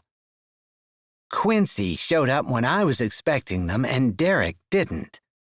She supposed she really didn't know if Quincy was telling the truth. Derek hadn't spoken to her at all. But in all the years she'd known Quincy, she'd never known her to lie. I've been busy with your father and the business, and I am simply grateful someone is here to help. I thought you hired someone to take care of Daddy. Jackie. Beulah tried not to allow her relief at the subject change to show. But she can't always make it, and when she can't, someone has to stay here and care for him. And thankfully, Quincy's been able to keep up with the cleaning, and she's helped me organize the schedule. She's really done a good job. Mother, I could do that. Why didn't you tell me? She put a hand on Mary's forearm. Why are you here? I wanted to visit you and Daddy to see how things were going. Things are going fine, she said. Then, as she started to turn toward the kitchen, her eye caught on the date circled on the calendar and the words, Home Health Assessor, 10 o'clock, written in red. There was still some grease on the floor. Quincy had picked up the glass and food but not scrubbed, and her husband still hadn't had breakfast this morning. She tried to shove down the rising panic in her chest. Mary, I hate to put you off, but I have the home health assessor coming in just a few minutes, and I need to get your daddy some food. It's a long story about what happened this morning, but trust me, breakfast was made. He just didn't eat it. I've never seen Daddy not eat, Mary said, looking at Beulah like it was somehow her fault that he didn't. There are probably a lot of things happening around here that you haven't seen. Chapter 18. I don't know what trade school he went to, but I can't believe I know more tricks of the trade than he does, or at least that one trick. Sharon sat across the table from Quincy, her chin in her hands, her elbows on the edge. They had just ordered and were enjoying the gentle breeze from the water, the muted sound of hustle and bustle of the docks as boats, out since early that morning, long before daylight, returned from their fishing expeditions. What? Quincy asked, when Sharon didn't say anything. I'm just not convinced the guy's a handyman, or a contractor, or whatever he says he is. Quincy straightened, pulling back a little, since the thought had never occurred to her. What makes you say that? She asked, her brows drawing down. Do you think he's some kind of serial killer hiding out here waiting for his next victim? She was only partially joking. After all, she was by herself with that man for hours as she cleaned his home. No, nothing like that. I don't know. There's just something weird about him. I can't really put my finger on it, but it's not in a bad way. He just isn't who he says he is, or he doesn't seem like it. Well, I asked him if he would ask the owner if we could use the new pavilion to meet. I was feeling kind of bold, or maybe like I don't care. After the way Mary acted this morning, I guess I just feel like I don't have anything to lose, you know?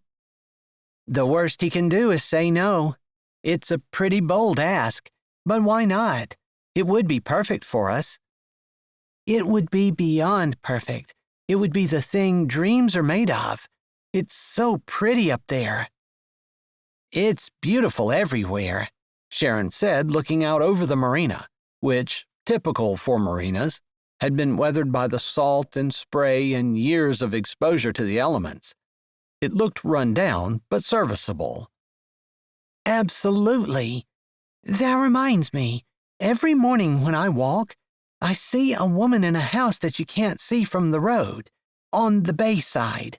She has a little dog. A woman with a little dog in a house you can't see. Sharon pretended to scratch her head, thinking hard. I'm sorry, that's not much of a description, but she has long, honey blonde hair, and she looks like she'd be gorgeous if I saw her up close, which I never have. Well, that's a little better. A gorgeous woman who lives in a house you can't see. Sharon grinned, and Quincy laughed. You know exactly who I'm talking about. I think so. Her name is Vivian, although that's really all I know about her other than she's been here for about a year and comes to the diner for lunch on Monday afternoons when it's really slow. Shiloh might be able to tell you more. I've never seen anyone who can get information out of someone the way Shiloh can. I know what you mean. I'd barely met her and I was spilling out my entire life story. She really cares about people, though. That's the thing about Shiloh. She's a great person and a good friend. Quincy agreed. She blew out a breath. So you didn't really answer my question. If I'm able to get permission to use the pavilion on the property that Enoch is renovating, will you come? Sharon pressed her lips together, lifting her shoulders slightly and looking out over the bay. Quincy let her think. That was one thing she'd learned about Sharon.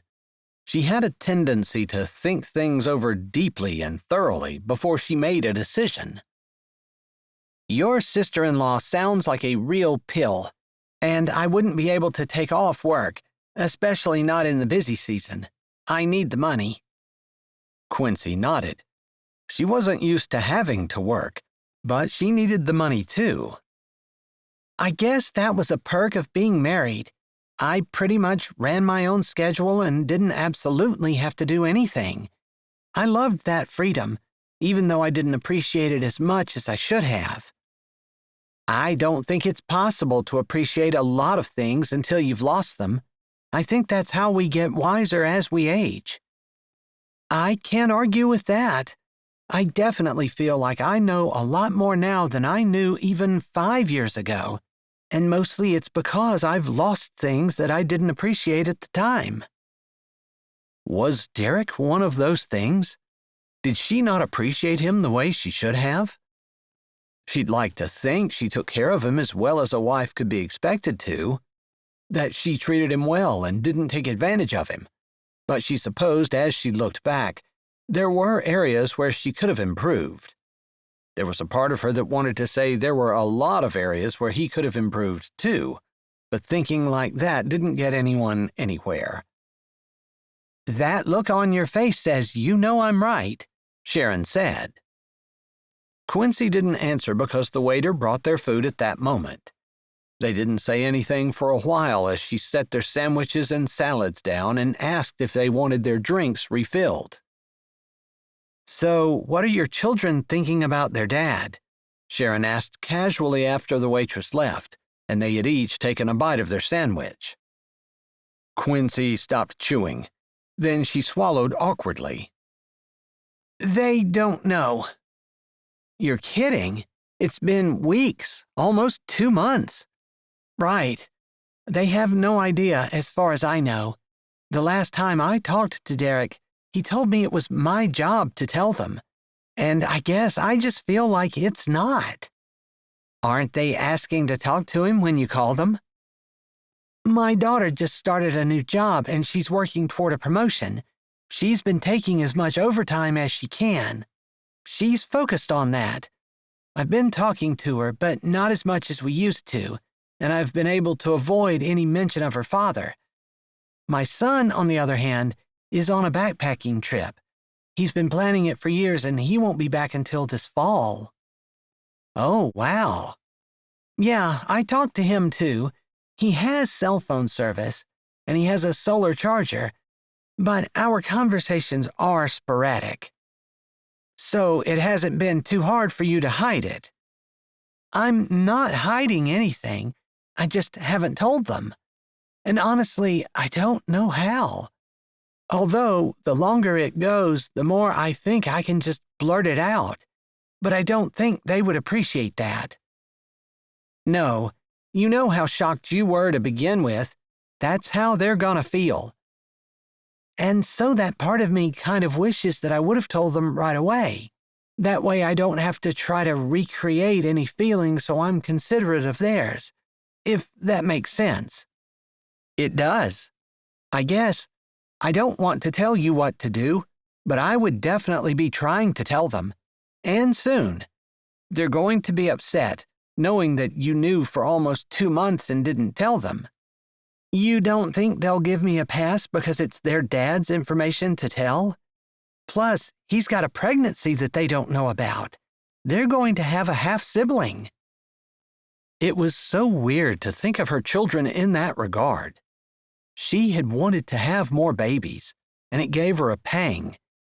After all, If it had been up to her, there would have been a lot of siblings in their family. It was probably best that they hadn't had any more, though. After all, she hadn't wanted to raise any of her children in a broken home. I'm going to tell them if Derek doesn't. I guess there's still a part of me that still hopes it's just a bad dream, you know? Sharon huffed out a breath and snorted. I know exactly what you mean. I still wake up and hope that my life is just a bad dream. No reconciliation with your son? No, I'm blocked on all social media, but occasionally a friend of mine will take a screenshot and send it to me. That's so hard. Yeah, tell me about it.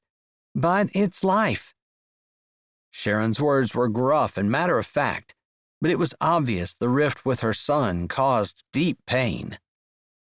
Maybe that's what the mystery woman Vivian is doing.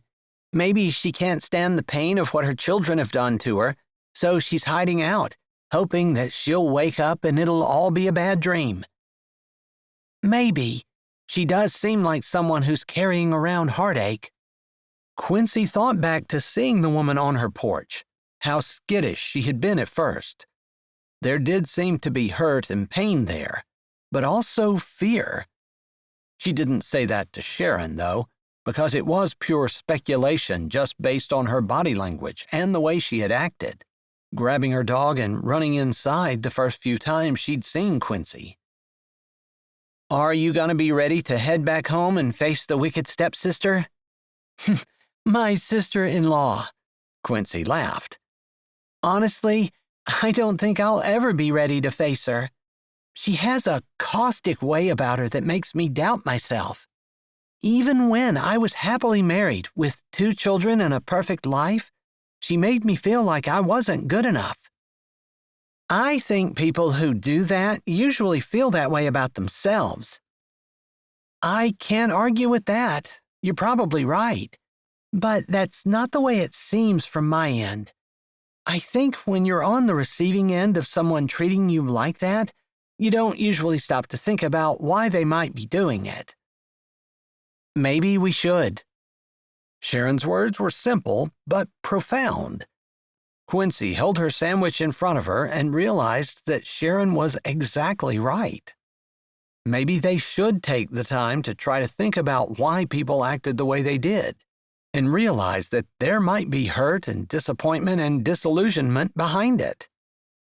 Thanks for the reminder. Of course. Isn't that what friends are for? Iron sharpens iron, she said, quoting part of the famous Bible verse. I'm your iron, Sharon said, wrinkling her nose. I know, it doesn't sound like a compliment, but trust me, it is. Sometimes being sharpened hurts a little, but it makes us better. It really does. It's not often that you find a friend who makes you better. No, you've got to hold on to those kinds tight. You sure do. And that's why you need to join us wherever we find to meet. That was pretty sneaky the way you did that, Sharon said, laughing before she put the last of her sandwich in her mouth. She chewed and swallowed before she said, All right, you talked me into it. Whoever's there, I'll be there too. Maybe I'll find some iron. Quincy laughed, but it was true. Maybe there would be more iron, and they should always be on the lookout for friends like that. I want to be a friend like that, not just have friends like that. Yeah. Although, are we talking about friends or are we talking about sisters? Sharon asked, and there was a little bit of a dreamy quality to her voice. Do you have siblings? 2 brothers who really don't know I'm alive. I have 1 brother, and yeah, I always wanted a sister. Your sister-in-law didn't fit the bill? Well, maybe she does act like a sibling, but not the kind of sister I always dreamed of having. Friends, sisters, I think they're the same thing, especially once you get out of childhood. Unless you don't have a good relationship. Sharon's voice trailed off, and Quincy wished there was something she could do to help her. She knew she was thinking about her son again, and how they didn't have a good relationship. Maybe she'd always wanted a daughter, too, and her hopes in that area had been dashed as well. But Sharon seemed to shake off her sadness as they talked about work and leaky pipes before they finished their lunch. Sharon teased her before she left about Enoch and maybe giving him some more plumbing lessons. I'll give him as many lessons as he wants, if he can talk the owner into letting us use the pavilion. She said it lightly, but as she spoke, she remembered what Sharon had said about not thinking that Enoch was actually a handyman or a contractor. She knew why that bothered her so much, because it felt true. Chapter 19. Quincy walked up the path, her head full of questions. She'd seen lights on in Beulah's and Sonny's house when she had returned from work, and rather than going in, she had decided to take a walk up along the bay side of the island. It was beautiful, just as beautiful in the evening as it was in the morning. A soft breeze blew gently across the still water, while the brilliant orange of the sun faded out of sight and a canopy of stars stretched across the sky, their twinkling lights promising that she was not alone in the world. Late afternoon and evening had a tendency to bring out the melancholy in her, and she was grateful to have work. Even when she was watching Sonny, sometimes it seemed like both of them got depressed in the late afternoon. She felt alone, adrift, unsure of what her life was going to look like, after having everything she'd built ripped out from underneath her. During the day, sometimes she even forgot about it, and it didn't really bother her anymore. But in the late afternoon, she often felt helpless and like crying. She'd seen the woman, Vivian, as Sharon had said her name was, standing on her porch again, and had been really tempted to go over and talk to her. Maybe Quincy wasn't the only one who was feeling a little lost and alone this time of evening. Plus, it would delay her getting back to the house, and perhaps Mary would be in bed. She really didn't feel up to a confrontation there, or even up to handling Mary's not-so-subtle barbs. She just felt vulnerable. Even though her visit with Enoch had been a confidence booster, it had felt good to be able to figure out a problem that someone else couldn't solve, someone capable and strong. She never really thought of herself as the kind of woman who absolutely needed a man, and she didn't like the idea of being dependent. After all, if she was dependent, her whole world would come crashing down. But didn't that teach her to depend on God? Didn't that show her that God would take care of her? Wasn't that an experience that God could use to teach her and help grow her? If she didn't allow herself to be vulnerable, to be part of a team that built something together, didn't that very action say that she didn't trust God to take care of her if anything happened? And hadn't He taken care of her exceptionally well so far? Sure, she had all of the feelings of dejection and desertion, all of the heartbreak, all of the feeling like she wasn't good enough. But God had given her a soft landing. And maybe He was even working out something between Beulah and herself, fixing that relationship that she had allowed to crumble over the years, instead of dealing with it like she probably should have. God had opened doors that she had never considered even touching. Wasn't that worth the heartache and the fact that she had allowed herself to become vulnerable by depending on someone else? She hadn't gotten that question answered when she saw Vivian standing on the porch. So tempted to go over and say something to her, she refrained, instead throwing her hand up in a wave, which Vivian returned, if not enthusiastically, at least in a friendly way. She even thought there might have been a smile on her face, although it was hard to tell in the dusky twilight. She walked a bit more before she turned around, and on her way back, Vivian was gone. Or maybe the shadows were so dark that she couldn't see her sitting on one of the rocking chairs she knew graced the front porch. Maybe someday she'd sit in one of those rocking chairs beside Vivian and they'd talk, and she'd find out what the mystery woman was doing in Whispering Hope Harbor. Maybe she'd find a friend, a good friend, one of those friends that stuck around for the rest of one's life. Iron. She wanted those kinds of friends, but she couldn't have them if she walled herself off and didn't allow herself to work through the problems that relationships brought. The problems that she and Beulah had, and, yes, even the problems between her and Mary. Lord, sometimes there's nothing a person can do to fix a relationship. It takes two people to have a relationship. There was no answer, and she thought about Derek and her.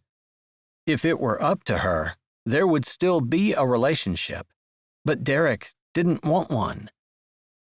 Was that true, or did he just not want the kind of relationship that Quincy wanted? To be married, depending on each other, loving each other, and spending the rest of one's lives together. And if she couldn't have what she wanted, she didn't want anything? But that was reasonable.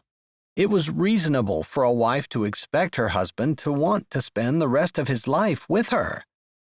But if she didn't get that, could she swallow her pride and take a lesser relationship? Funny that she'd never thought about things like that, not until her marriage had blown up in her face. Was that what God was trying to teach her? To look at things from a different perspective?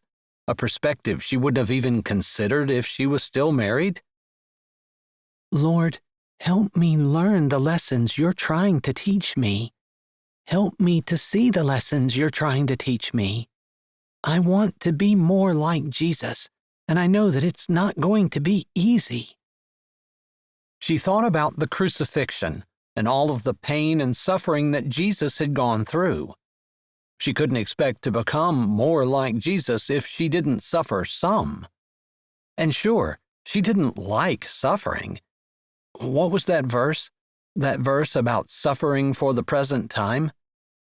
She searched around in her mind until she was able to quote it to herself. For I reckon that the sufferings of this present time are not worthy to be compared with the glory which shall be revealed in us. Yeah, the suffering she was feeling was nothing compared to the work God was doing in her. It was a small consolation. By the time she stepped up on the porch, she was determined to do what God wanted her to do. She should have known that immediately she would have a test. Mary stood on the porch, her arms crossed, her eyes narrowed. The porch light was dim, but it was on. Usually, when Quincy sat on the porch, she kept all the lights off, enjoying the darkness and the soothing balm it brought to her soul. Mary didn't seem to know anything about soothing balms or enjoying the darkness. Rather, she looked like she was ready for a fight. All she needed were boxing gloves and a little suit that gave her a wedgie. Quincy bit back a laugh. Good evening, Mary. You can stop smirking any time, Mary said, showing that indeed she was not going to be an easy person to get along with. She was not out there to make pleasant and polite conversation. You can act all goody-goody if you want to, but I have no idea why I was not informed about the condition of my father, and I'm willing to bet it was because you were telling my mother not to tell me. Where in the world did she come up with that? I'm sorry you think that, she began, trying to figure out what she could say that would not make Beulah look bad, but would also exonerate herself. After all, if she were Beulah, knowing that Mary was going to react like this, she would hesitate to tell her anything either. Stop with the bullcrap. I have every right to know what's going on with my parents, and just because you and Derek are having problems, which anyone could have foreseen the moment you guys started dating, I'm sorry. I guess I'm confused about what we're talking about. She shouldn't have interrupted, but she didn't want to talk about Derek with Mary. She didn't know if she could do it without saying some really, really bad things about her husband, and she knew that wasn't the right way to be, no matter how bad he had been to her. Oh, you're so self-righteous, aren't you? Mary, I'm sorry for whatever I've done to you. I really am. I'd like to get along, but I don't know how. It seems like everything I do, you construe as having some kind of wicked, evil motivation behind it. And that was the problem. Mary just assumed the worst about her, no matter what she had done.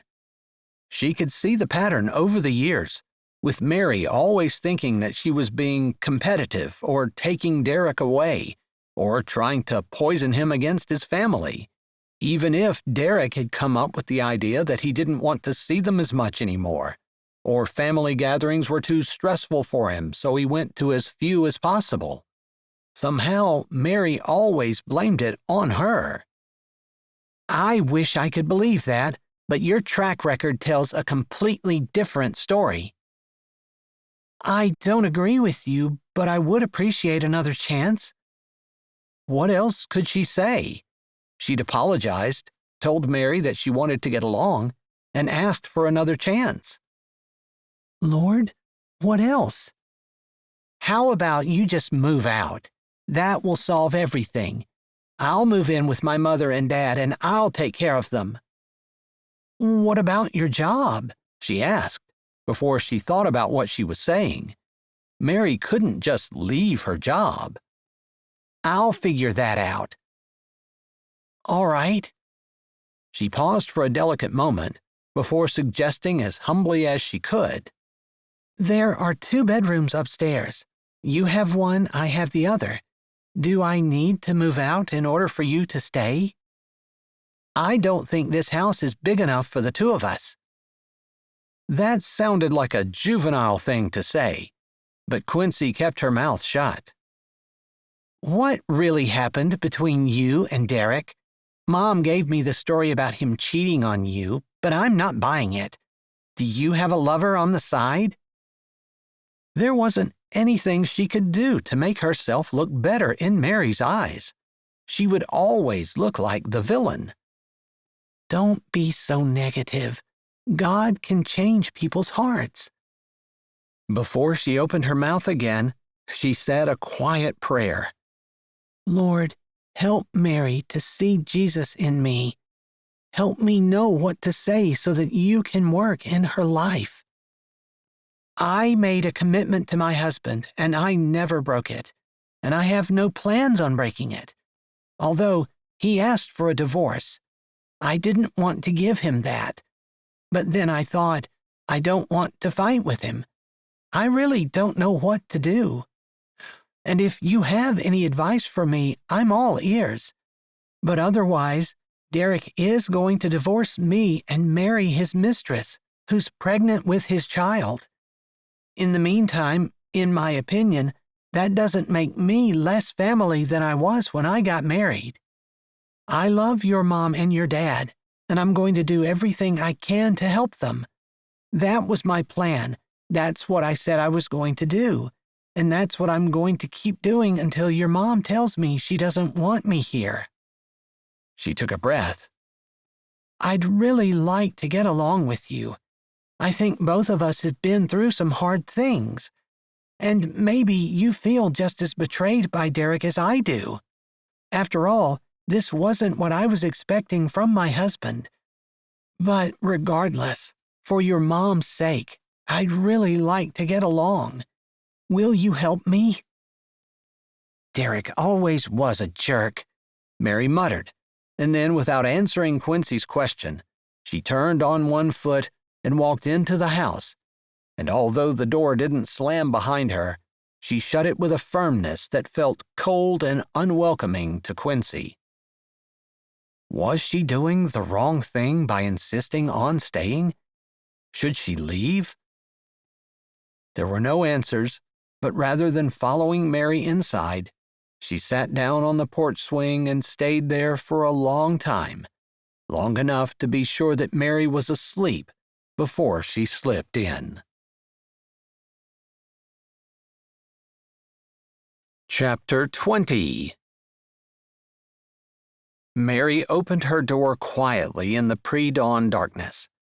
Beulah had told her the evening before that they would be leaving early that morning. Mary clenched her fist at the idea that Quincy was going with her mother to clean that day. How had Quincy come in and wormed her way into the family? She and Derek had always been hours and hours away. Mary was the one that her mother depended on. Mary was the favorite child, at least after Derek left. And now Quincy came in, and all of a sudden Beulah was saying Quincy this, and Quincy helped me here, and Quincy helped me there. Mary narrowed her eyes. Quincy was a conniving little witch. She swallowed against the guilt she felt for being so mean and unkind in the face of Quincy trying to be nice. It only made her hate her more. What was she, perfect? What if the fault was not Quincy? What if it was her? She tried to shove that thought aside, but wasn't successful. She knew that being mean to someone who was trying hard to get along was not something a Christian should do. But she'd been out of church for so long, she wasn't even sure if she really believed there was a God anymore. After all, if God loved her, why had all the bad things happened to her? Why had he allowed that? If there was a God, he definitely wasn't loving. He was just sitting there laughing at her. Laughing that she was never good enough. That first it was Derek who was the favorite. Now it was Quincy. All Quincy had to do was show up and her mother thought she was a patron saint. Mary came and her mother acted like she couldn't get her to leave fast enough. She stepped into the kitchen, where her mother was already pouring 2 cups of coffee on the counter. She turned around with a smile on her face, which faded just a little when she saw that it was Mary standing at the bottom of the stairs. So her mother was expecting Quincy? "Good morning, Mary," Beulah said before she turned back to the coffee. "Would you like a cup?" "You have 2 on the counter. I assume one's for me." "Of course." Her mother finished filling the cups, set the coffee down, and then almost as though she were trying not to bring attention to it, she got a 3rd cup out of the cupboard and filled that up. So she was pouring a cup for Quincy and wasn't expecting Mary. It made Mary unreasonably angry. 3 cups? There's only 2 of us down here." "Quincy will be coming down soon, and she and I will be leaving. Remember, I told you yesterday that we have a big job to do up in Nag's Head, and we will be gone all day." Her mother shifted the curtain and tried to look out the window. "Jackie hasn't shown up yet." "I told you I can watch Daddy. You can tell Jackie she doesn't need to come."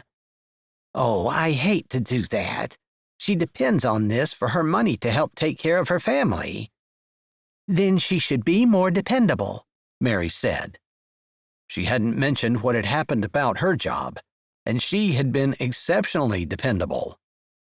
"I suppose if she comes and you want to tell her that she can go home, you can." It annoyed her that her mother was taking Jackie's side. Instead of calling her and telling her that she didn't need to come, she was pushing Mary aside. "Mother, I told you I would watch him." Plus, she didn't really believe that her dad was that bad. Did he really need to have a full-time caregiver? Her mom acted like it was some kind of major inconvenience to be watching him. She didn't exactly say that it would have been a relief to have the assessor say that he needed to be moved to a care facility. But Mary could read between the lines. That's what her mother really wanted. All right, I'll do that, if she shows up. Good morning, Quincy said softly from the bottom of the stairs. Mary didn't turn to look at her, but her mother gave Quincy a big smile and returned her greeting. There's a cup of coffee here for you. I'd like to leave in the next 10 minutes. I can put that in my tumbler and I'll be ready to go. I should have poured it in there to begin with. In fact, I think I'll take mine with me too. Of course, her mom acted like Quincy had the most brilliant idea in the world. Anyone could have thought about putting the coffee in an insulated cup with a lid on it. Of course, that's what the rest of the world always did. Quincy was not some kind of brainiac who had brilliant ideas. I ordered lunch for you and Sonny at the diner. Shiloh told me that if she had a slow moment this morning, she would run it over. That way you don't have to worry about cooking. You shouldn't have done that. I like to cook. Mary knew she was being belligerent and exceptionally unkind, but Quincy and her goody two-shoes attitude was absolutely insufferable. She was just trying to brown-nose her way into her mother's good graces. What was she trying to do? Steal Mary's inheritance? All right, I guess if you don't want it, I can text her quickly so she doesn't waste her time.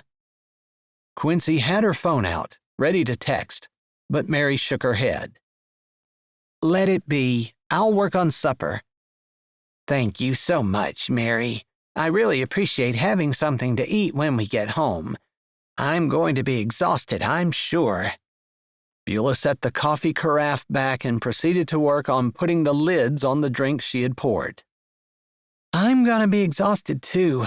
I'm a lot more used to cleaning than I was when I first came, but a day like today is going to be tiring. But we'll feel really good once that house looks amazing. It's one of the most beautiful houses we clean. Actually, it's my favorite. Beulah smiled at Quincy, and they seemed to share a look that spoke of a bond between the two of them and shared experiences that made Mary feel left out. There was Quincy again, trying to inject herself into Mary's position.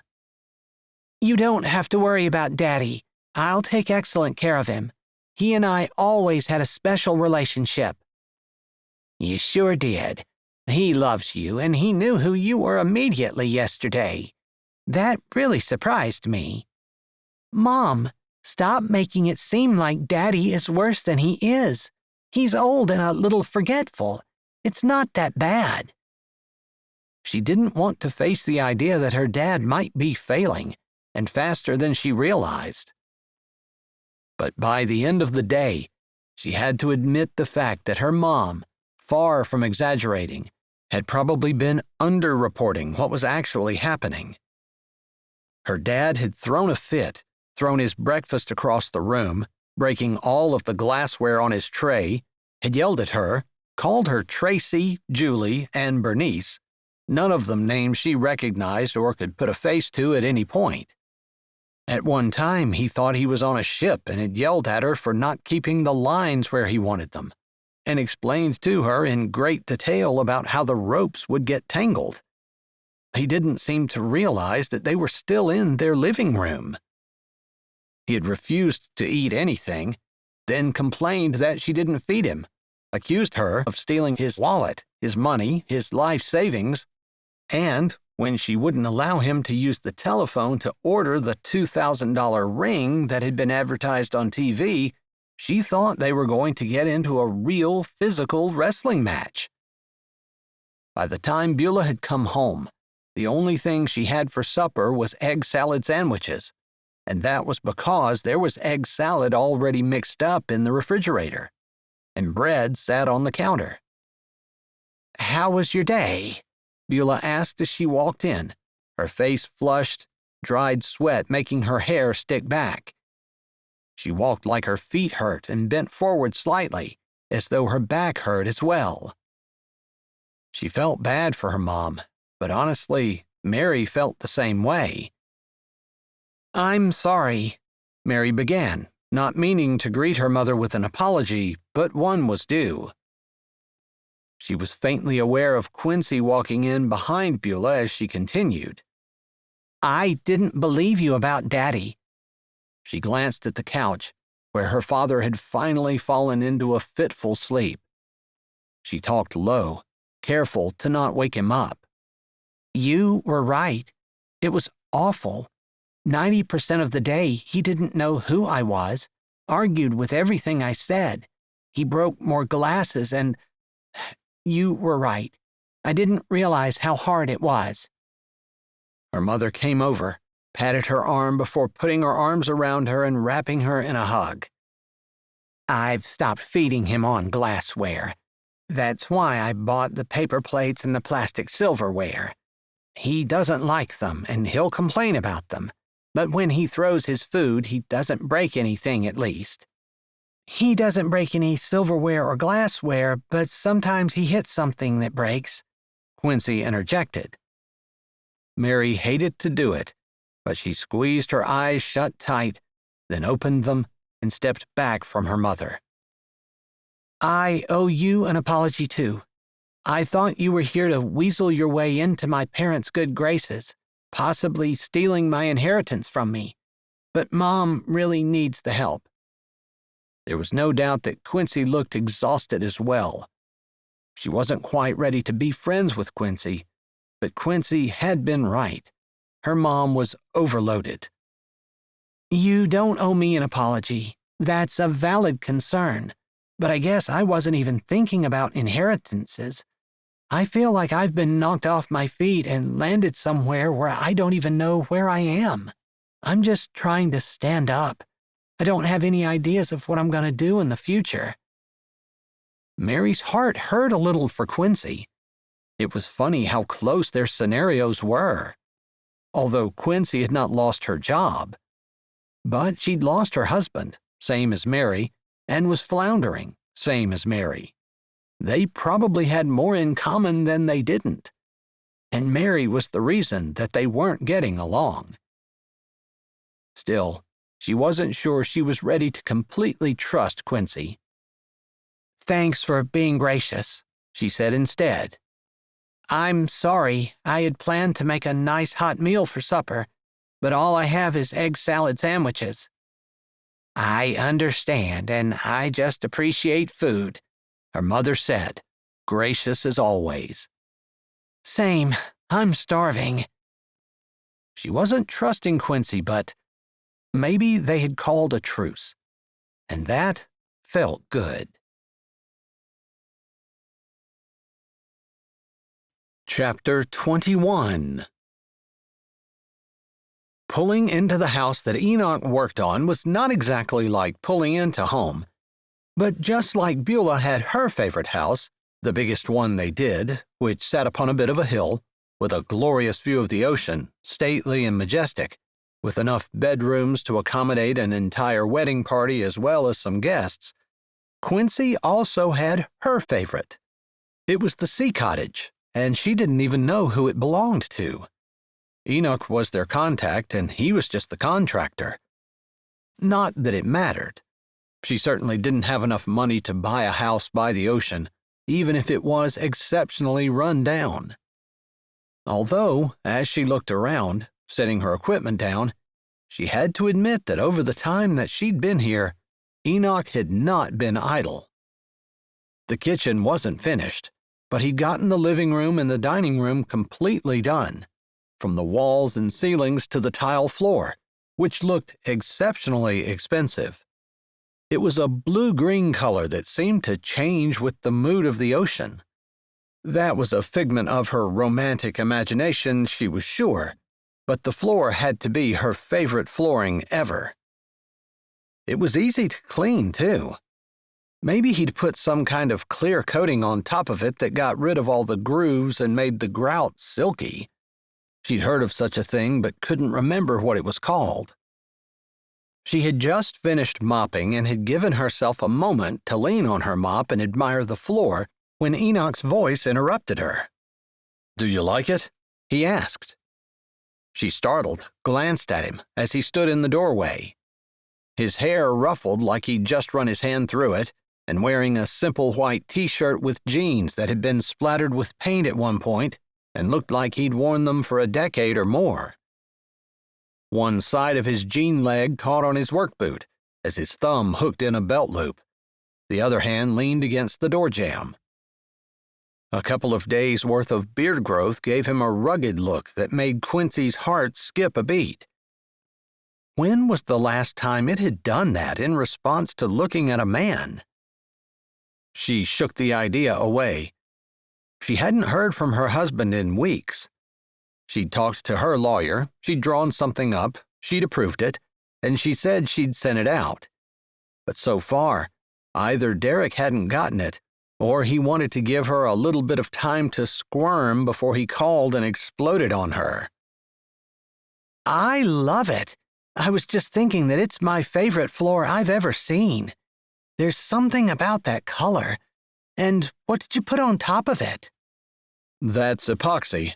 It's supposed to make it easier to clean, but it wasn't simple to put down. One side of his mouth quirked up, like there was a story there, but he didn't offer any more information.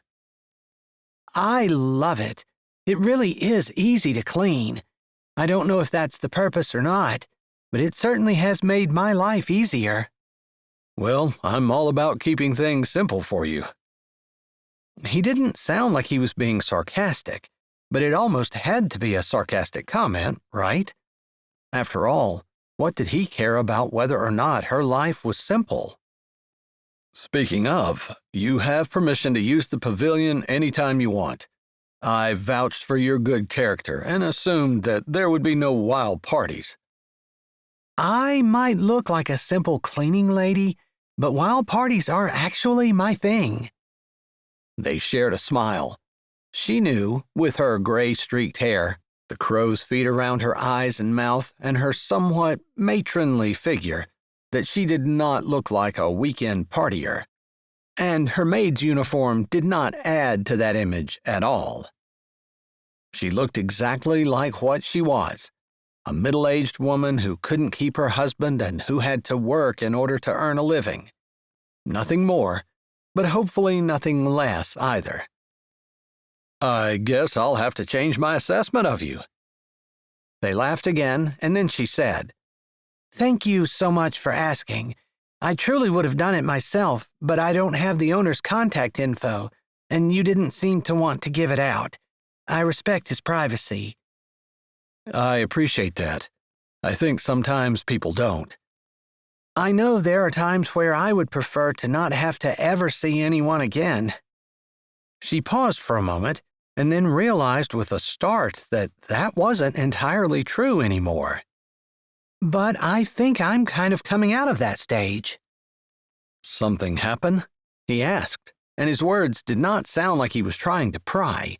They sounded like he was being a friend. Yeah, I guess it's the story of a lot of women. My husband left me for a younger model, she's pregnant, and he wants a divorce. And you're giving it to him? He asked. Again, it was an easy question, like she had the choice as to whether or not she wanted to answer it, and he would be okay either way. I was gonna fight him. I didn't say vows just to break them. And I'm okay trying to work through the hard stuff. After all, a lot of life is hard stuff.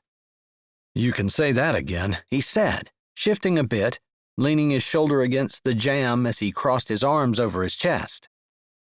And marriage is even harder sometimes, although some people seem to have a marriage that just flows naturally. I think there are people like that, but maybe those are people who are the same, you know? Maybe. You mean like opposites attract, but similar personalities have less friction? Less spark, too. There's always that. Yeah, I suppose there is. But my experience is that as you get into the decades, as you start counting the years you've been married in decades, sparks and happiness are choices, along with contentment.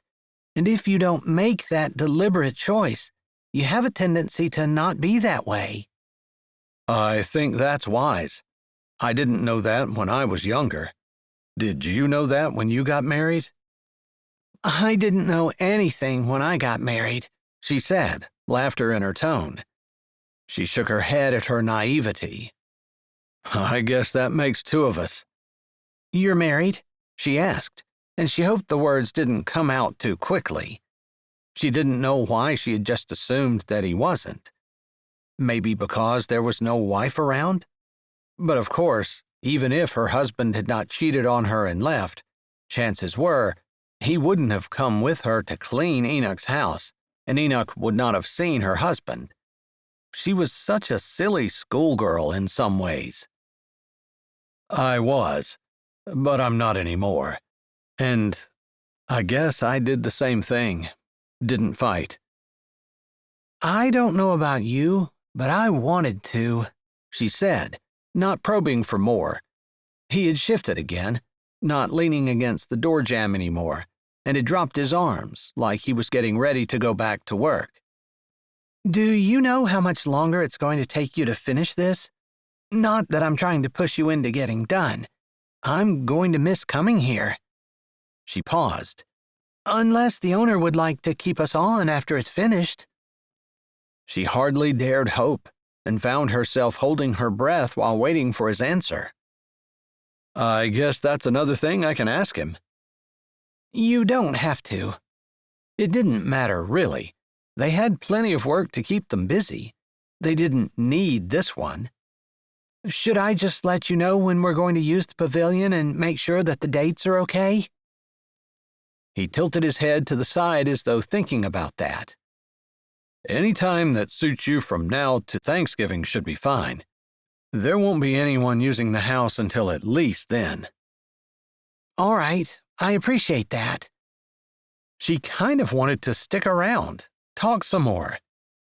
Enoch was an easy person to confide in, or maybe it was just an easy friendship, despite that little spark of attraction that she had felt earlier. I better get going. I have 2 more places I need to do before I'm done for the day. I thought Tuesdays were your slow day, he asked, moving forward to pick up her mop bucket. She stepped back, allowing him to take it, and smiling her thanks. We're getting into the time of year where every day is a busy day. I've heard that July and August are even worse, but it's kind of hard to imagine how I can get more work done than what I'm already doing. I'd tell you to take care of yourself, but I do think it slows down.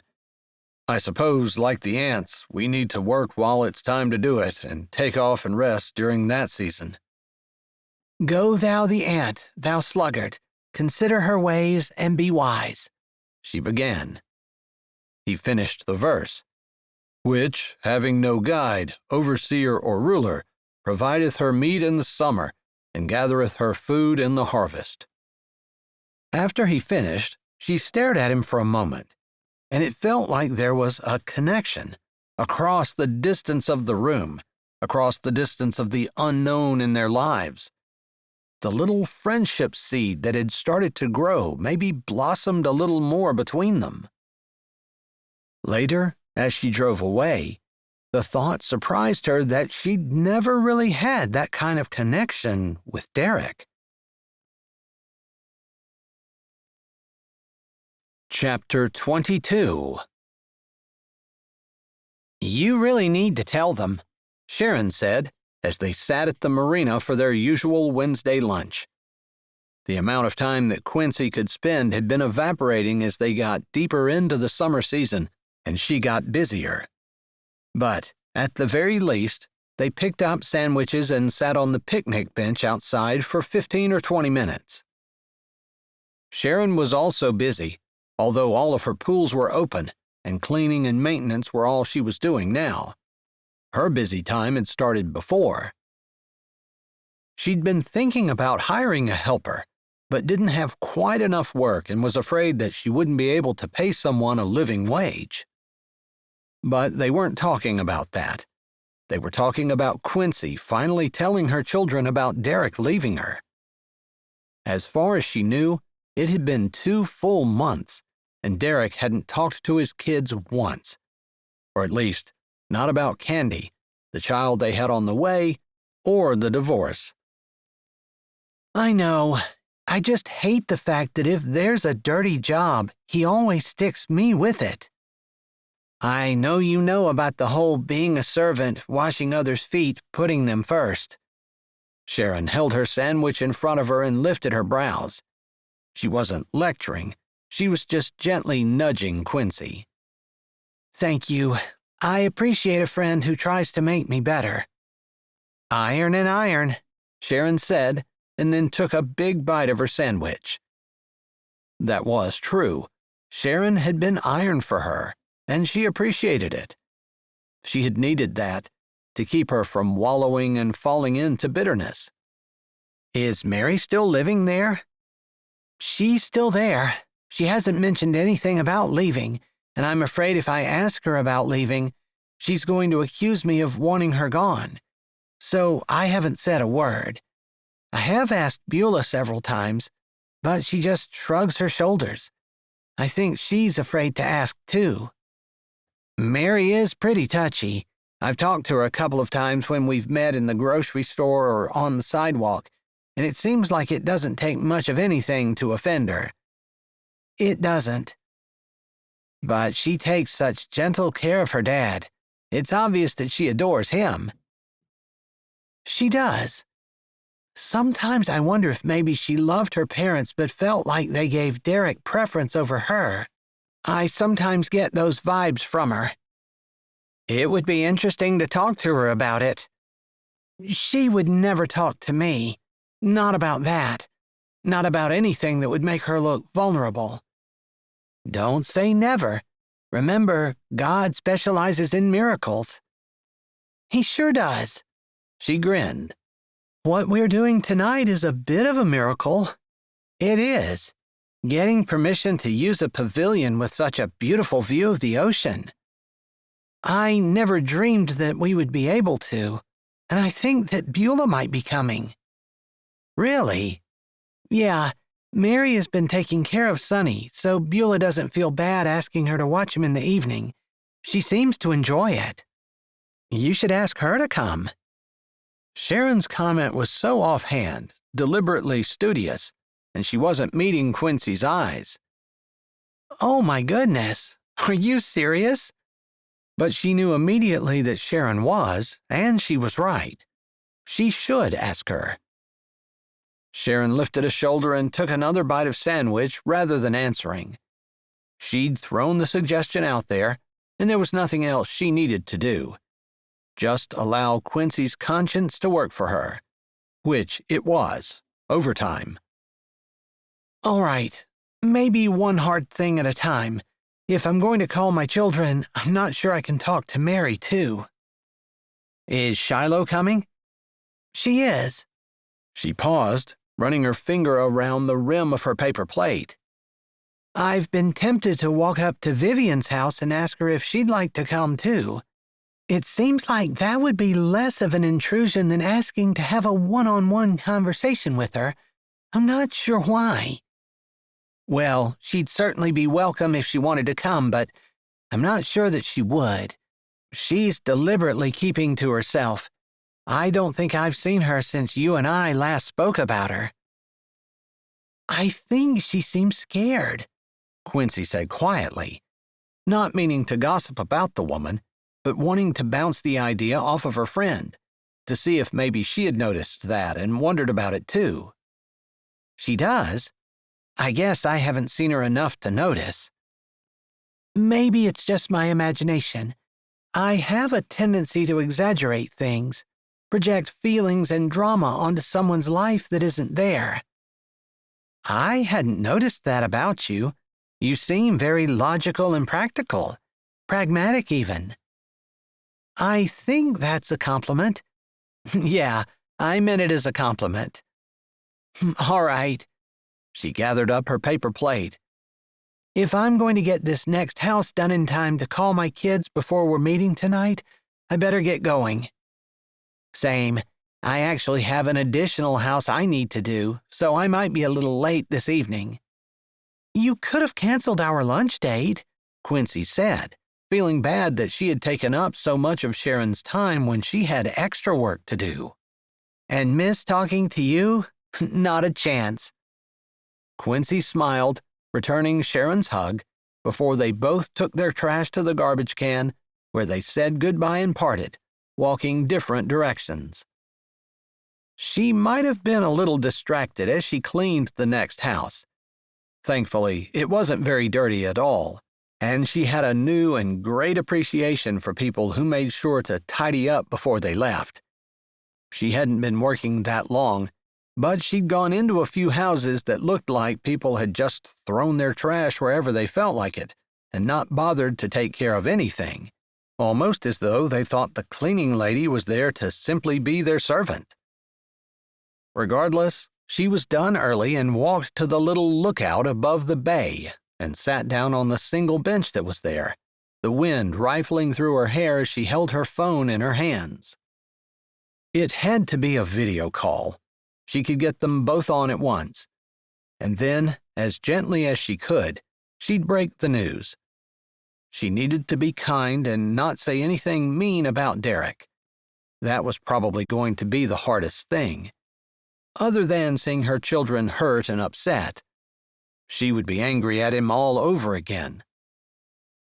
Dialing Stacy's number first, she chatted for a minute or two, asked her if it was a good time, and then got Randall on the phone as well. I was just getting ready to tuck into my sleeping bag, Mom. You're lucky you caught me with service. For the last 2 weeks, I haven't had any. I know.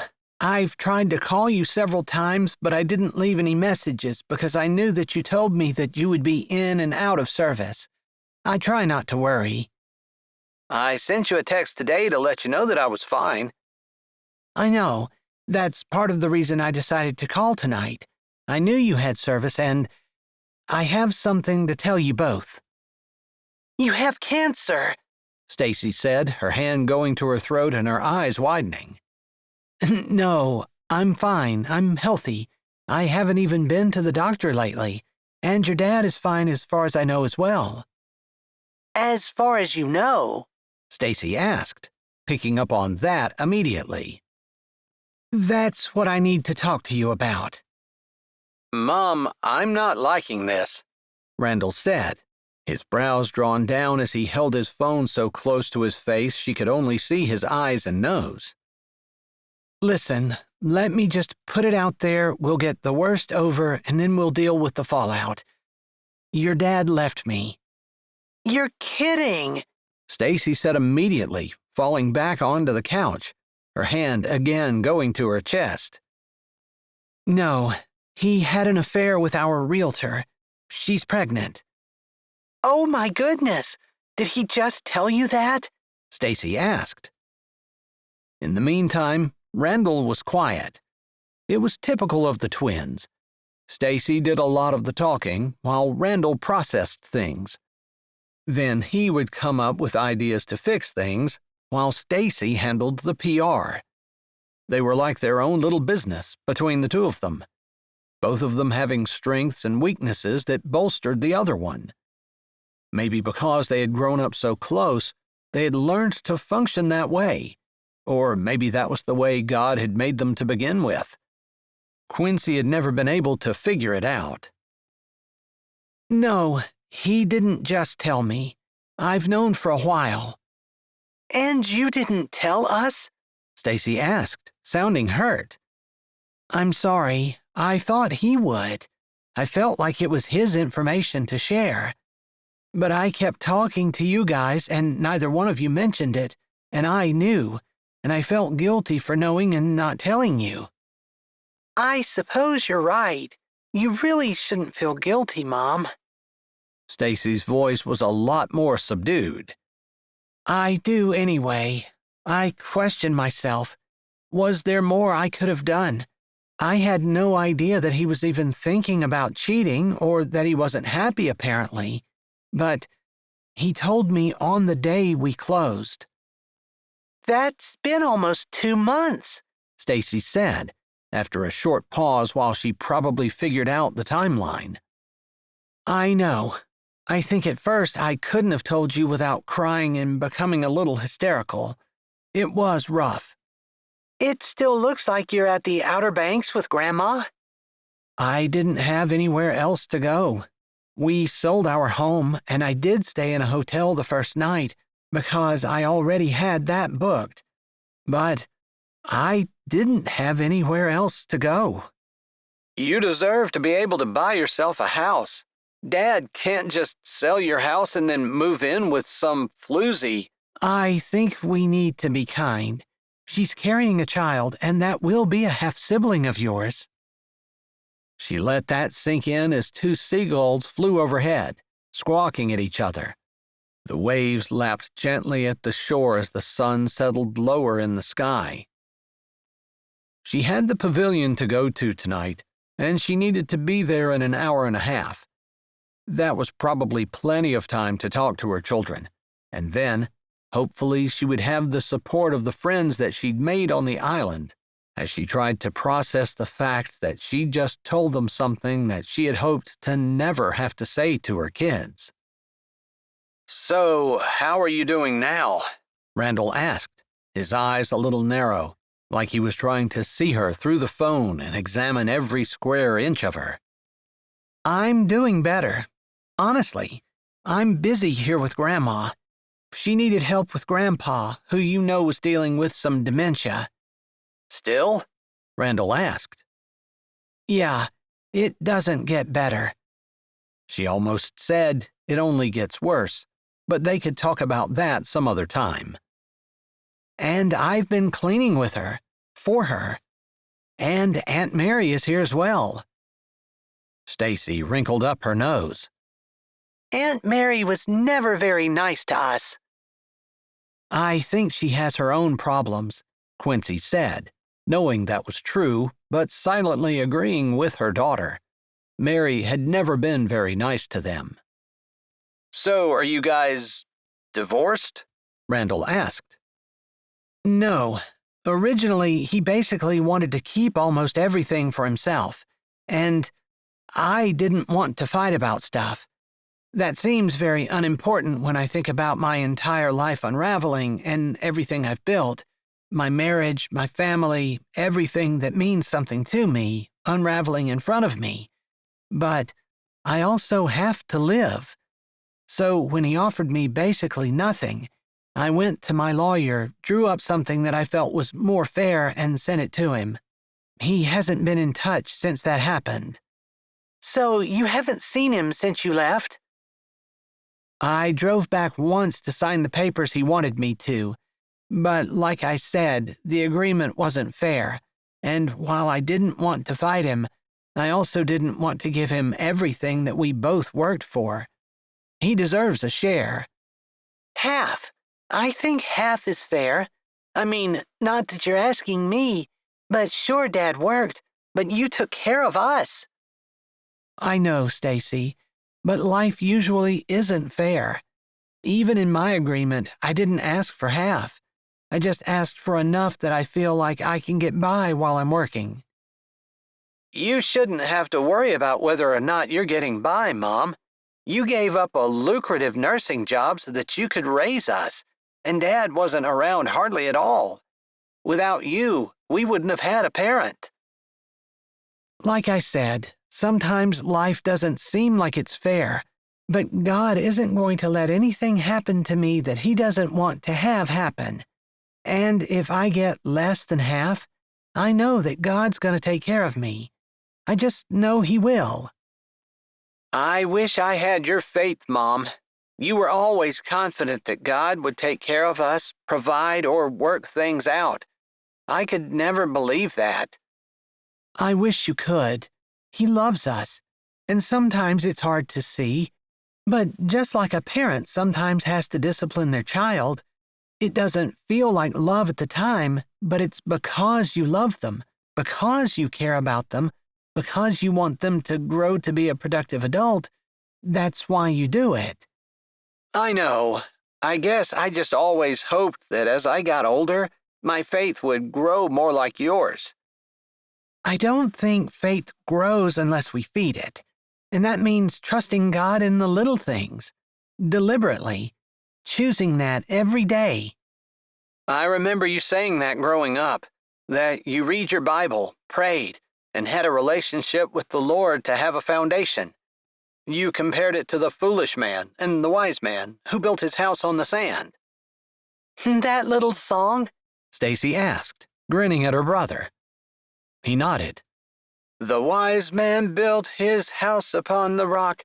The wise man built his house upon the rock. The wise man built his house upon the rock, and the rain came tumbling down. The rain came down and the floods came up. The rain came down and the floods came up.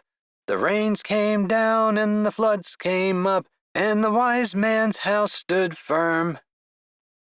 They ended up both singing it together by the time they were done, and Quincy smiled. Those little songs that the kids learned in Sunday school seemed silly, almost, at times, but they had such good messages in them. They talked for a little bit longer, with the twins asking a few more questions she really couldn't answer, since she hadn't talked to Derek in weeks. She promised to keep them informed, and Stacy and she made a tentative lunch date, saying that they would figure out what was halfway and meet there so that they could both do it in a day. Quincy warned them that she was getting into the busy season with cleaning, but that she should have plenty of time to get together once the tourist season was over in September. She hung up, sad, with a gritty feeling in her stomach, but also feeling like a burden lifted off of her shoulders. She had told her children. She had done the hard thing, and she had done it when Derek had been too cowardly to do it himself. Chapter 23. "Did Sonny have a good day?"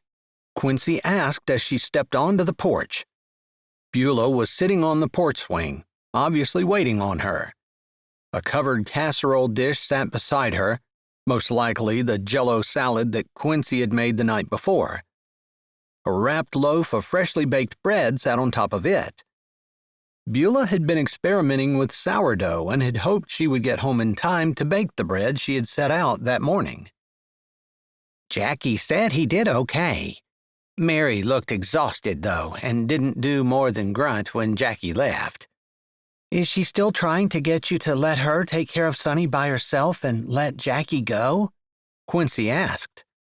She had thought Mary would leave by now, but it had been 10 days, and as far as she knew, Mary hadn't mentioned going home. "She actually said something about it yesterday. I kind of brushed her off and we got into something else. I suppose I'm going to need to have a deep conversation with her." Beulah sighed, looking out over the bay. "I don't want to let Jackie go when she's been such a great employee, especially when Mary has not always been dependable. And about the time I don't have someone to back her up, she's going to leave me high and dry." "Has she done that before?" "It was her signature move in high school."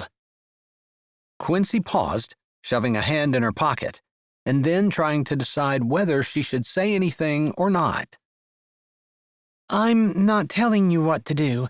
I just know that I appreciate people not judging me based on what I did in high school." Beulah's eyes shot to hers before her brows drew down and her lips flattened. "You're right. I'm in mother mode. I guess everything that my kids did in their childhood kind of overshadows the adults they've become." "I don't know how dependable she is," Quincy said, glancing at the closed door to make sure that her words weren't going to be overheard. "I don't want to encourage you to do something and then end up with no one to help you take care of Sonny. The last thing we need is for the assessor to come and decide that we're not doing a good enough job." "I know. We already had a hard time with the last assessment."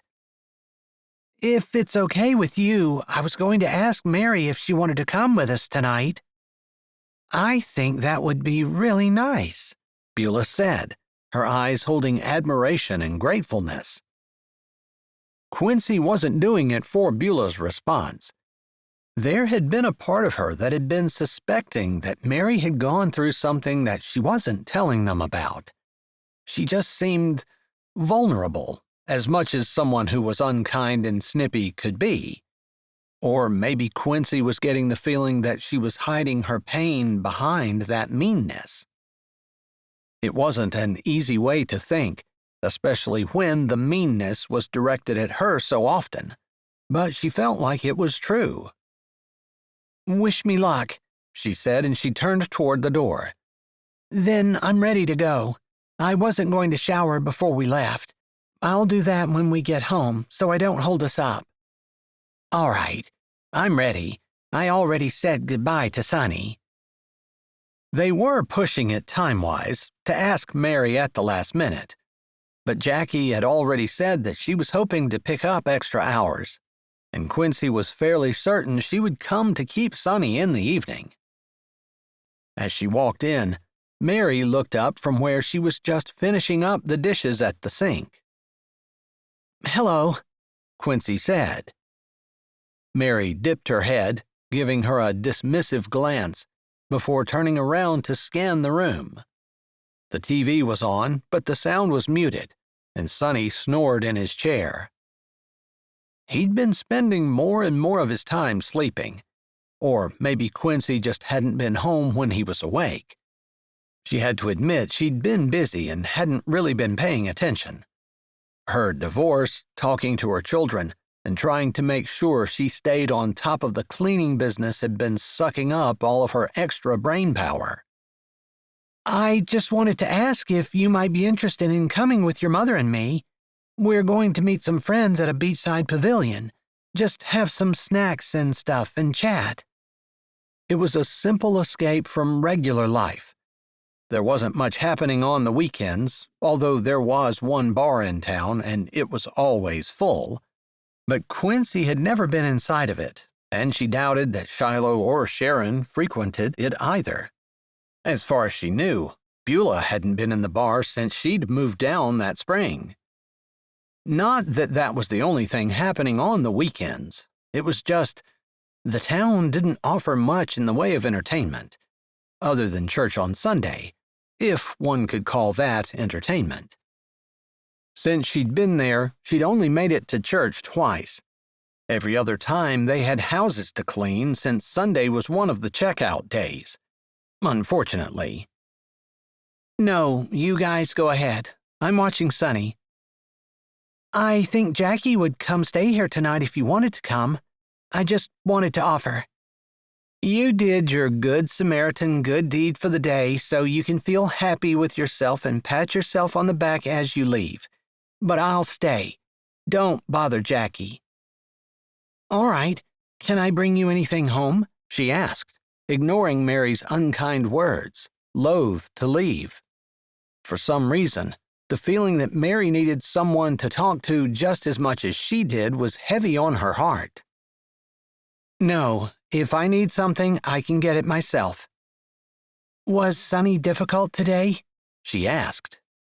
"If you must know, it was the worst day I've had since I've come. Anything else?" "No, I guess not. Although, if you need a break, I'd be happy to switch my cleaning job with your caring job if you'd like." "You can stop trying to be nice to me. It's so fake and I can't stand it."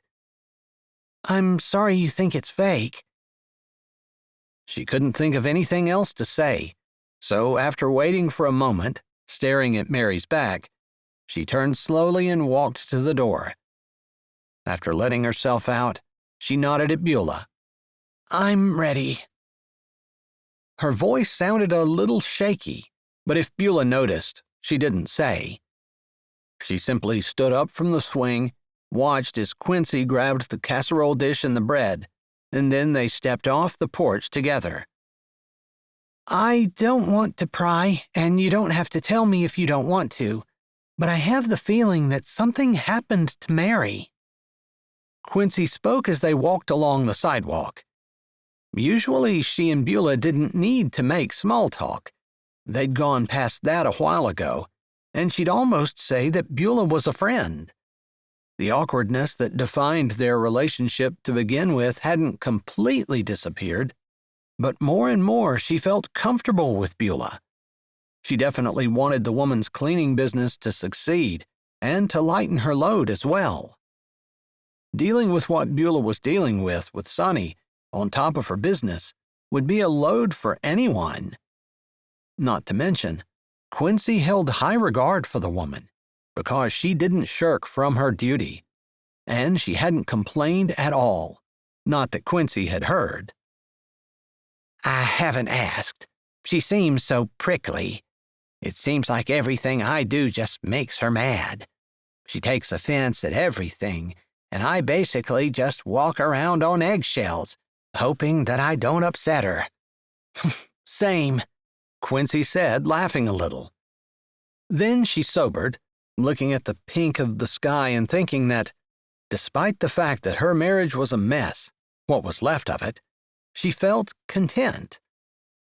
Maybe that had to do with finally talking to her children and knowing that hard part was behind her. She was sure there would be more pain and tears, maybe even drama, but she'd already faced the most difficult parts. Everything else should be easy in comparison. I feel bad for Mary. I wish I could do something to help her. But she just thinks I'm being fake or trying to get something, either her inheritance or to somehow become the favorite child or something. It seems no matter what I do, she sees it as something evil. I don't know how to change that. I don't think you can. I think it's going to be up to her, too. After all, we have a tendency to see what we want to see and make our reality what we already think it is. Quincy walked along, thinking about that. Did she do that? She thought she tried to look at things objectively and give people credit where it was due. Maybe she gave them more credit than they deserved. Maybe her reality was the opposite of what Mary's was, who always looked for the bad and assigned that to each person, while she looked for the good and gave people the benefit of the doubt, erring on the other side. Maybe the reality of everything was somewhere in the middle. Maybe that was why opposites attracted, because they had a tendency to balance each other out, and between the two of them, come up with a view of the world that was more accurate than either one of them separately. I just appreciate you caring. I know you do. Obviously, I don't know your heart, but I've seen the way you work. I've seen that you're willing to sacrifice, and you truly care about Sonny, and I believe you care about me, too. Quincy nodded, and she supposed Beulah was talking about the 2 weeks they'd had where there hadn't been quite enough money to cover payroll, and Quincy had told Beulah not to pay her. Beulah had caught up the next week both times, but still, there had been no guarantee that she would ever see that pay, and yet she'd continued to work. Beulah didn't say that specifically, but as she thought about it, Quincy realized that maybe that was when their relationship had started to thaw. Thank you for including me tonight. I'm looking forward to actually getting out and talking to other ladies. Do you realize how long it's been since I've done that? That's the bad thing about our schedule. It's too bad they don't have a church service on Monday, which is our slow day. Although I'm starting to think that in the summer, there's no such thing as a slow day.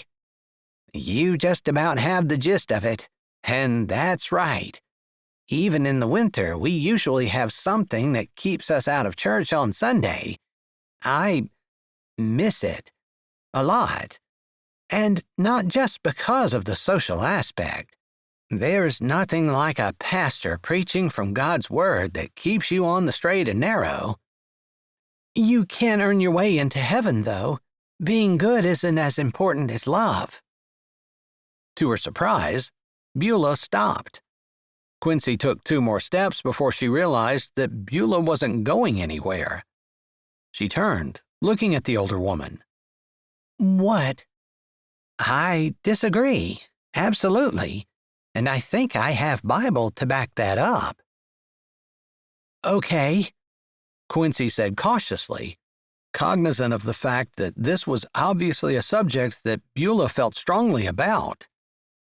The Bible does say that we are to love, and I don't argue about that point.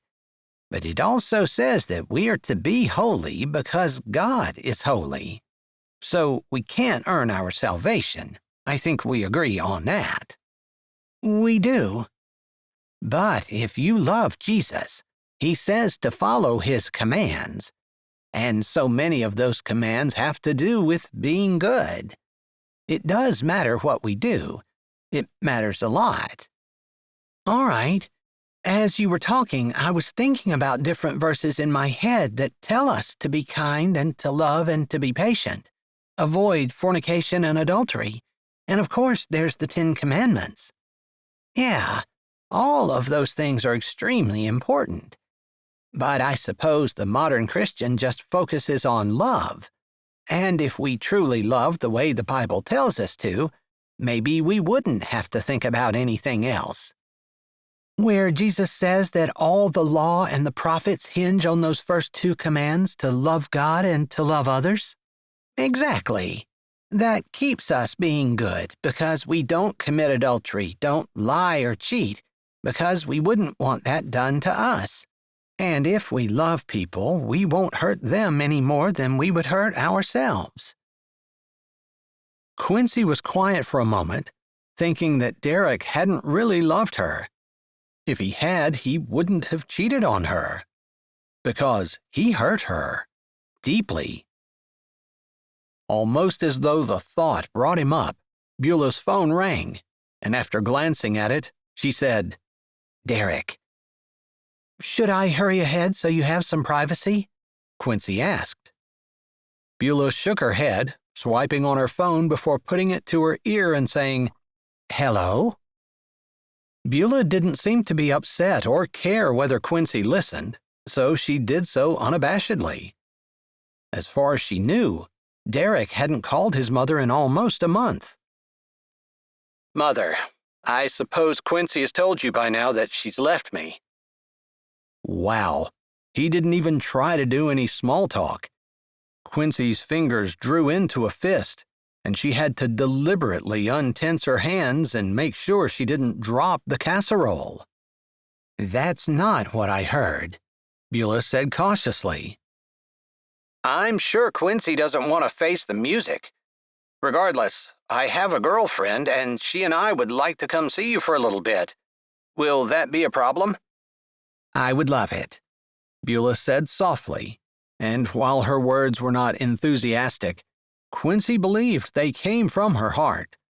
Of course, Beulah loved Derek and wanted to see him. Quincy was lost in thought, and to her surprise, she looked over to see that Beulah was no longer on the phone. "Did he say when he was coming?" she asked, annoyed that her voice sounded breathless. Thankfully, they were almost to the pavilion.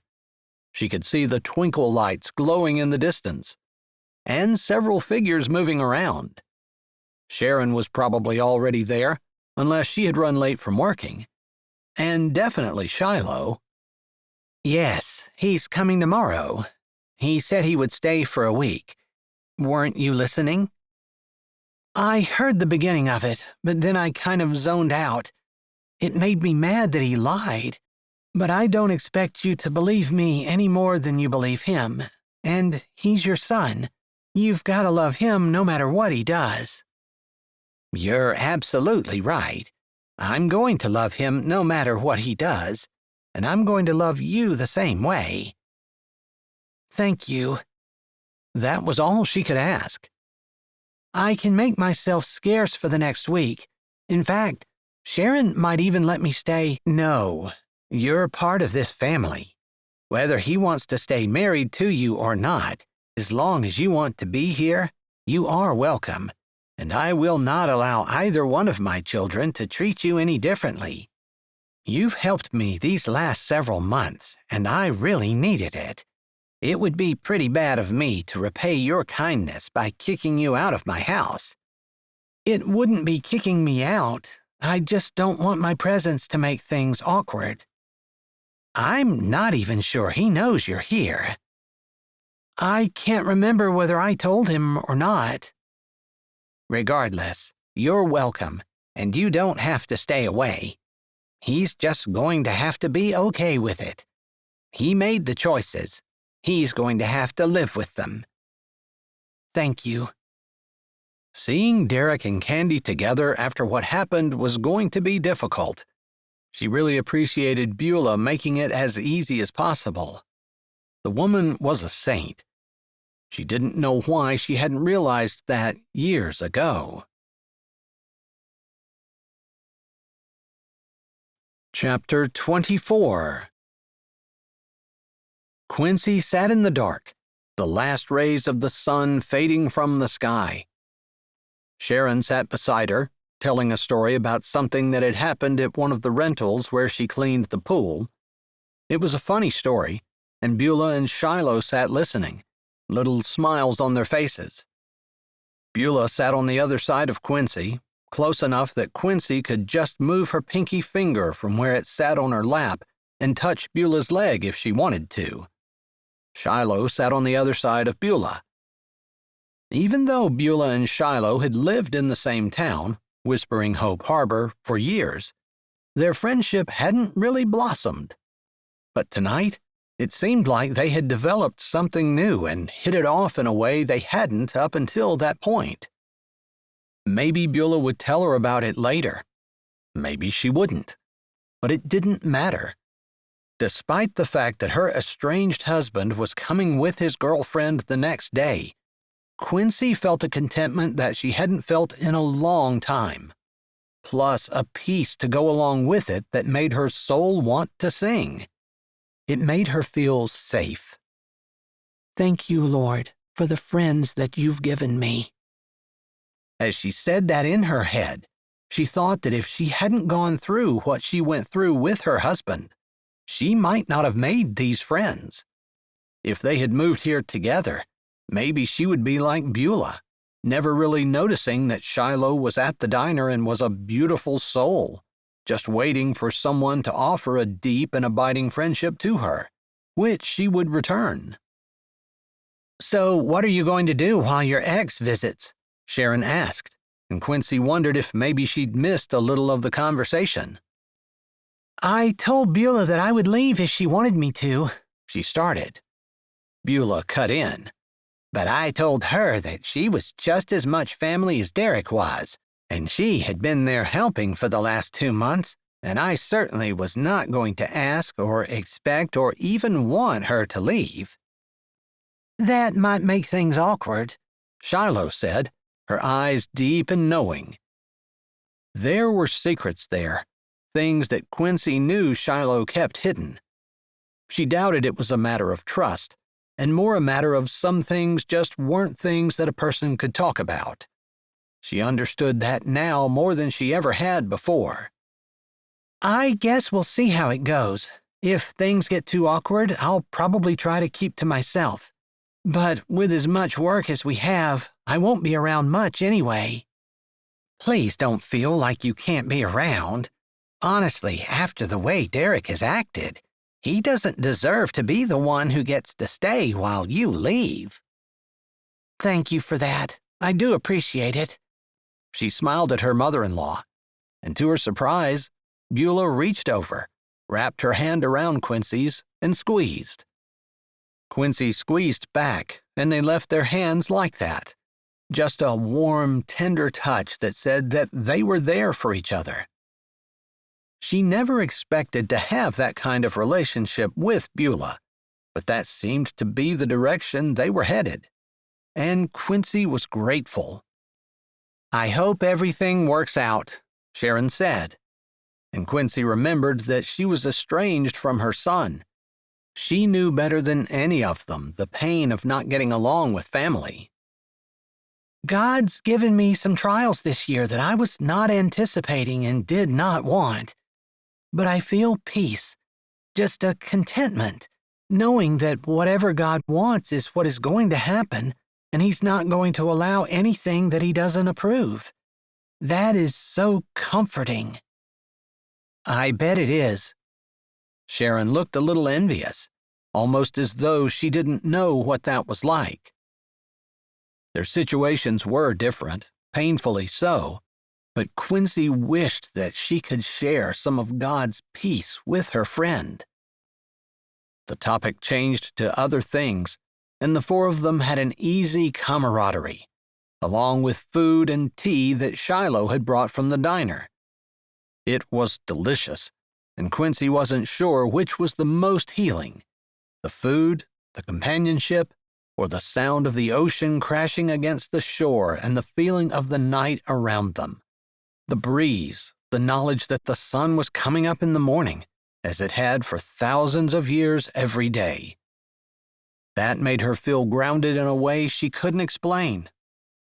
And even the thought of her estranged husband coming the next day couldn't shake the contentment she felt. So her marriage might never be put back together again. She might be divorced. Her children would have to split their time between homes. All of those things that had upset her so much still hurt, still gave her twinges of sadness. But a calm reliance on God's plan seemed to override all of those other feelings and make her feel that no matter what, she would go through the trials and come out stronger, with a stronger faith in God, stronger trust in Him, and a better view of the world, more capable of helping others. And wasn't that what life was all about? Chapter 25. Quincy left the next morning early, cleaning the Williams house again before she went to Enoch's place. The kitchen still wasn't done, but he'd hung flowers on the porch, and the old boards had been replaced with new ones, sanded to perfection and finished so they glowed. 2 cozy rocking chairs sat swaying softly in the breeze, with a stand between them, and it wasn't hard to imagine an ice-cold pitcher of lemonade or iced tea sitting there on the stand, with the scent of flowers in the air and a friend beside her in the rocking chair. It was such a beautiful picture, she paused for a moment before she stepped inside the house. Enoch was working on the stairs, and he lifted his head as she walked in. "Good morning," he said, and then he looked around. "It's still morning, isn't it?" She laughed. I think it is, technically, but it's pretty close to noon. "I've been working since before daylight, and time got away from me a little bit." It has a tendency to do that when we're doing something we love. "That's true," he said simply. She didn't know whether it was a micro-expression or just a feeling she got, but she suddenly got the strong feeling that being a handyman wasn't something that Enoch typically did. It was on the tip of her tongue to ask, but she closed her mouth around the question. They were friends, she thought anyway, but not that kind of friends. Maybe someday. "Before you get started, do you want to take a break? I have some iced tea, and I finished my front porch in case you didn't notice." I did notice, and it's gorgeous. I can imagine a pitcher of iced tea sitting on that stand, and 2 friends sharing a beautiful day and some deep conversation. "That's exactly what I had planned," he said, as though she had described what he wanted to do with her. That couldn't be right. She'd said deep conversation, and either he'd missed that or maybe they were better friends than what she was allowing herself to think. "I hope you don't mind. I put the southern amount of sugar in this tea." I could use the southern amount of sugar. I've got another place to clean after your place, and then I have some administrative stuff to do after that. I probably should see if you could double the sugar. "I don't know about that. I don't want you to have a diabetes attack on my front porch. That would be a bad way to christen it." I think you're cutting me off of sugar. "I think the southern amount of sugar is enough to give anybody a diabetes attack. Doubling it would probably prove fatal." They laughed together as she set her mop bucket down and then accepted the glass of tea he handed her before he opened the door, holding it for her to walk through. She settled into the far chair while he sat down beside her. I probably shouldn't be doing this. I'm so busy, but maybe that's why I decided to go ahead, because times like this are precious. And here I thought it was because I did such a good job on the porch. She glanced over at him, smiling. She wanted him to see that she was sincere. You did an awesome job on the porch. I can see why you do this for a living. She paused, and then taking a breath, she added, There are times where I've gotten the impression that you're not actually a contractor. But after seeing this porch, there's no way I could doubt it. He snorted, took a sip of his tea, and then set his cup down on the stand between them. He leaned forward, steepling his fingers as he put his forearms on his knees. Your impression that I was not a contractor is correct. Really? She asked, almost choking on her tea. I was actually kind of joking. Well, I feel a little bit bad because you had some misconceptions, and instead of correcting them, I allowed you to keep them. It's okay. You don't have to tell me anything you don't want to. It's not really that I didn't want to tell you. It's just, I came here to get away from some things, and I wasn't ready to talk about them. I understand what you mean about not being ready, she said.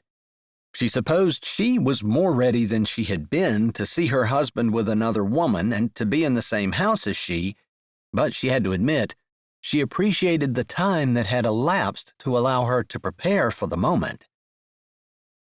I owned a successful business on the mainland, had a wife and family, but I was so determined to make $1 million, and then $10 million, and then I set my sights on $1 billion. Wow, that's more money than I can even dream about. She would have been happy with 6 figures from her divorce, although she would still have to work in order to not depend on someone else to pay for her living. I grew up poor. I guess I had somehow determined that I would never be poor again. Very Gone with the Wind of you. He gave her an odd look, almost as though he didn't understand the reference, and then grinned a little. So, did you make it to $1 billion? She asked, sipping on her tea and leaning her head back against the rocking chair, wondering what it would be like to be rich, as in millions of dollars, never have to worry about money again kind of rich. She couldn't even imagine it. What did a person do when they weren't trying to survive? I was not quite halfway there when I lost my wife and family. I'm so sorry. Car crash? She asked, thinking about how devastating it would be to not lose just her husband, but her children too. How hard. No, my wife got tired of being alone, and I don't blame her. Looking back, I was never home, always chasing the next business deal, sinking all of my time and effort and my heart into my business. Oh, I'm so sorry. The kids resented me, saw me as an ATM. I had no relationship with them. Been trying to fix that, but yeah, I burned out in the business, realizing that I was focusing on all the wrong things, and it was too late. Did you talk to her about it? If there wasn't another man involved, or even if there was, I guess, she might be convinced to come back. I know I didn't want to see my family broken. She couldn't imagine that his wife wouldn't feel the same. No, she had another man. I suppose she was cheating, but I have a hard time even saying that, because I never put her first the way a husband should. It was always my business. My fault. She was tired of being alone. He looked at his hands. A woman doesn't get married thinking she's going to be by herself all the time. No, she doesn't. She supposed Derek had done that to her. She was alone a good bit, but she had been faithful. She hated to point that out to Enoch, though, that his wife could be alone and still be faithful. He was giving her grace, and that was probably a good thing. What about you? Now you know I'm the actual owner and I'm not a contractor. You could be. This porch is as nice as any porch I've ever been on or seen. Although you could have told me that I was talking to the owner whenever I asked to use the pavilion. I know. I'm sorry. I saw you were there last night with your friends. I hope you enjoyed it. We did. Such a beautiful spot. Yeah, I had actually started to fix that up when my wife left me. I guess I had in mind that once I hit 1 billion, we'd come here and spend time as a family. I don't know. He looked at his hands a bit more before deliberately sitting up and leaning back in his chair, rocking just a bit. He lifted his brows, reminding her that he had asked a question. She'd forgotten. My husband left me for another woman. She's pregnant. He wants a divorce, and I suppose I'm going to give it to him. Although he doesn't want to give me anything, and I'm going to argue about that a little. She looked at his shoulder. He and his pregnant girlfriend are going to be at the house today when I get home. I'm living with my mother-in-law. That's kind of a convoluted situation, he said, irony in his voice. Isn't it? It's funny. My mother-in-law and I had a not great relationship for the entirety of my marriage. But after my husband left, I came here because it was what my husband and I had planned to do, to help her with her business and to help her take care of her husband who's dealing with dementia. I see, he said.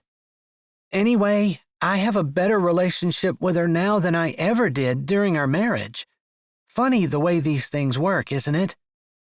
Funny the way God puts trials in our life to shape us into the people He wants us to be, even if those trials aren't what we wanted, like the dissolution of a marriage. Yeah, I suppose. Hard lessons, but you're right. God works it out perfectly. She wouldn't have thought when she first met Enoch that she would ever be sitting on his front porch, talking about God with him, but it felt natural and right. His shoulders shifted underneath the t-shirt he wore, and she felt that little stirring in her stomach again. But she was still married, and so she looked away. Tonight, she would see her husband. Maybe he would have papers. Maybe he would have signed them. She wasn't quite sure exactly how it worked, although her lawyer had told her. She supposed she hadn't been paying attention the way she should have. Probably because she didn't want to have to hear. She didn't want to have to know how to pick a marriage apart and separate the pieces. I'm sorry if I shared too much. It's been weighing on me for a little while that I wasn't completely honest with you. Or at the very least, allowing you to believe things that weren't true. Something twitched in his jaw, and then he turned his eyes to her. And I like you. His words hung in the air. Even the breeze seemed to still, refusing to take them away. Finally, she decided to just be honest. I like you too, but I'm still married, and I don't know when that's going to change. I'm pretty sure it's going to, or I'm going to have a lot of things to work through, including a child my husband fathered that's not mine. She swallowed.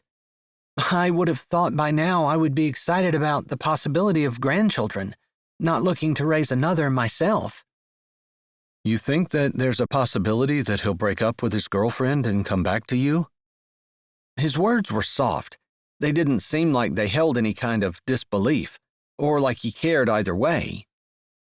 I suppose there's still a big part of me, bigger than I'd like to admit, that still hates the idea of seeing my family broken and my marriage dissolved.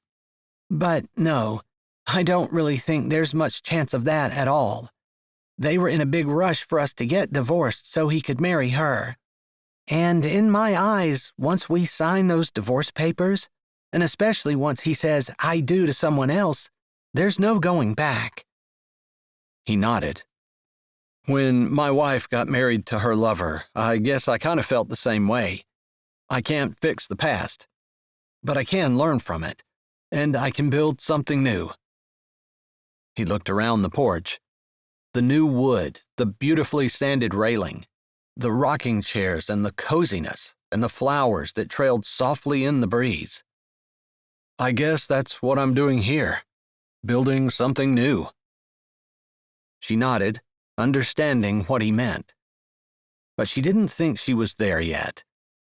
I think I'm still clearing the rubble away, trying to figure out if there's anything in it that I can salvage.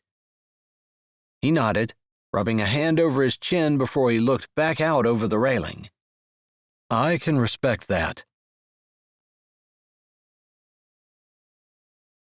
Chapter 26. Quincy got done earlier than she thought she would, unfortunately.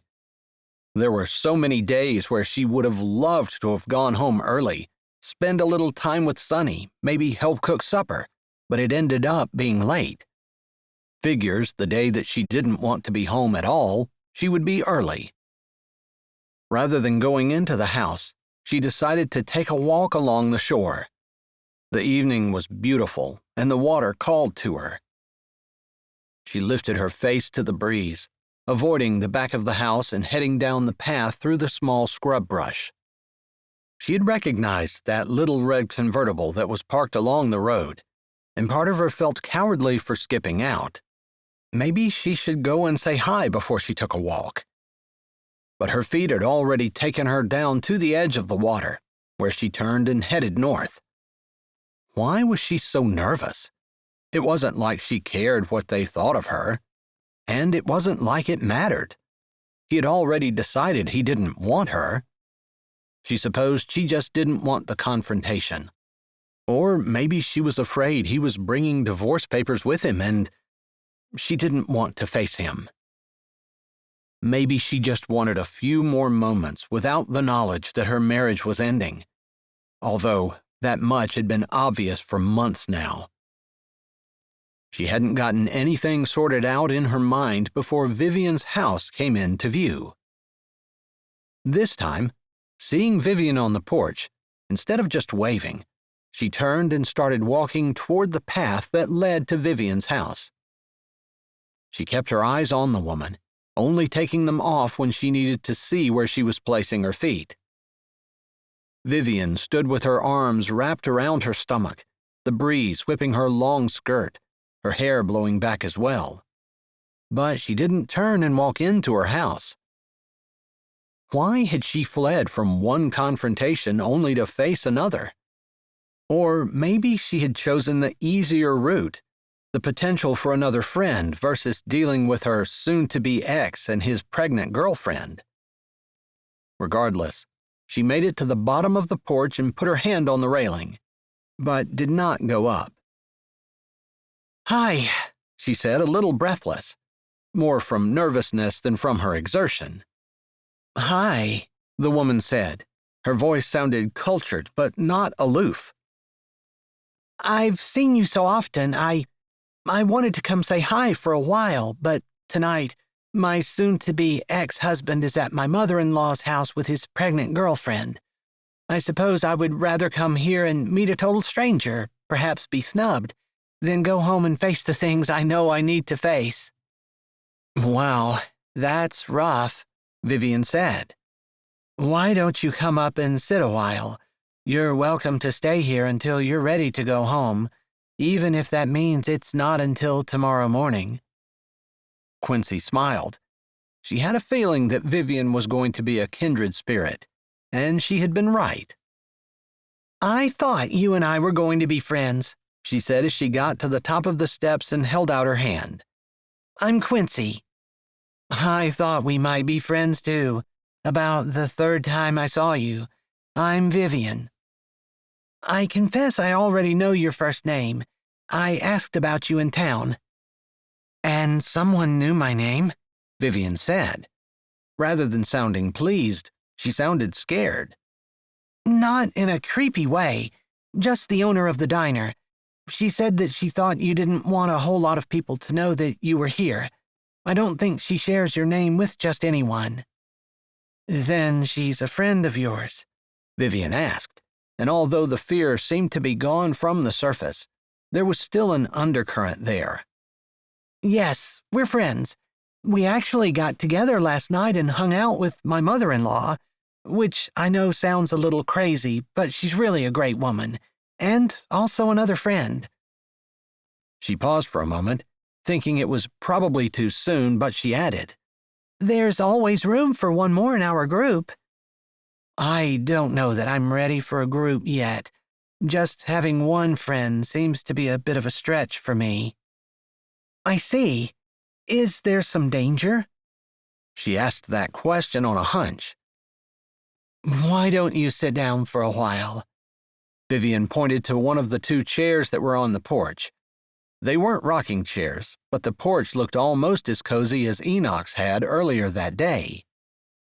Just thinking about Enoch gave her an odd sensation in the pit of her stomach, but she shrugged it off. Maybe she was just hungry. She hadn't had supper, skipping it in favor of her walk. Thank you. She chose the far chair so Vivian could have the one closer to the door. Whether that made any difference or not, she wasn't sure, but she hoped she was being considerate. So, do you live with your mother-in-law? Maybe because Vivian seemed so guarded, Quincy gave information freely. I just moved in. My husband and I were supposed to move in and help her with her cleaning business and with taking care of her husband who's dealing with dementia. But my husband announced on the day that we closed on our house that he and our realtor were together and expecting a baby. He wanted a divorce. So I came here without him. Good for you, Vivian said, her eyes squinting as she grinned. She casually pushed her hair away from her face. Her fingers, slender and delicate, long. Every move she made seemed to be classy and graceful. What about you? You don't have to tell me if you don't want to. I think I can trust you. I've been watching you, thinking about how nice it would be to have a friend, but I'm a little afraid. Well, I'm not going to hurt you if that's what you're concerned about. I guess I'm more concerned that you might be an undercover cop or a private investigator. At the idea, Quincy laughed. I'm sorry, but if you knew me, you'd know how absolutely absurd that is. I could never be a cop. For one, I barely get my kids to listen to me. I'm certainly not going to have enough authority to boss any people around or enforce rules. I'm definitely a follower, not a leader. I think sometimes we find out that there's more to us than what we think there is, once our husbands are no longer in the picture. I guess my husband isn't completely out of the picture, but I definitely agree with you. Since I moved here, I've figured out that a lot of times I depended on my husband to take care of me when I was capable all along. Still am. And God has helped me to become stronger than what I thought.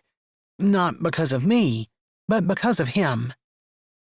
Vivian's brows lifted and her eyes widened, and then she nodded slowly before she looked back out over the bay, where the moon had risen and shone on the water, soft ripples breaking the reflection into hundreds of thousands of tiny pieces, which waved and swayed gently with the movement of the water.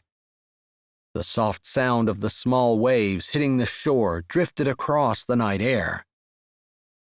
I've had trouble trusting God.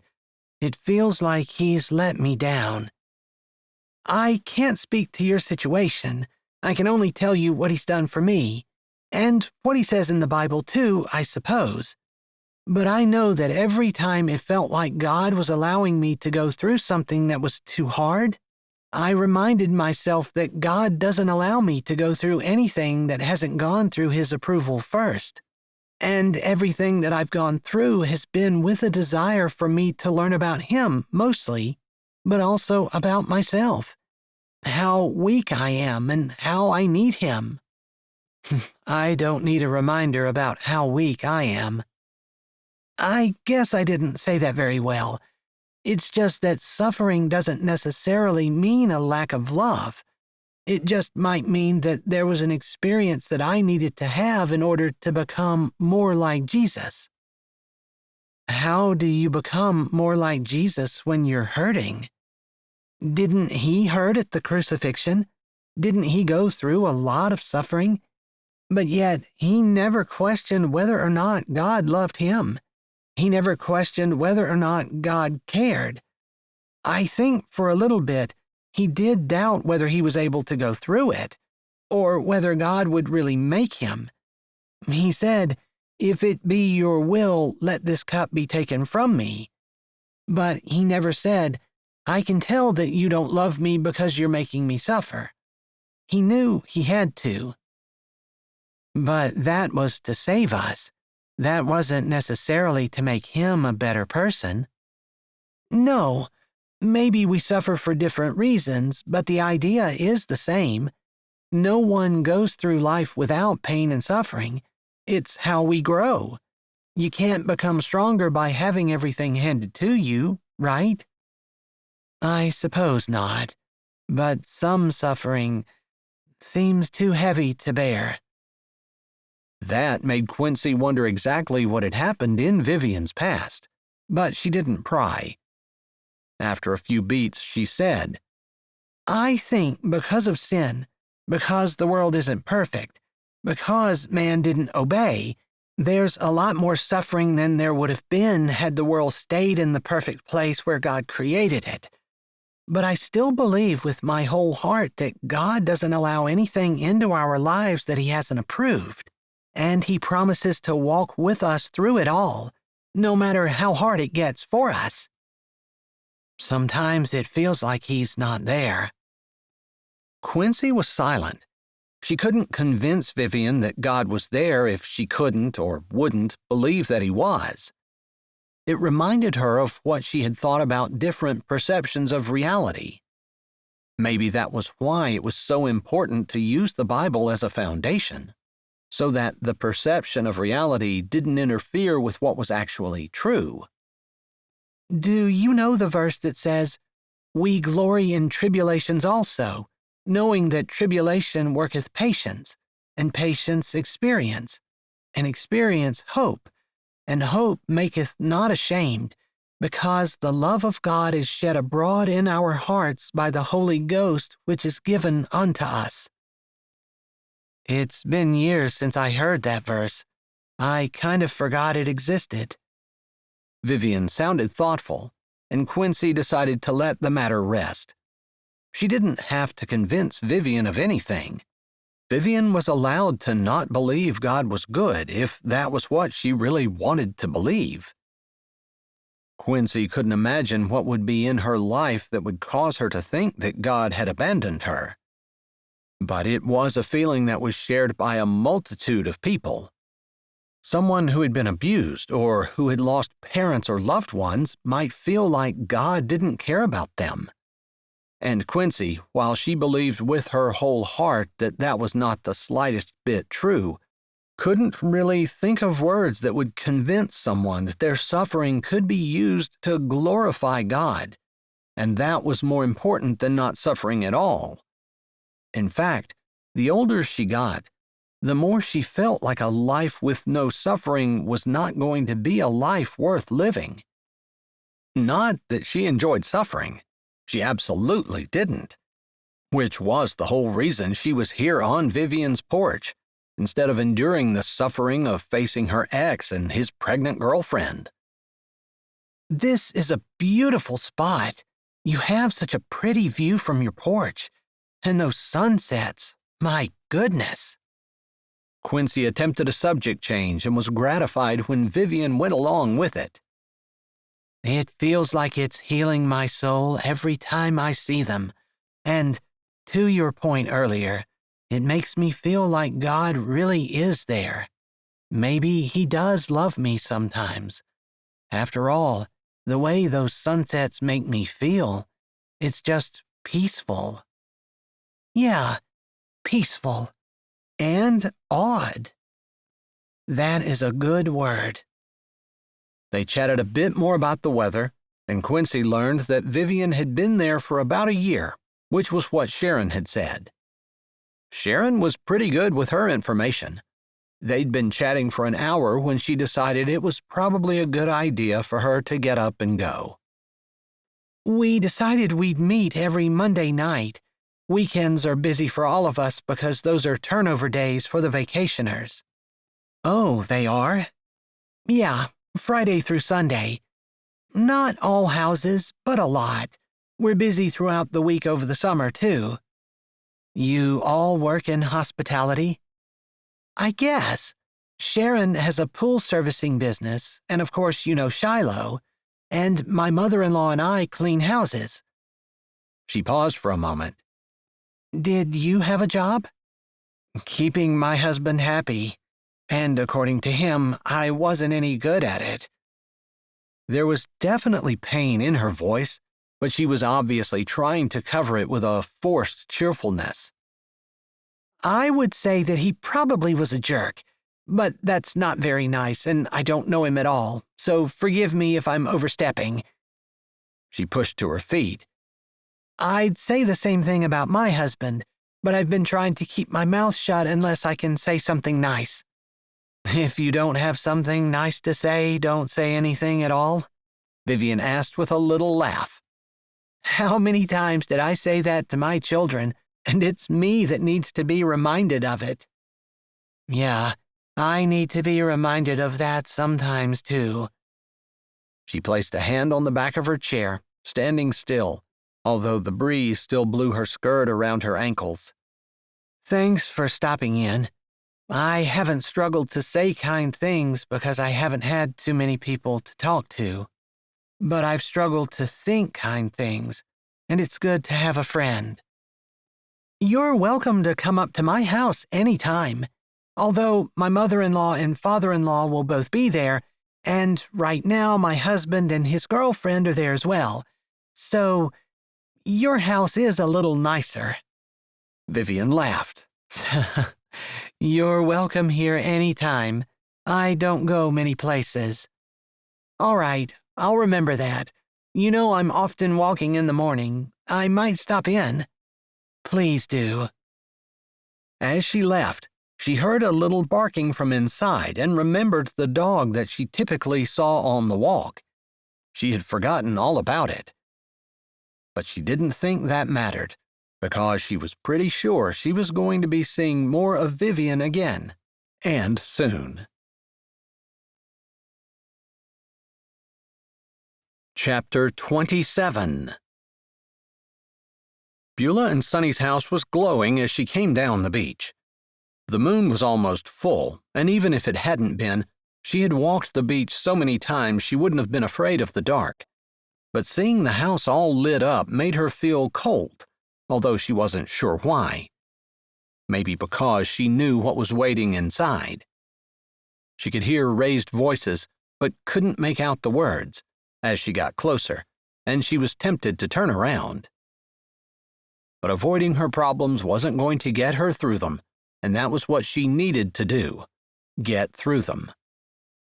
So she mentally girded up her loins, smiling at the familiar Bible phrase, and then walked up the walk as the voices became more clear.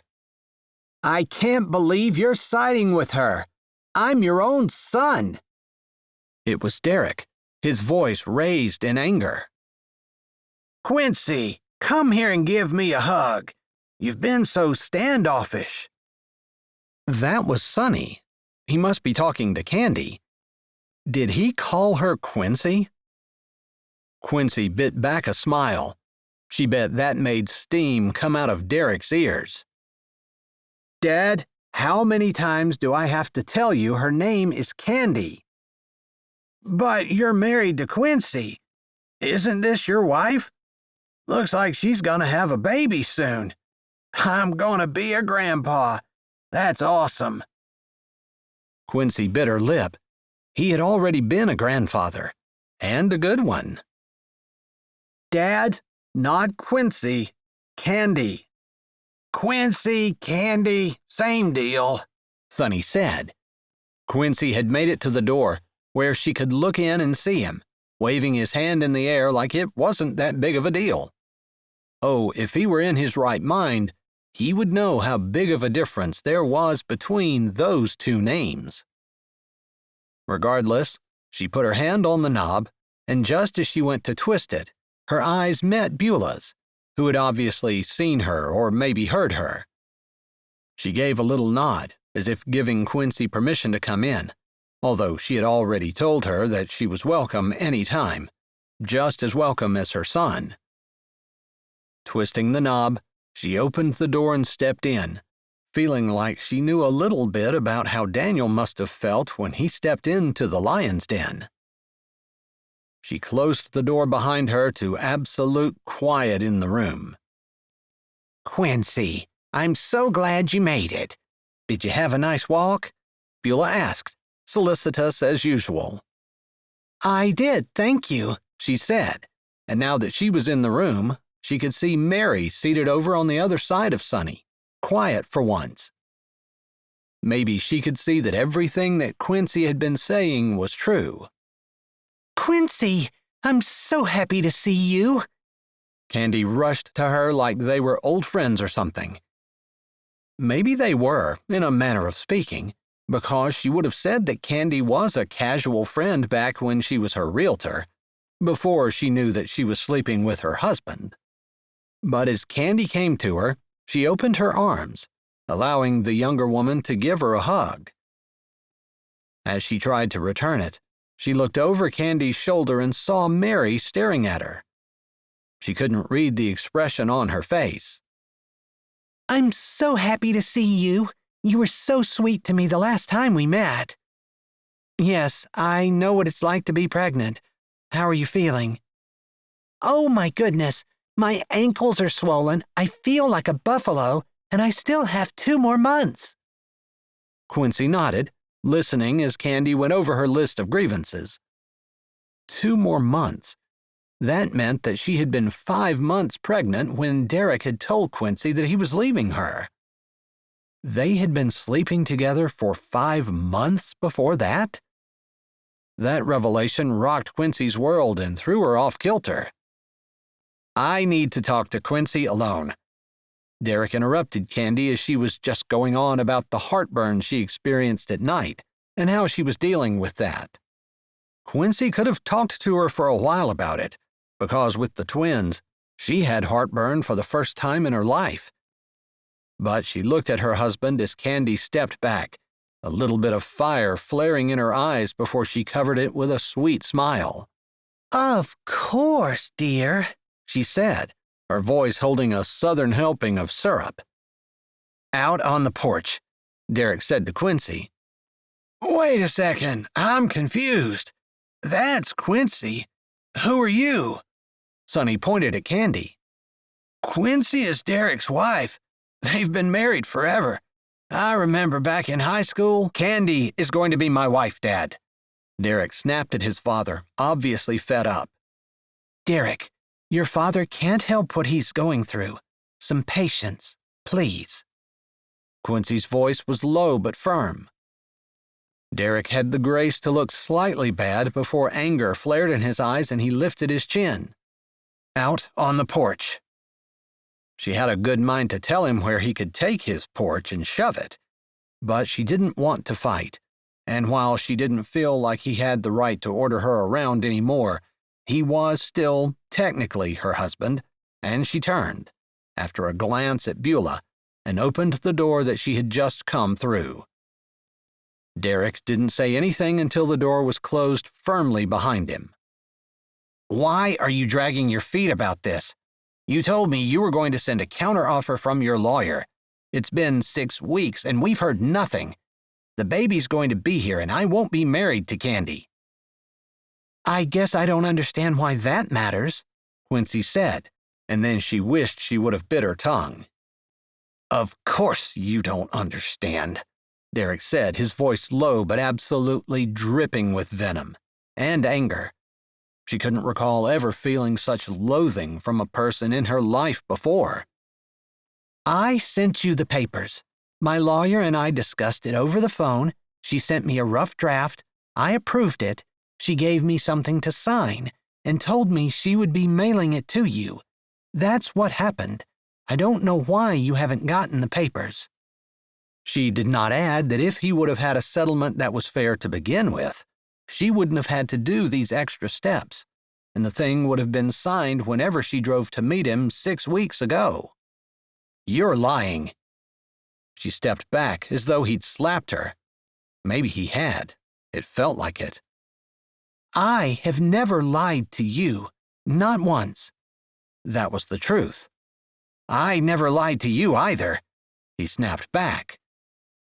Her brows went up. He was lying at that moment because he had told her that he would be faithful to her until death parted them. "Oh, I'm sorry. Did one of us die?" "What are you talking about?" "You told me you would be faithful to me until death do us part. If you've never lied to me, then one of us must be dead." "Don't be stupid," he snapped again. She took a deep breath.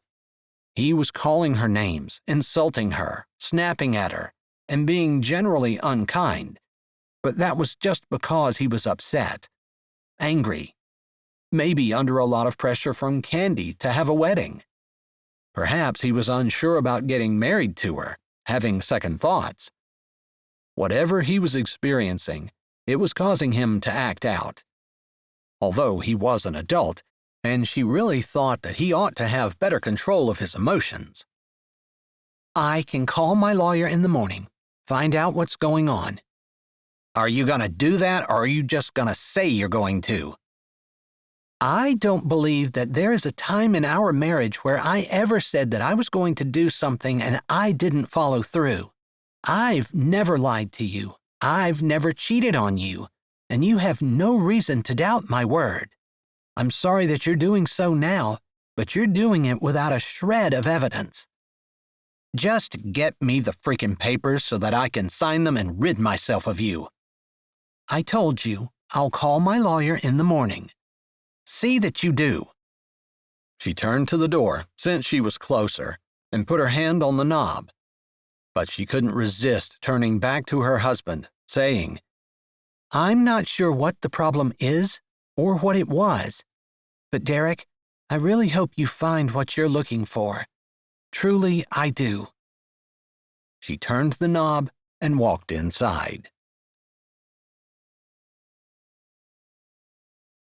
Chapter 28. The next morning, Quincy was up early, getting her walk along the beach end before work. For some reason, instead of walking along the bay, which was so much closer, she crossed the road and walked over the dunes to the ocean side of the island.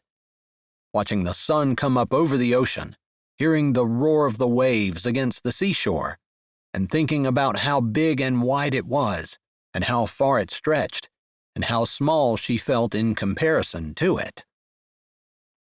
She turned and started walking north, as she normally did in the morning, thinking about her confrontation with Derek the night before, and how she had tossed and turned in her small bed, barely sleeping that night. She hadn't said anything to Mary or Sonny, and had only said good night to Beulah before climbing the stairs, but she wouldn't have expected them to talk about it anyway, not with Derek and Candy still there.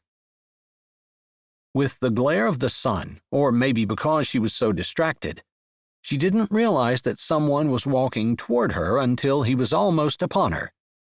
Enoch. He looked as surprised to see her as she was to see him. "Good morning." She thought about their time on the front porch the day before, and how he'd said point blank that he liked her. She wasn't sure exactly what he meant by that, but she didn't think he probably went around telling women that he liked them just for kicks and giggles. She also knew that he had shared things with her that he didn't normally talk about with people, and that made her feel special. But it was like she'd told him. She was still married.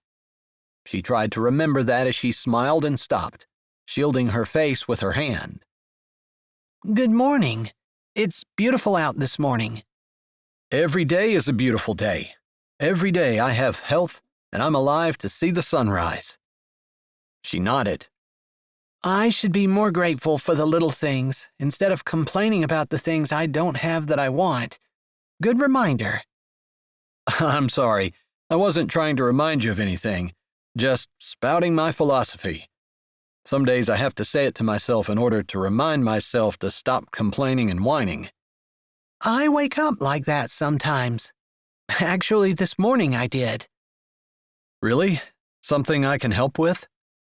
No, my husband, soon-to-be ex, I suppose, is here with his girlfriend. He doesn't think I'm moving fast enough with the divorce, and told me about it last night. She looked off at the ocean, continuing to shield her face from the sun. I suppose he's right in a way. I don't blame you. Divorce is a big step. Just as big as marriage, I guess. Harder in some ways, and definitely more painful. Sorry about your experience, she said. If I hadn't had that experience, I wouldn't have been able to tell you about it. Yeah, you're right. I can also tell you that sometimes you don't appreciate what you have until it's gone. Thank you. I don't know if he'll ever appreciate what he had, if that's what you're insinuating, but it's a nice thought. He will. I could guarantee it. I also think that sometimes God has to close the door behind you before a better one opens. I think that's a good philosophy. Always look for something better to happen, especially when you're sitting in what feels like the pit of despair. It does make the pit of despair seem not so bad, or maybe it just makes it easier to stand up in the slime. I do feel like I'm in slime, so you're right about that much, she said. I'm praying for you. It's not easy. Thanks. He looked at her for a moment more before he raised his hand in farewell and walked away. She waited a little bit more before she started walking.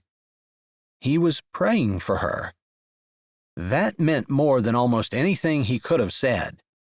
It also told her a lot about the kind of man he was. It was the kind of man she wanted. Someone who prayed without her asking him to, who had his own relationship with the Lord and wasn't depending on her to connect him with the Almighty, the way Derek had.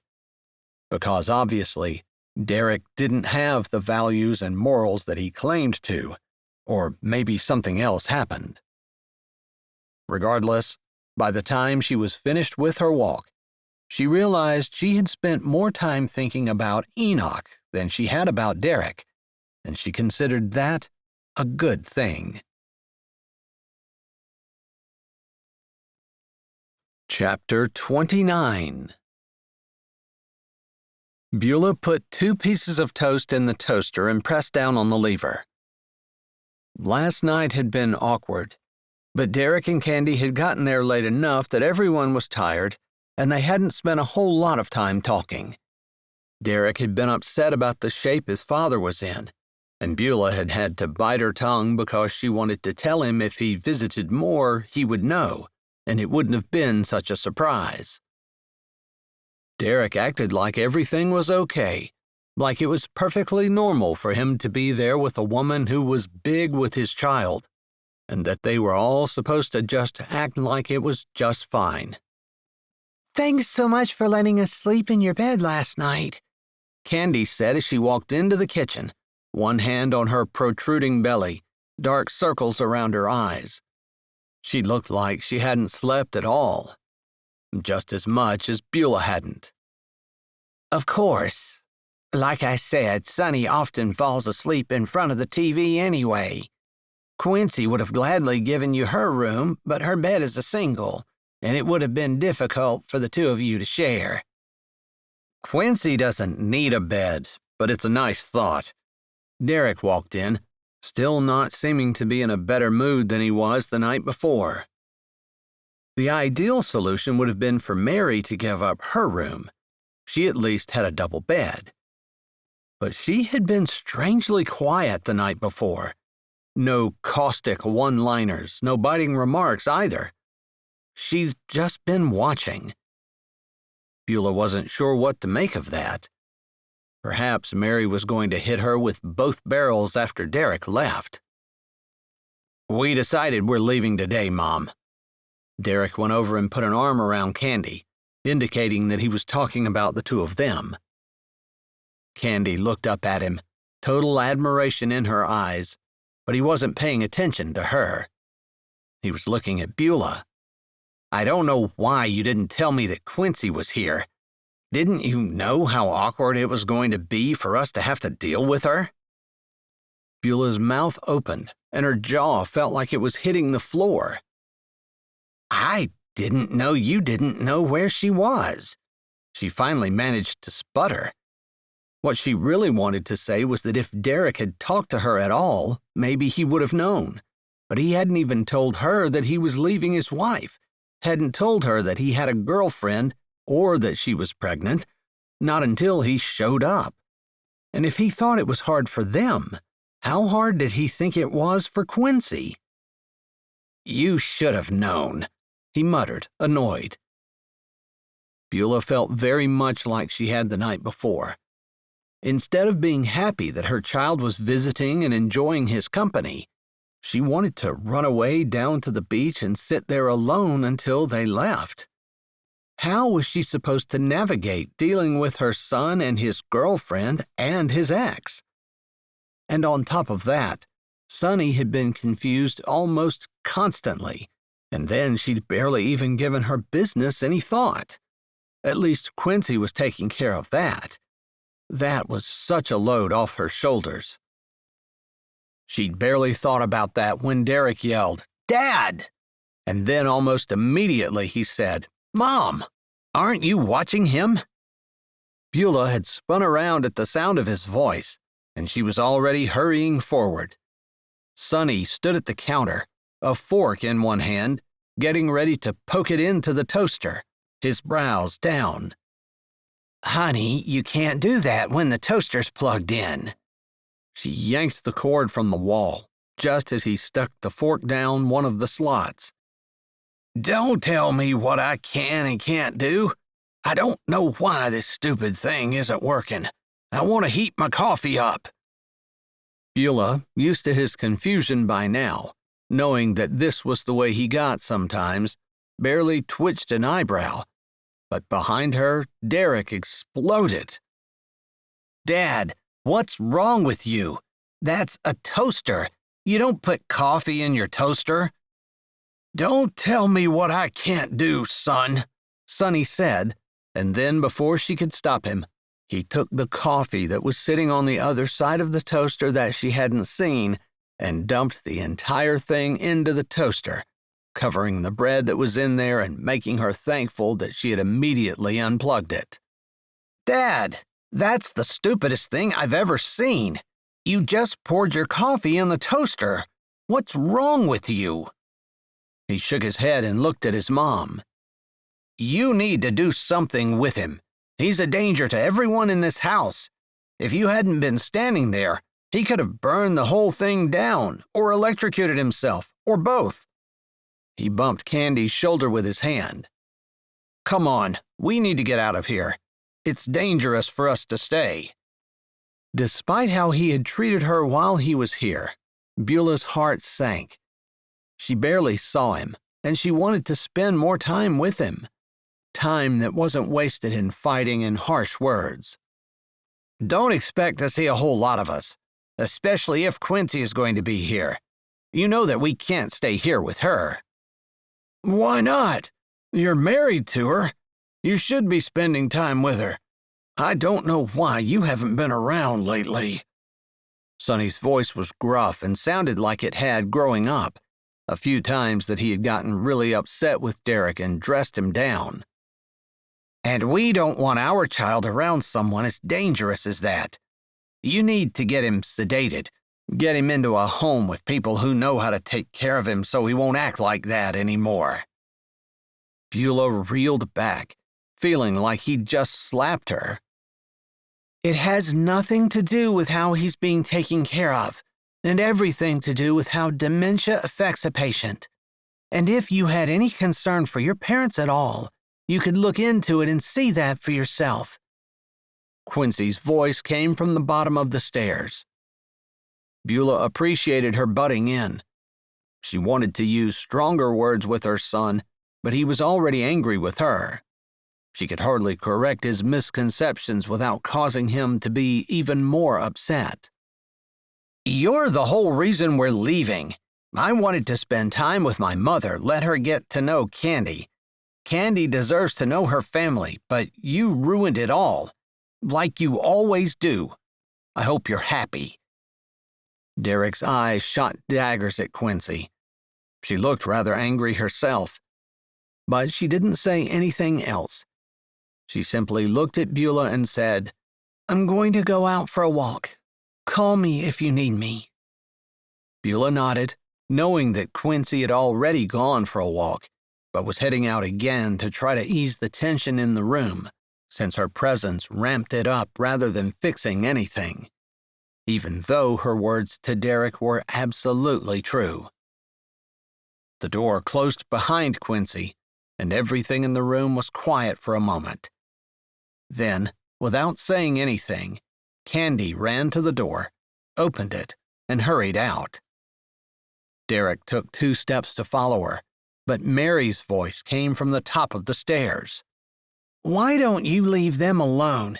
Seems to me like you've done nothing but mess things up." "Quincy might hurt Candy." "You mean she might tell Candy some of the truth? About the jerk that you've been, about the lack of attention you paid her, or the way you ignored your children?" "You stay out of this. It's none of your business. Plus, your own life is such a mess that you have absolutely no right to be trying to fix mine." Mary looked regal as she continued down the steps, and if she was surprised at Derek's words, she didn't let on. "I doubt you know anything about my life. And regardless, sometimes the people who make the biggest mistakes have learned the hardest lessons, and it's easier to listen to their advice than repeat their mistakes. But I don't suppose you would know that." "I don't want to hear it. I'm not going to stand here and listen to any lectures from you. It looks to me like you're living here, and that's pretty sad for a 40-year-old woman who's such a spectacular failure at life that she has to move back in with her parents. Don't you even have a job?" "Have you not noticed that our parents could use some help?" "Dad needs to go to a home, and Mom needs to learn how to take care of him properly, so he doesn't do any more crazy, stupid stuff like he just did. Did you see that he poured his coffee down the toaster? After he tried to get the toast out with a fork. I don't know what's wrong in this house. It's probably Quincy. She jinxes everything." "I don't think that anything is going to be resolved until you are able to look at yourself and take responsibility for the actions that you have done, rather than blaming everyone else." Mary didn't give him a chance to respond before she looked at Beulah. "I'm going back upstairs. If you need me to watch Dad, you're going to have to do something else with him." She nodded at Derek, then turned around and walked back up the stairs. How had her family come to this? She'd only had 2 children and thought for sure that they would love each other forever. They'd been so cute growing up, defending each other, protecting each other. And while they hadn't taken lavish vacations or even done a whole lot of traveling, who needed to when one lived by the ocean? Every day was a vacation. She'd realized eventually that that wasn't true. Living by the ocean was like living anywhere else. It became regular life. But still, every day was a beautiful view, and it really was more about a person's attitude. Maybe she hadn't taught her children that well enough. "I think you and I need to get away. I'm pretty sure I forgot our anniversary. When is it anyway?" Sonny asked, coming over and putting his arm around her. She leaned into him, even though his words didn't really make any sense at all. It just felt good to lean into someone strong, even if just for a few moments, to take the burden off of her. She felt like she was drowning. Just taking care of Sonny would be enough for anyone, but to try to deal with Derek, whatever midlife crisis thing he was going through, and to constantly remind herself that he was being defensive, maybe because Quincy was here and he was angry, and then to add Mary into the mix, who seemed to have a chip on her shoulder against Quincy. And Quincy being the only person who had actually reached out to her and tried as hard as she could to help in every way. She had been kind, taking care of Beulah the way no one had for a really long time, and taking the burden of the business off of her shoulders, being completely trustworthy. It all felt like so much. Lord, I need your strength, because this is way too much for me to do on my own. Chapter 30. Quincy rushed out of the door, wishing she had taken a longer walk rather than going back to the house. She had tossed and turned the night before, with images of Enoch overshadowing images of Derek and Candy's laughing face, with Mary's scolding in the background. She couldn't get those images out of her head, and sleep had been elusive. Beulah had deliberately scheduled today to be a late day for everyone, since she knew Derek and Candy were going to be there. So Quincy figured she could take a nice long walk on the beach. She had one foot on the top step when the door opened and Candy's voice called out, "Wait! Quincy, please wait!" Quincy didn't turn around, but she stopped, then closed her eyes and drew a deep breath of the salty ocean air. She could be nice to this woman who knew that she was with a married man, who knew that man had a wife and children and a family and plans for the future, and she chose to sleep with him anyway, and didn't care about all of the repercussions that were going to be reverberating throughout multiple people's lives.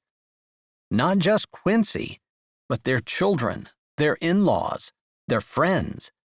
So much pain and heartache from one woman's decision to start a relationship with a man she shouldn't have even looked twice at. But she couldn't put all the blame on Candy. Derek was there too, and Derek knew he was married. Derek shouldn't have allowed anything to happen. "Quincy." Candy's hand came down lightly on her shoulder. Quincy took another breath and then turned, praying that Derek wasn't standing beside her. To her relief, it was just Candy on the porch with her. "Candy, looks like you didn't sleep very well." She hoped that didn't come out as an insult, but there were deep black circles around Candy's eyes, and she looked exhausted. "I didn't. Derek tossed and turned most of the night. He wasn't happy to find you here." "I don't know why he would be surprised I was here. This is where we were planning on coming." "I know, but I guess he just assumed that you wouldn't be hanging out with his parents without him." Beulah needed help. Sonny's in really bad shape, getting worse. She wanted to try to keep him at home as long as possible. She thought it would be best for him. But he needs a full-time caregiver, and I'm helping her with him as well as with her cleaning business. "And she is trying to run that business." "Exactly." "Well, Mary is here. She could help." "I'm not sure what's going on with Mary." That was all she was going to say about Mary. She wasn't going to get in trouble for talking behind Mary's back, and she definitely did not trust Candy. "I know you hate me." Candy looked deep into Quincy's eyes. Quincy maintained eye contact, as much as she wanted to turn away.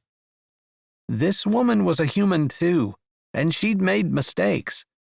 Big ones. Broken up a family. But God would deal with her. Quincy's command was to love her. "Lord, how do I love someone who hurt my family the way this woman has?"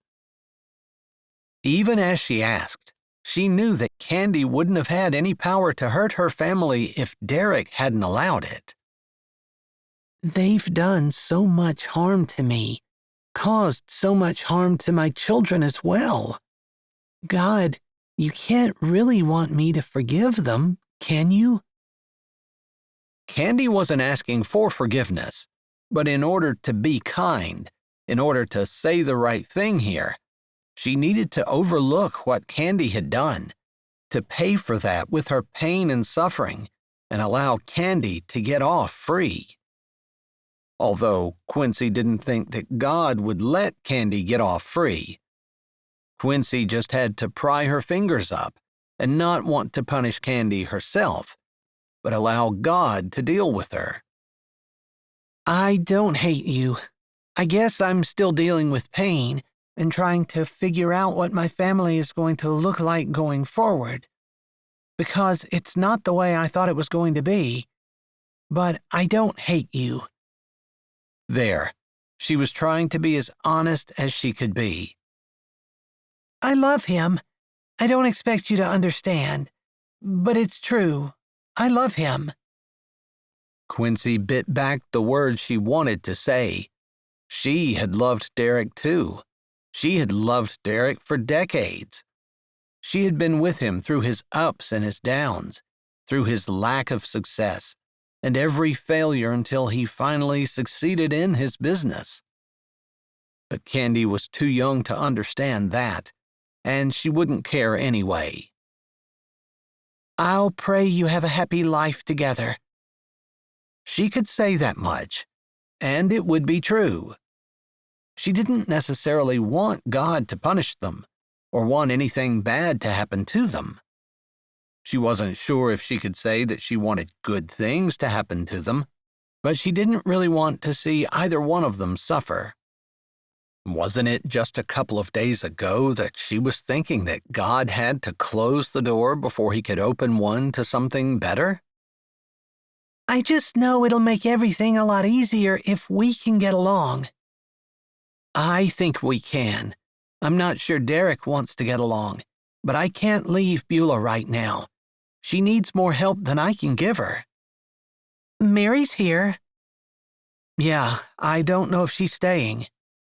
Derek wants to leave. I heard that. Thanks for not being mean, Candy finally said. I hope things work out for you, Quincy replied. Candy leaned forward to hug her, and Quincy swallowed the resentment in her throat and hugged the young girl back. She needed to let go of resentment, let go of the bitterness, and move on with her life. This part of it was gone. The part that she built with Derek, the family she'd had, the things they'd done. It was over. Maybe you could mail those papers, Candy said as she stepped back. It made Quincy wonder if that was the whole reason Candy was trying to be friends with her. Not that it mattered. What I said to Derek yesterday is the truth. I talked to my lawyer, she wrote something up, I approved it, and she said she was going to send it. I will call her at 9 o'clock and see what happened. That's the best I can do. Thanks, Candy said. The door burst open, and Candy and Quincy both jumped back in order to keep from being hit with it. You ready? Derek snapped, looking at Candy, before his eyes slid to Quincy. You'll be hearing from my lawyer. I'm going to be calling mine just as soon as she's in the office. I'm sure she won't be in before 9. Something better happen. As long as it's fair, I'll move as fast as you want. I'm sure you and Candy would like to get married before the baby comes. And I'm sure that you're trying to do everything in your power to make sure that doesn't happen, her husband snapped. Quincy bit down on her lips to keep from answering. She'd already explained her position. She'd told the truth. If he didn't want to believe it, rational argument was not going to convince him. He was going to believe what he wanted to believe, no matter how hard the truth stared him in the face. He held their suitcase in his hand and marched down the steps, leaving Candy to make her way down after him. He did not look back as he got in the car and started it. Candy lifted her hand in a small wave before she got in the car. They were gone a few moments later. I know I raised him, but I'm not proud of who he's become. Beulah slipped her arm around Quincy's waist, and Quincy leaned her head against Beulah. You could only do your best, and then you can just hope the people around you make good decisions. Boy, did she know how true that was. Unfortunately. But she supposed that if she hadn't gone through what she had, she wouldn't be able to relate to Beulah so well right now. After all, she didn't blame Beulah for the way Derek was acting. Just like she didn't blame herself for the fact that her marriage had imploded. It was Derek making bad decisions and hurting the people around him. Thanks for being kind. I don't know if we'll ever have a family that's together again, but I appreciate your kindness. It means more to me than I can say. Quincy lifted her head and smiled at Beulah. It's how I would want my kids to act. I'd like to be able to have both of them in the same room with their spouses and, I guess, ex-spouses if it ever comes to that, without people wanting to rip each other's throats out. Speaking of, may I have a word with you? Mary stood in the doorway, looking at Quincy. Chapter 31. I'm going to head back inside, Beulah said, looking first at Quincy and then at Mary. It was obvious to Quincy that Beulah hoped Mary was reaching out to reconcile, but regardless, there was no doubt Beulah wanted Quincy to be kind. There was a part of her that had a flash thought that she was sick of being kind to everyone, and she wanted people to just be kind to her for once. Why couldn't someone apologize to her? Take the first step to reconcile with her? Why was it always her that had to try to be kind to people, to overlook things, to forgive and forgive and forgive some more? Why, Lord? Why are you always putting the burden on me? He gives burdens to people who can handle them. Whatever trials you face make you stronger. Count it all joy when ye fall into diverse temptations, knowing this, that the trying of your faith worketh patience. But let patience have her perfect work, that ye may be perfect and entire, wanting nothing. Right. God was shaping her, trying to make her be more like Jesus. Apparently, she was a tough case because he needed to use some heavy hitters on her. I'd love to talk to you, Mary, Quincy said as Beulah disappeared inside. Don't you usually take a walk in the morning? Would you like to head up the beach for a little bit? She couldn't tell from Mary's tone whether Mary was trying to reconcile or whether she was just trying to get her out of sight so she could yell at her. Or maybe she wanted to take her somewhere where it would be easier to bury the body. She rolled her eyes at herself. Mary wasn't violent. At least, she didn't think so. They walked for a bit in silence. Quincy didn't figure that it was up to her to break it, since she wasn't the one who had asked to talk. Mary had something on her mind, and maybe she was just trying to figure out how to discuss it with Quincy. So Quincy let her think. Meanwhile, she tried to enjoy the beautiful morning. It was a little foggy and cloudy, but warm enough that the ocean breeze didn't feel chilly. The bay was choppier than usual and gray, but there was a beauty there that still awed Quincy. She wondered if she lived there for decades if it would ever get old. I have a new appreciation for the ocean, and even the bay, than I had when I grew up here, Mary began. That probably wasn't what she had wanted to talk about, but Quincy could make small talk. Every morning's like a new personality.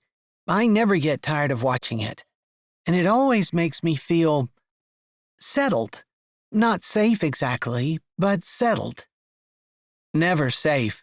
The ocean is so unpredictable. But there is a wild and rugged beauty that I didn't appreciate as much when I was younger. Maybe you have to go through a few things before you learn to appreciate what you have, or appreciate the beauty in something else. Or maybe you learn to appreciate things that seem like they're normal, and then you move away and you realize they're not.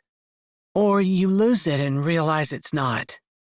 She thought it was normal to have a solid marriage, where she trusted her husband and didn't think that there was anything wrong. That it was normal to have someone else to depend on. It was normal to assume that she would be spending the rest of her life with the person who had vowed his life to her. I guess sometimes our first impressions, or the impression that we're living with, isn't the right one. Mary seemed a little uncomfortable, so Quincy nodded and said, I see what you're saying. We make assumptions that aren't necessarily true, and then it keeps us from seeing other things. Yeah, I have spent my life assuming that your motivations were nefarious in some way. But over the last few weeks of watching you with Mom and Dad, and then seeing how you handled Derek, he was a jerk. Thanks. I don't want to talk bad about him, but it's nice to hear someone else confirm my impression. He was not nice. No, he wasn't the slightest bit nice, and you were. You were the one that was wronged. You were the one who was cheated on. You were the one he left. You were the one that Candy stole her husband from and broke up her family. And yet you were the one who was kind. Mary took a breath. I stood there watching you and wondered if I could have been as kind as you were. And I'm pretty sure I know what the answer is. Quincy didn't say anything.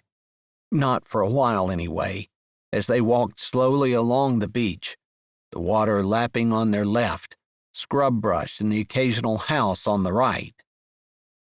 I'd like to take credit for that, she finally spoke.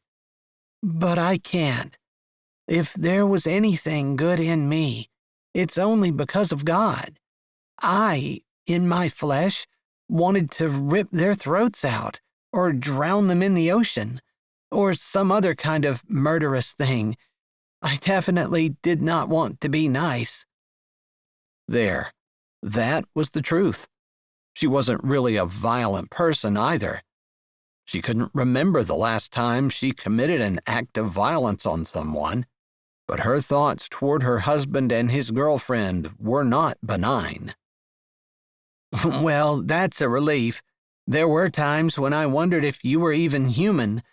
I've never seen anyone treat their ex, who has been so unkind to them, so nicely. I've seen a lot of women trash them, and I've seen a lot of major fights that last for decades. But your way is different. It's not my way. It's God's way, and I'm just doing my best to try. I have not succeeded all the time. Well, you succeeded yesterday, and today as well. Derek deserved that dressing down. You were defending Dad, who doesn't know any better. Mary's voice cracked a little, and it reminded Quincy that the whole thing with her dad had to be really hard on her. After all, it couldn't be easy to see her parents slip away. I'm sorry. Sonny was such a great guy. I wish I had known him better. He was an awesome dad. Mom was great too, but she was a little standoffish, you know. I bet she had a lot on her mind, especially after your dad lost his boat. If their personalities had been reversed, I don't think Dad would have lost his boat and Mom would have been a stay-at-home mom. But Dad was a lot more easygoing, where Mom was the one who was more of a drill sergeant and could make things happen. I guess it would be natural for a kid to gravitate toward the parent who seemed less strict. I believe that makes sense, but I think your mom has mellowed some. I've never seen her as mellow as she is with you. Maybe that's because she's realized that she's at the end of her rope trying to take care of your dad. Or maybe she's scared about the future. I bet that she's probably exactly what you and I were talking about. She never thought that she'd be looking at a future without her husband. Or even if she knew it in some abstract way, the reality is staring her in the face that she's losing him, and I bet that's scary. It's a lot of pressure, especially with her trying to keep the business afloat, too. Mary stopped and turned to face Quincy. I'll just level with you. I didn't trust you. I'm still not sure whether I trust you completely or not. I felt like you were trying to get in to steal my inheritance, and... Mary left the sentence hanging there, as though she wanted Quincy to respond. I can't tell you that I'm independently wealthy and don't need money. I do. Although your mom has opened her home and not mentioned a word about rent or groceries, and so right now I really don't need anything. But I have no retirement because I was counting on Derek's pension and his Social Security. Mine isn't worth anything because I quit my job and stayed at home to watch his children. I couldn't earn anything while I was doing that. She paused, looking out over the bay, before looking back at Mary. I can't say that that's not what I wanted. I was so grateful to be able to stay at home with my kids. I loved being mom. I loved everything about it. And I did not want to work outside the home. But at the same time, Derek was able to do so much more because I was at home, taking care of everything. We saved money on childcare when the kids were younger, and he didn't want for anything. He always talked about what a good wife you were.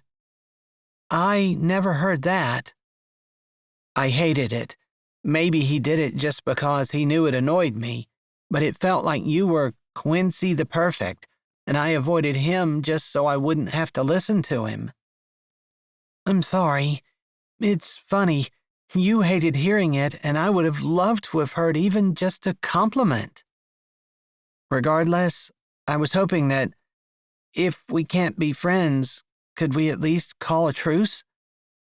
Mary looked scared almost, like she had no idea what Quincy was going to say.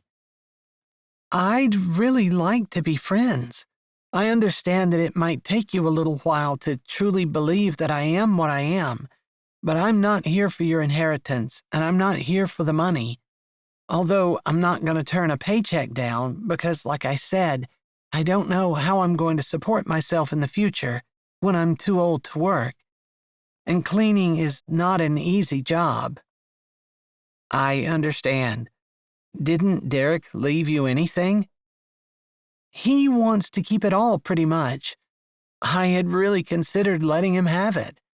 But then I had my lawyer draft something that I considered more fair. He claims to have not gotten it, and I need to call my lawyer when I get back. Well, don't let him take everything.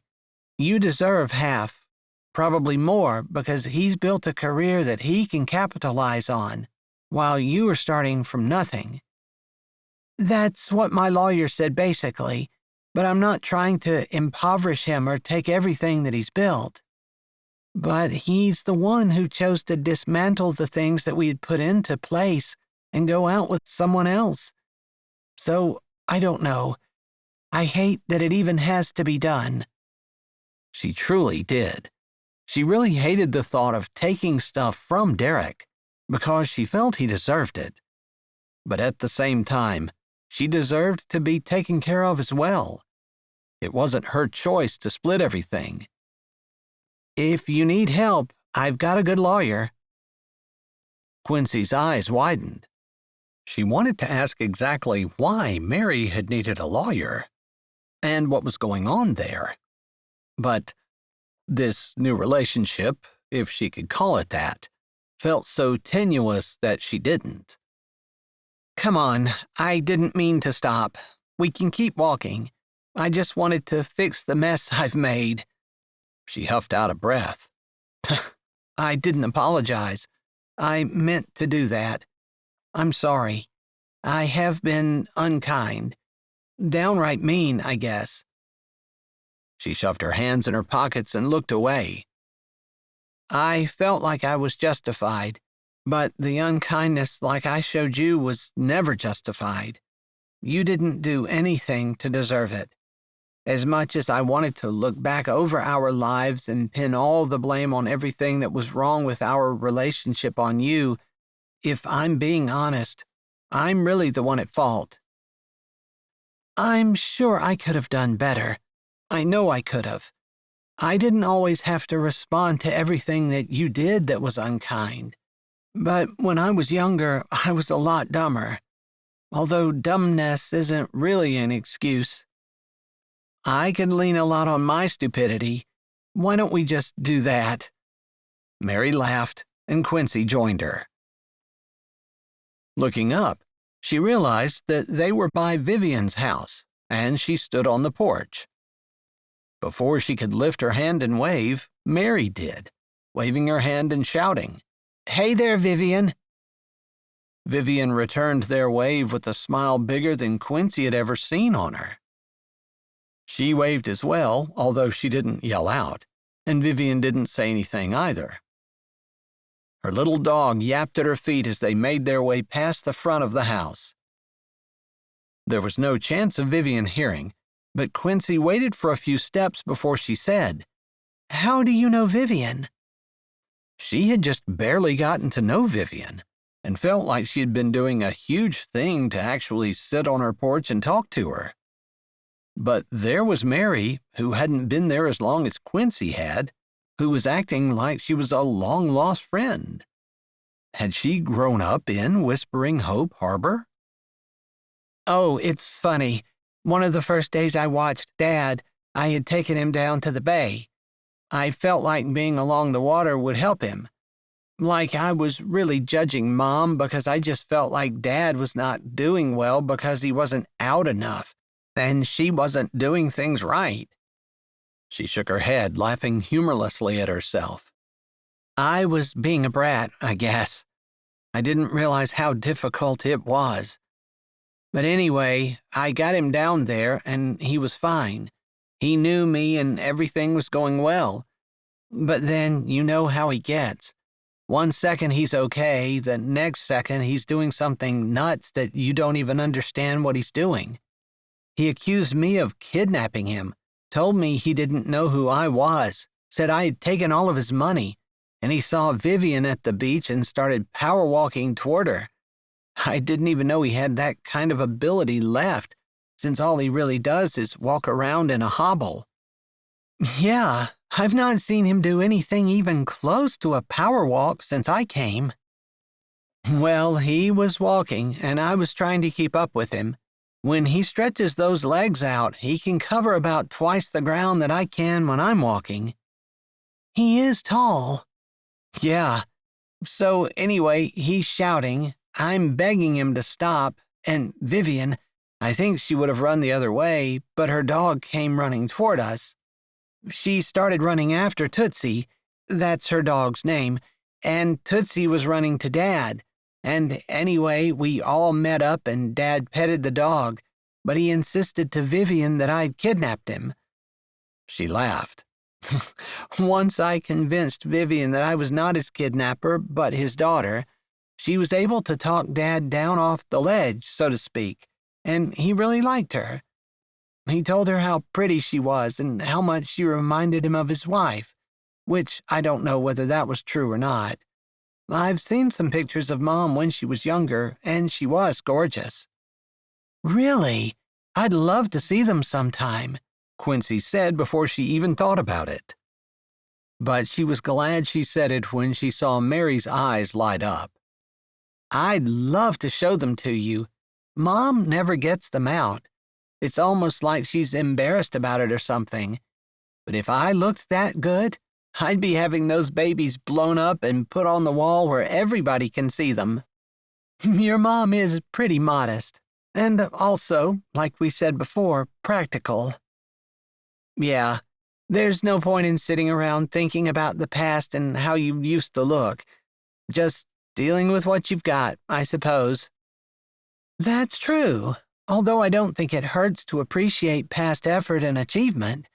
Although looks aren't really an achievement, you know. We can't really do anything about them. We can improve what we've got, Mary said with a grin. I suppose, although I always wonder what exactly we think we're improving. After all, my natural face is the face God gave me. Do I think he didn't do a good job? Do I think I need to paint it up to make it look better? Mary laughed and shook her head, and maybe she rolled her eyes a bit. I've never thought of anything like that. I just slap makeup on and try to make myself look as close to Hollywood standard as possible. I guess Hollywood standard is not necessarily the standard that I should be comparing myself to, but who thinks of that? Yeah, it doesn't really matter. I don't think it's something that God's going to talk to us about one way or the other. No. Anyway, that's kind of how Vivian and I met, and then we've seen each other occasionally on the beach since. She has a rather troubled past and has some major decisions to make for her future. Mary lifted a shoulder and held out her hand. I can't say any more. Goodness. Wow. Quincy wasn't sure what to say. Vivian had confided more to Mary than she had to Quincy. The way Mary had treated her had obviously colored her opinion of her, since Vivian thought she was someone who was trustworthy. It was funny how a person saw what they wanted to see. Just like Derek saw her as someone who was wicked and evil. She wasn't sure exactly, but he saw her as bad for sure. You got quiet all of a sudden, Mary said. I guess I was just thinking that we can look at things differently. Like Derek leaving me, cheating, having candy. I've been looking at that as the worst thing that ever happened to me. But what if I'm looking at it wrong? What if I look at it like the best thing that ever happened to me because it freed me from all of the ties that I had, everything that was holding me down, and I can do anything I want to? My life is mine to control. I can make any decision I want to make, and I don't have to check with Derek. I don't have to think about how this is going to affect all the plans that we've made. I can do anything. She laughed and shook her head. It totally changes, reframes everything I was thinking, and turns my divorce into something really good. I think you can take anything and turn it into something good, the best thing that ever happened. If I just think about this day as the best that it could possibly be, the very best day of my life, and everything that happens to me is going to contribute to making it that way, it totally changes my attitude about the day. My problem is continuing to think that way. I slip back into negative thinking so easily. Maybe we can help each other. I can remind you and you can remind me, and maybe that way we'll remember. I'd love that. It wasn't long after that they turned around, but the whole time they walked back, Quincy was thinking about what she had been talking about with Sharon. Iron sharpening iron. That seemed to be a theme in her life. That and starting over. God doing a new thing. It started with that idea and rose from there. Maybe, just maybe, she should be thanking her husband and Candy. Chapter 32. Hey, have a minute? Quincy walked into the diner, seeing Shiloh wrapping silverware at the counter. I sure do. She looked around the diner. You came at my slow time. Her soft southern accent held a hint of a smile, but her voice, warm like honey, made Quincy feel like she'd stepped into her grandmother's house, even though Shiloh and she were about the same age. "Let me help you wrap silverware." "Sure, we can do it at the booth back there in the corner." She walked over, picking up the unwrapped spoons and forks, while Shiloh grabbed the napkins and the knives. They'd done this multiple times together, and Shiloh had assured Quincy that if things didn't work out between Beulah and her, Shiloh would always have a job for her at the diner. Quincy appreciated the fact that she had a backup plan, even though she was going to do everything in her power not to need it. "You seem different," Shiloh said as they settled into their opposite benches. "I feel different. We had originally planned to keep our light workday so Beulah would have time to spend with Derek." "That's your ex, right?" Shiloh said, although Quincy knew very well that Shiloh knew exactly who Derek was. Her brows had raised, like she wasn't sure she was understanding correctly. "Yes, you're right. He didn't give us very much notice that he was coming for a visit, and I didn't have time to talk to you about it." "It's okay. We all know that summer is a busy season, and we're there." "I know, but like I said, we had planned to have a light day, but he left." "Did he bring his girlfriend?" "Yes, Candy was with him." Quincy gave her a short version of what had happened. "But I guess I don't understand exactly how that made you feel better. I wasn't getting the feeling that you felt like you needed to make up with Candy in order to come full circle, and things don't seem like they're any better between Derek and you." She paused for a moment with a fork in one hand, twisting and studying it as though it were infinitely interesting. "I was getting the idea that you were still hoping to reconcile. I guess the idea of not having my family together is really hard for me still. But I had a revelation.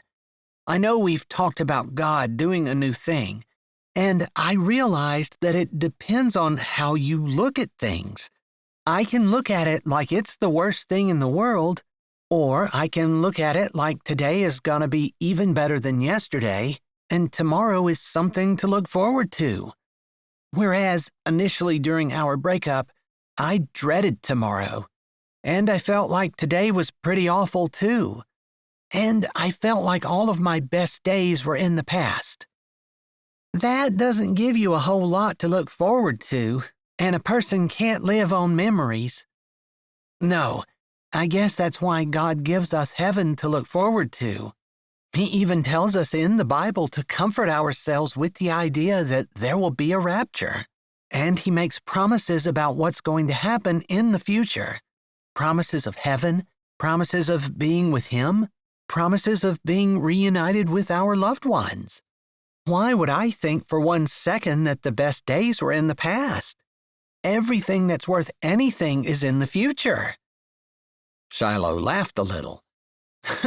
"You're really excited about this." "Well, yeah. I don't know why I didn't see it like that before. But I didn't even tell you the best part." "Okay." "Mary wanted to talk to me after Candy and I were done. She and I took a walk, and she apologized." "No." Shiloh dropped her hands to the table, and her jaw was almost there as well. "Yes, I'm serious. She said she saw the way I was treating Candy and realized that I really was the person that I claimed to be, and that I wasn't what she thought, that she had had the wrong perception. That's really where I was getting the idea about how we form our own reality. Her perception of me was so wrong, but when she looked at it in a different way, when she was forced to see me in a different light, she realized that everything she thought was absolutely upside down. And I got to thinking, maybe our reality is based on what we think. And the Bible tells us to think on things that are true and lovely and are of good report, and if we're in a bad spot, we can flip our reality to be completely different. It's just a matter of what we think." Shiloh laughed. "I love it. I absolutely love it. I think the next time we get together at the pavilion, we need to talk about it. I really want to share with everyone. And I honestly think that maybe Mary will come next time. She's got some things that are bothering her. She hasn't talked about them, but I'm pretty sure there's a past there. I wouldn't be surprised if there is. Seems like all of us have some kind of problem that we're fighting. Issues, pain, hurt." Quincy nodded, thinking that not everything in Shiloh's life was perfect either. "Speaking of, I have a friend, my best friend actually. We've been separated by distance for a really long time. She got married and has been living in North Dakota for 3 decades. Because of some really bad things, she recently decided to leave her husband, but God wouldn't allow her. Anyway, I don't want to give her story out without her telling it. I think she'll do a much better job.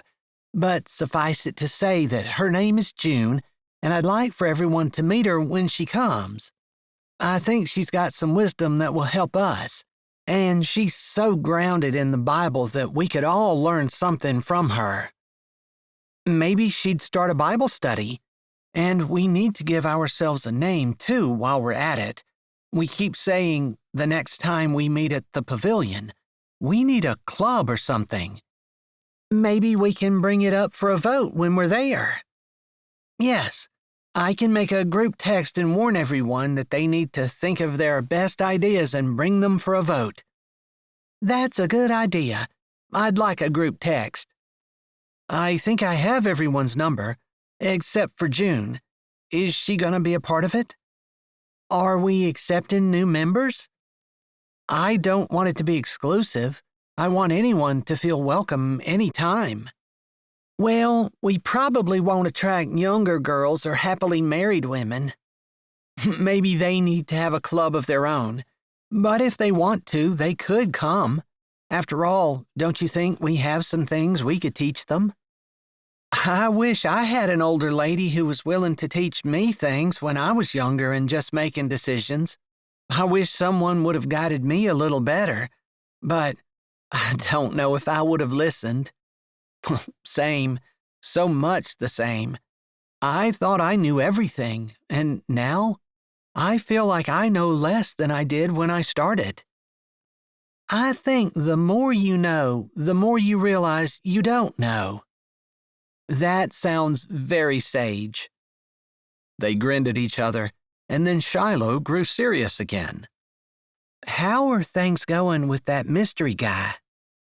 Quincy knew exactly who Shiloh was talking about. They talked about Enoch more than once. He admitted that he's not a contractor. He had a business, and said he was more interested in making money than he was in his family, until it was too late. He lost them while on his way to making $1 billion. $1 billion? Shiloh put a hand up. Wait a second. You mean he's rich? Quincy paused for a moment, and then a laugh escaped her. I guess I didn't even catch that part. I mean, I heard it, but he just doesn't seem rich. He doesn't seem pretentious at all. And I totally wasn't even paying attention. I just felt bad for him for losing his family. Well, if he was on his way to $1 billion, that's a little crazy. He must be a millionaire. I don't know how much he's worth now, but he did say that he made his first 6 figures, and then he made 7 figures, and then he was working on 8 figures. And once he hit 8 figures, he wanted to go for $1 billion. I think he said he was halfway there, but maybe he lost everything when he lost his business. I don't know. So, you said he liked you, correct? Yeah, but I guess I just kind of got the idea that it was the way a friend likes someone. But friends don't go around saying, I like you. You know I like you. You don't need me to say that in order to know that we're friends. True. And that's even more true for male-female relationships. I don't know. She sighed, looking at the silverware that was partially wrapped in her hands. I haven't thought about male-female relationships for so long, other than hoping and praying that my children find good mates who love the Lord and want to serve Him and will treat them well. I'm here to tell you that a guy doesn't tell you that he likes you if he's not interested in you as more than a friend. Maybe Enoch is the one exception to that rule. He's rich, Quincy. Have you been missing this? He might have lost everything. I really don't know. Does it look like he lost everything? I mean, what's he doing with his cottage? Does it look like a guy who lost everything in business? Or is he doing the high-end stuff? He's doing the high-end stuff. You're right. She paused, thinking. He didn't seem like a rich person, and she didn't want that to color the way she thought about him. I think it's better if I don't think about that, because if I think that he's rich, it's going to intimidate me, and I'm going to be awkward around him. She set the wrapped silverware down. But I think it's too late. I hadn't thought about it the way you pointed it out, and now that I have, I think you're right. I think he's a millionaire at least, and I think he's got a ton of money, and I think that's going to make me feel weird. Why would money make you feel weird? It should make you feel excited. Weren't you just saying that everything was going to turn out even better? But does money make things better? I mean, enough to pay your bills, enough to buy a few nice things, maybe go out to eat once in a while to give yourself a break from cooking if that's what you want, but I don't want a ton of money.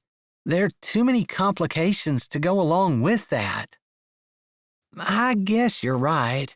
I mean, I always feel like I could use more. If I had money, I'd fix up my diner, expand, put more seating in, hire more help, expand the menu.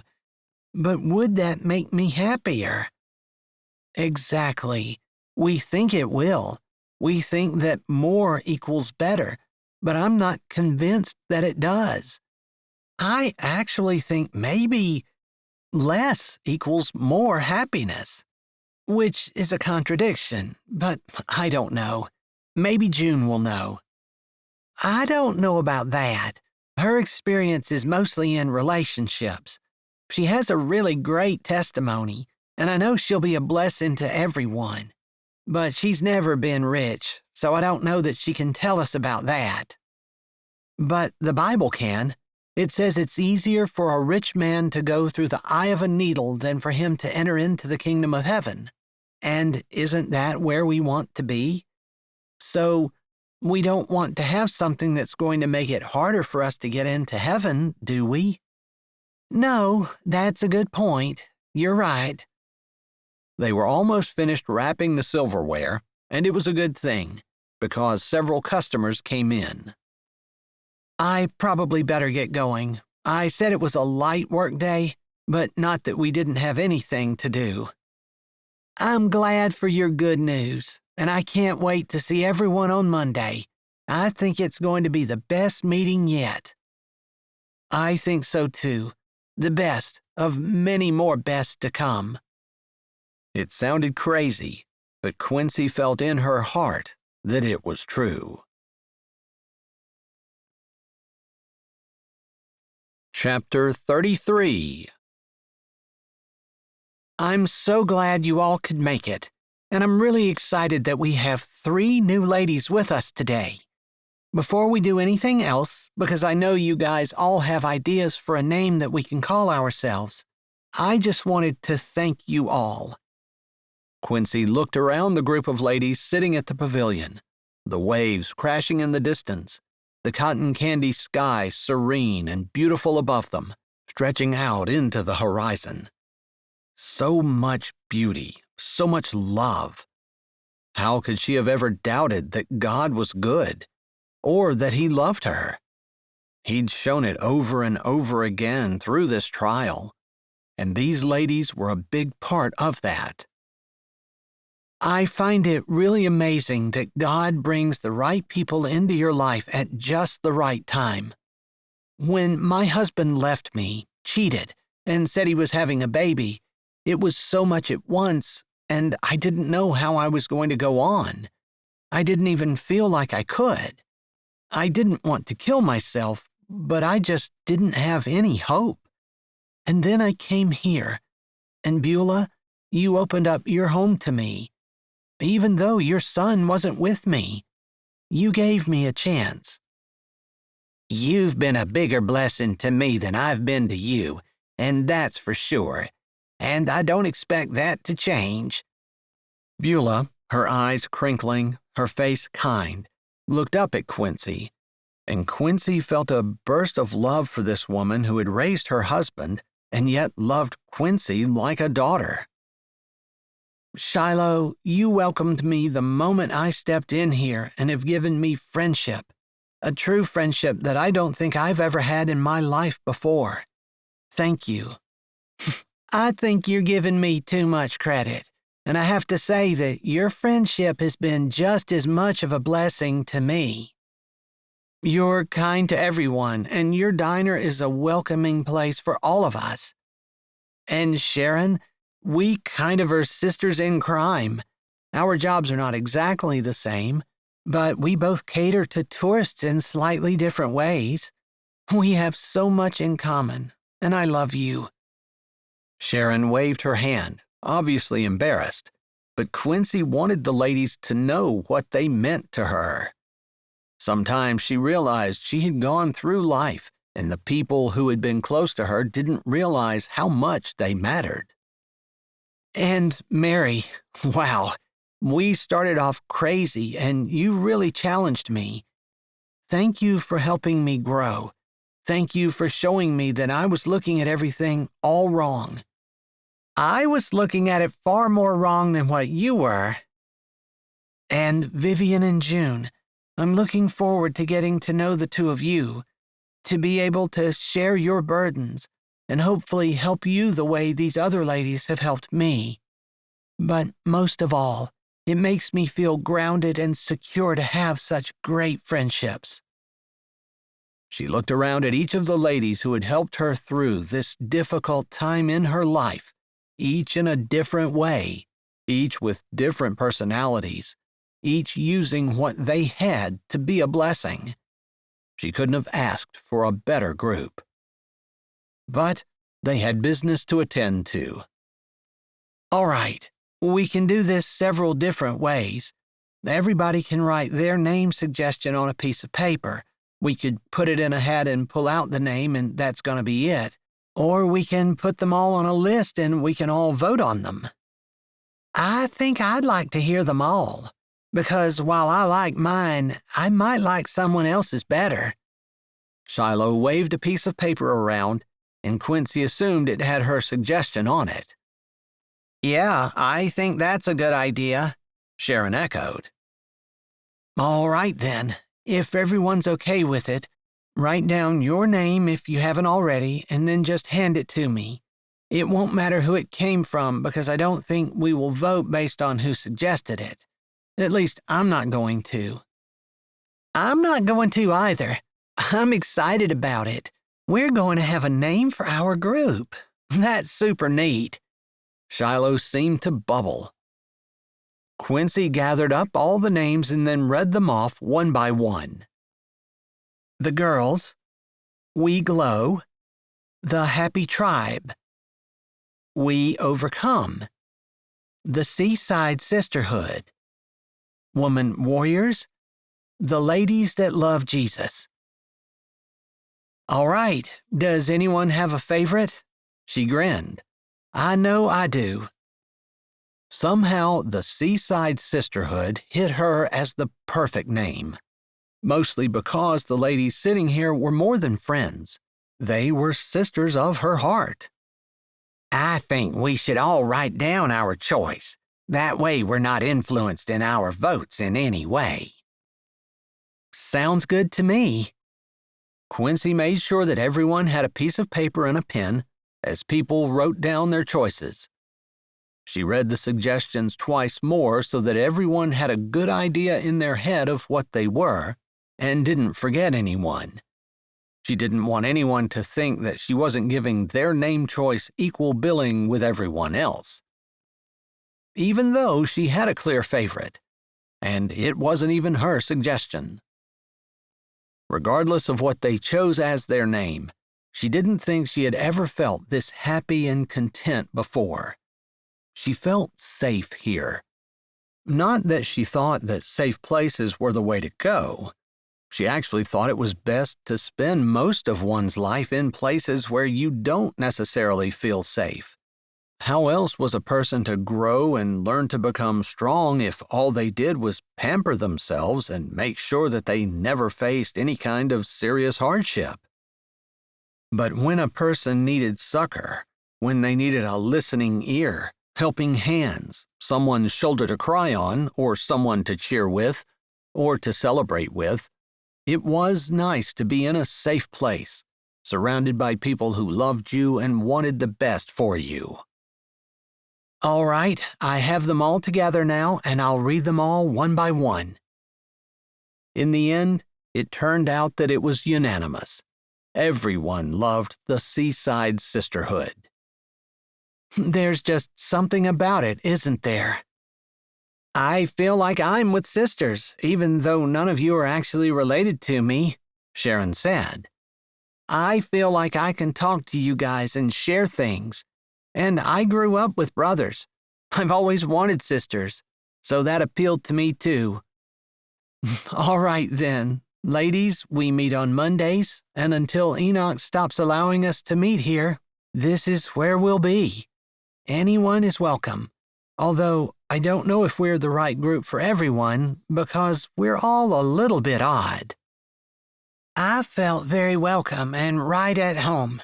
Thank you for allowing me to come, June said. I guess I didn't introduce June, but we were all talking earlier. She's been my best friend for 30 years, and I'm excited that she's finally moving to the shore with her husband, which she'll talk about at some point. Shiloh lifted her brows and looked around the group. I know we've talked a little bit about doing a Bible study, and I was thinking that June would be the perfect person to lead it. We don't have to do that if no one wants to, but I'd like to. I'd love to do it, but I can't commit to definitely being there until this fall when things slow down, Beulah said, looking around the group and shrugging her shoulders. Everyone there knew how busy things got in the summer for everyone. I think that's a really great idea. Let's do it this fall. Vivian spoke for the first time. She was getting comfortable with the group, but she still hung back a little, and every once in a while, Quincy would notice a flash of fear flow across her face. Hopefully, they could figure out what the problem was and fix it. Although she wasn't so naive as to think that they could fix anything, that just wasn't possible. All right then. Unless someone has a problem, we'll start the Bible study with June leading the first Monday in October. If there are any supplies or anything you need us to get, you can let us know, okay? Quincy looked at June. She nodded and then said, Someone had mentioned a group text. I thought that was a good idea. That way, if I do decide to use any materials, which I wasn't thinking of doing, I can let everyone know. Maybe even send a link. Everyone called out their number as June added it to her phone and then sent a text to everyone. In her phone, Quincy dubbed the group the Seaside Sisterhood. It felt perfect, and the future, with her sister friends at her side, looked bright. Chapter 34. So, what do you think? Enoch looked around the room and then back at Quincy, his brows raised. Not too bad for a CEO turned contractor? She looked at the beautiful blues and teals of the room. Her favorite floor ever, perfectly balanced by the white and cream on the walls, with accents that brought out the sea colors. It's gorgeous. Definitely the most gorgeous house that I get to clean. Are you just saying that because the owner is standing in front of you? Well, it's true that I don't usually get to see the owner, but no, it's the honest truth. You did an amazing job. And whenever I think about how the house looked when I first came 6 months ago, I'm even more impressed. Thank you. I feel like I've done a little bit of growing since then. It's been therapeutic. I kind of thought that that might be what it was. You had talked about building something new, and that got me thinking. Probably that was the spark that turned my thinking from viewing my husband cheating and the divorce that he wanted, from the worst thing that ever happened to me, to the best. As she said it, she realized it was true. The last 6 months had been difficult, no doubt, especially the first few.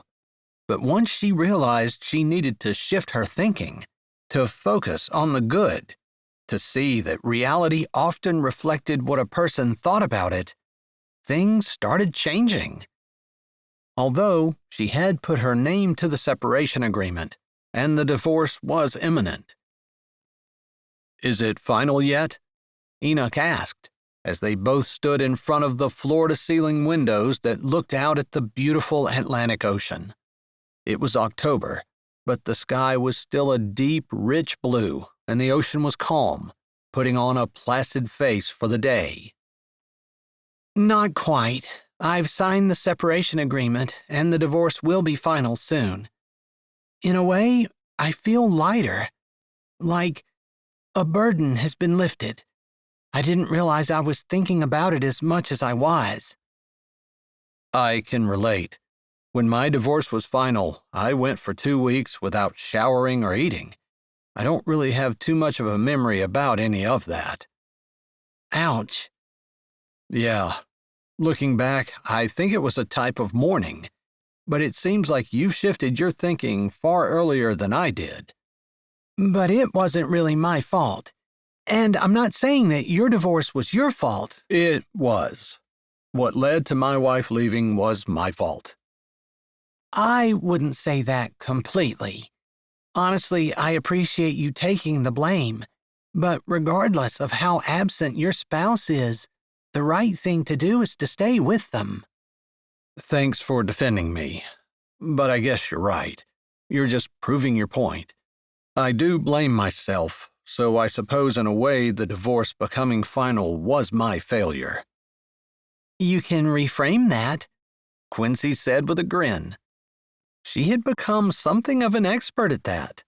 Not that she wanted to reframe things to make them less aligned with reality. That wasn't what she wanted to do at all. But she did want to make sure that she was looking at things in a way that was positive, but still real. She didn't always get it right. Are you and your friends going to keep meeting at the pavilion all through winter? What are you going to do when it gets cold? I don't know. I guess we haven't gotten that far, but we've started a Bible study, and June is amazing. The depth of her knowledge of the Bible is just fabulous.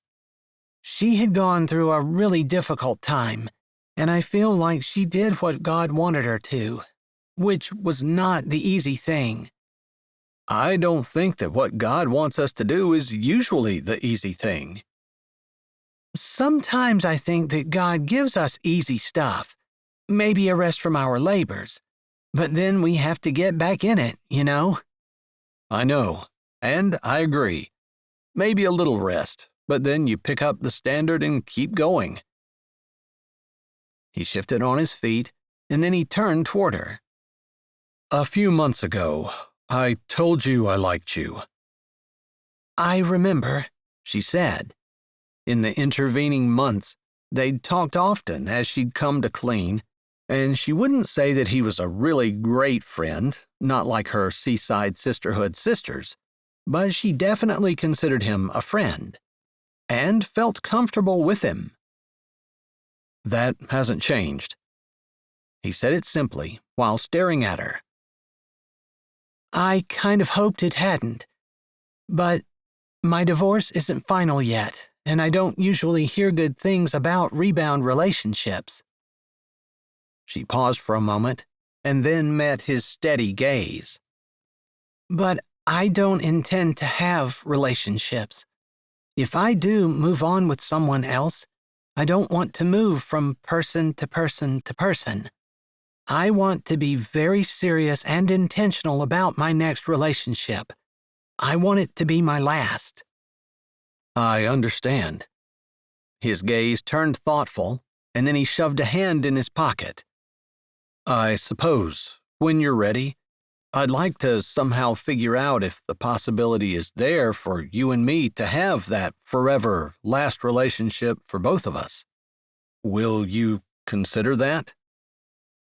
His words were a little hesitant, like it was important to him, but he wasn't sure how she would take it. I will. You're on the top of the list, and it's a short list, containing one name. That's good to hear. I guess that's what I wanted. You can take as long as you want, as long as I know that's the truth. I wouldn't know how to lie about it, to be honest. Thank you. I wouldn't want you to lie to me. It wouldn't feel fair to either one of us. He nodded, and then they turned and looked back out over the ocean. The same ocean that had been crashing against the shore as June had led them in their first devotion. It had been powerful and had bonded them in a way that just getting together and talking hadn't.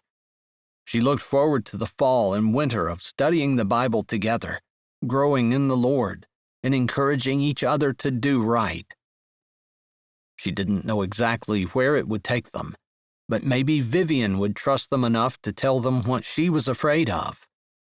Maybe June would share about the relationship that almost dissolved and how she saved it. Maybe they would be able to help Beulah as Sonny continued to decline. And perhaps they would even figure out a way to help Sharon reconcile with her estranged son.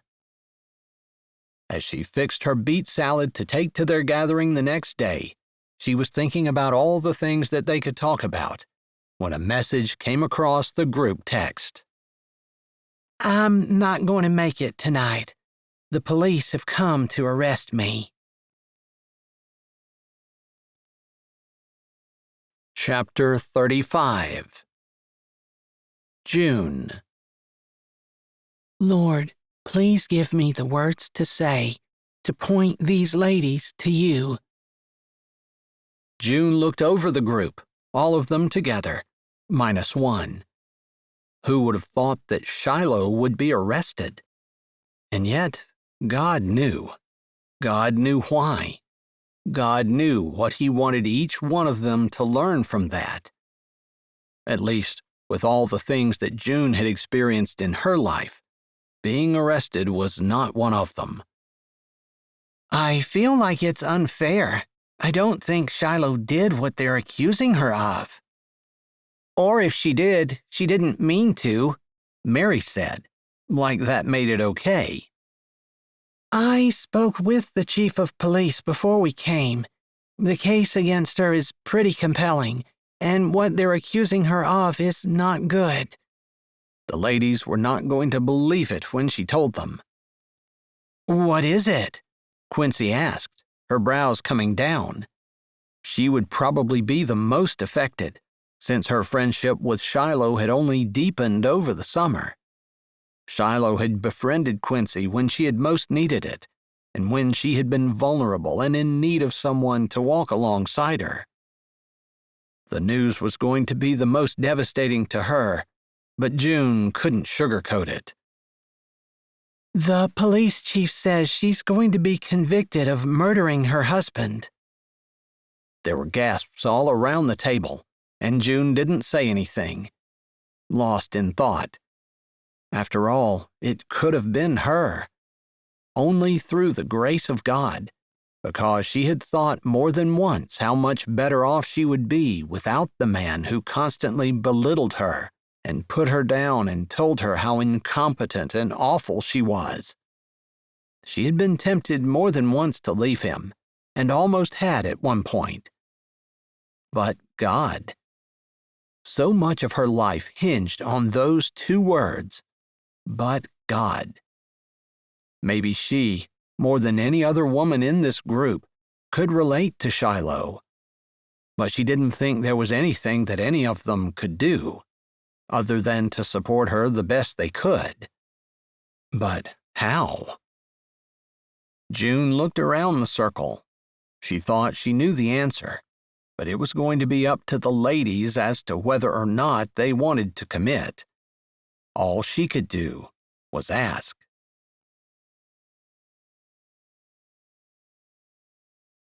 Hi, this is Jay, and thanks for listening.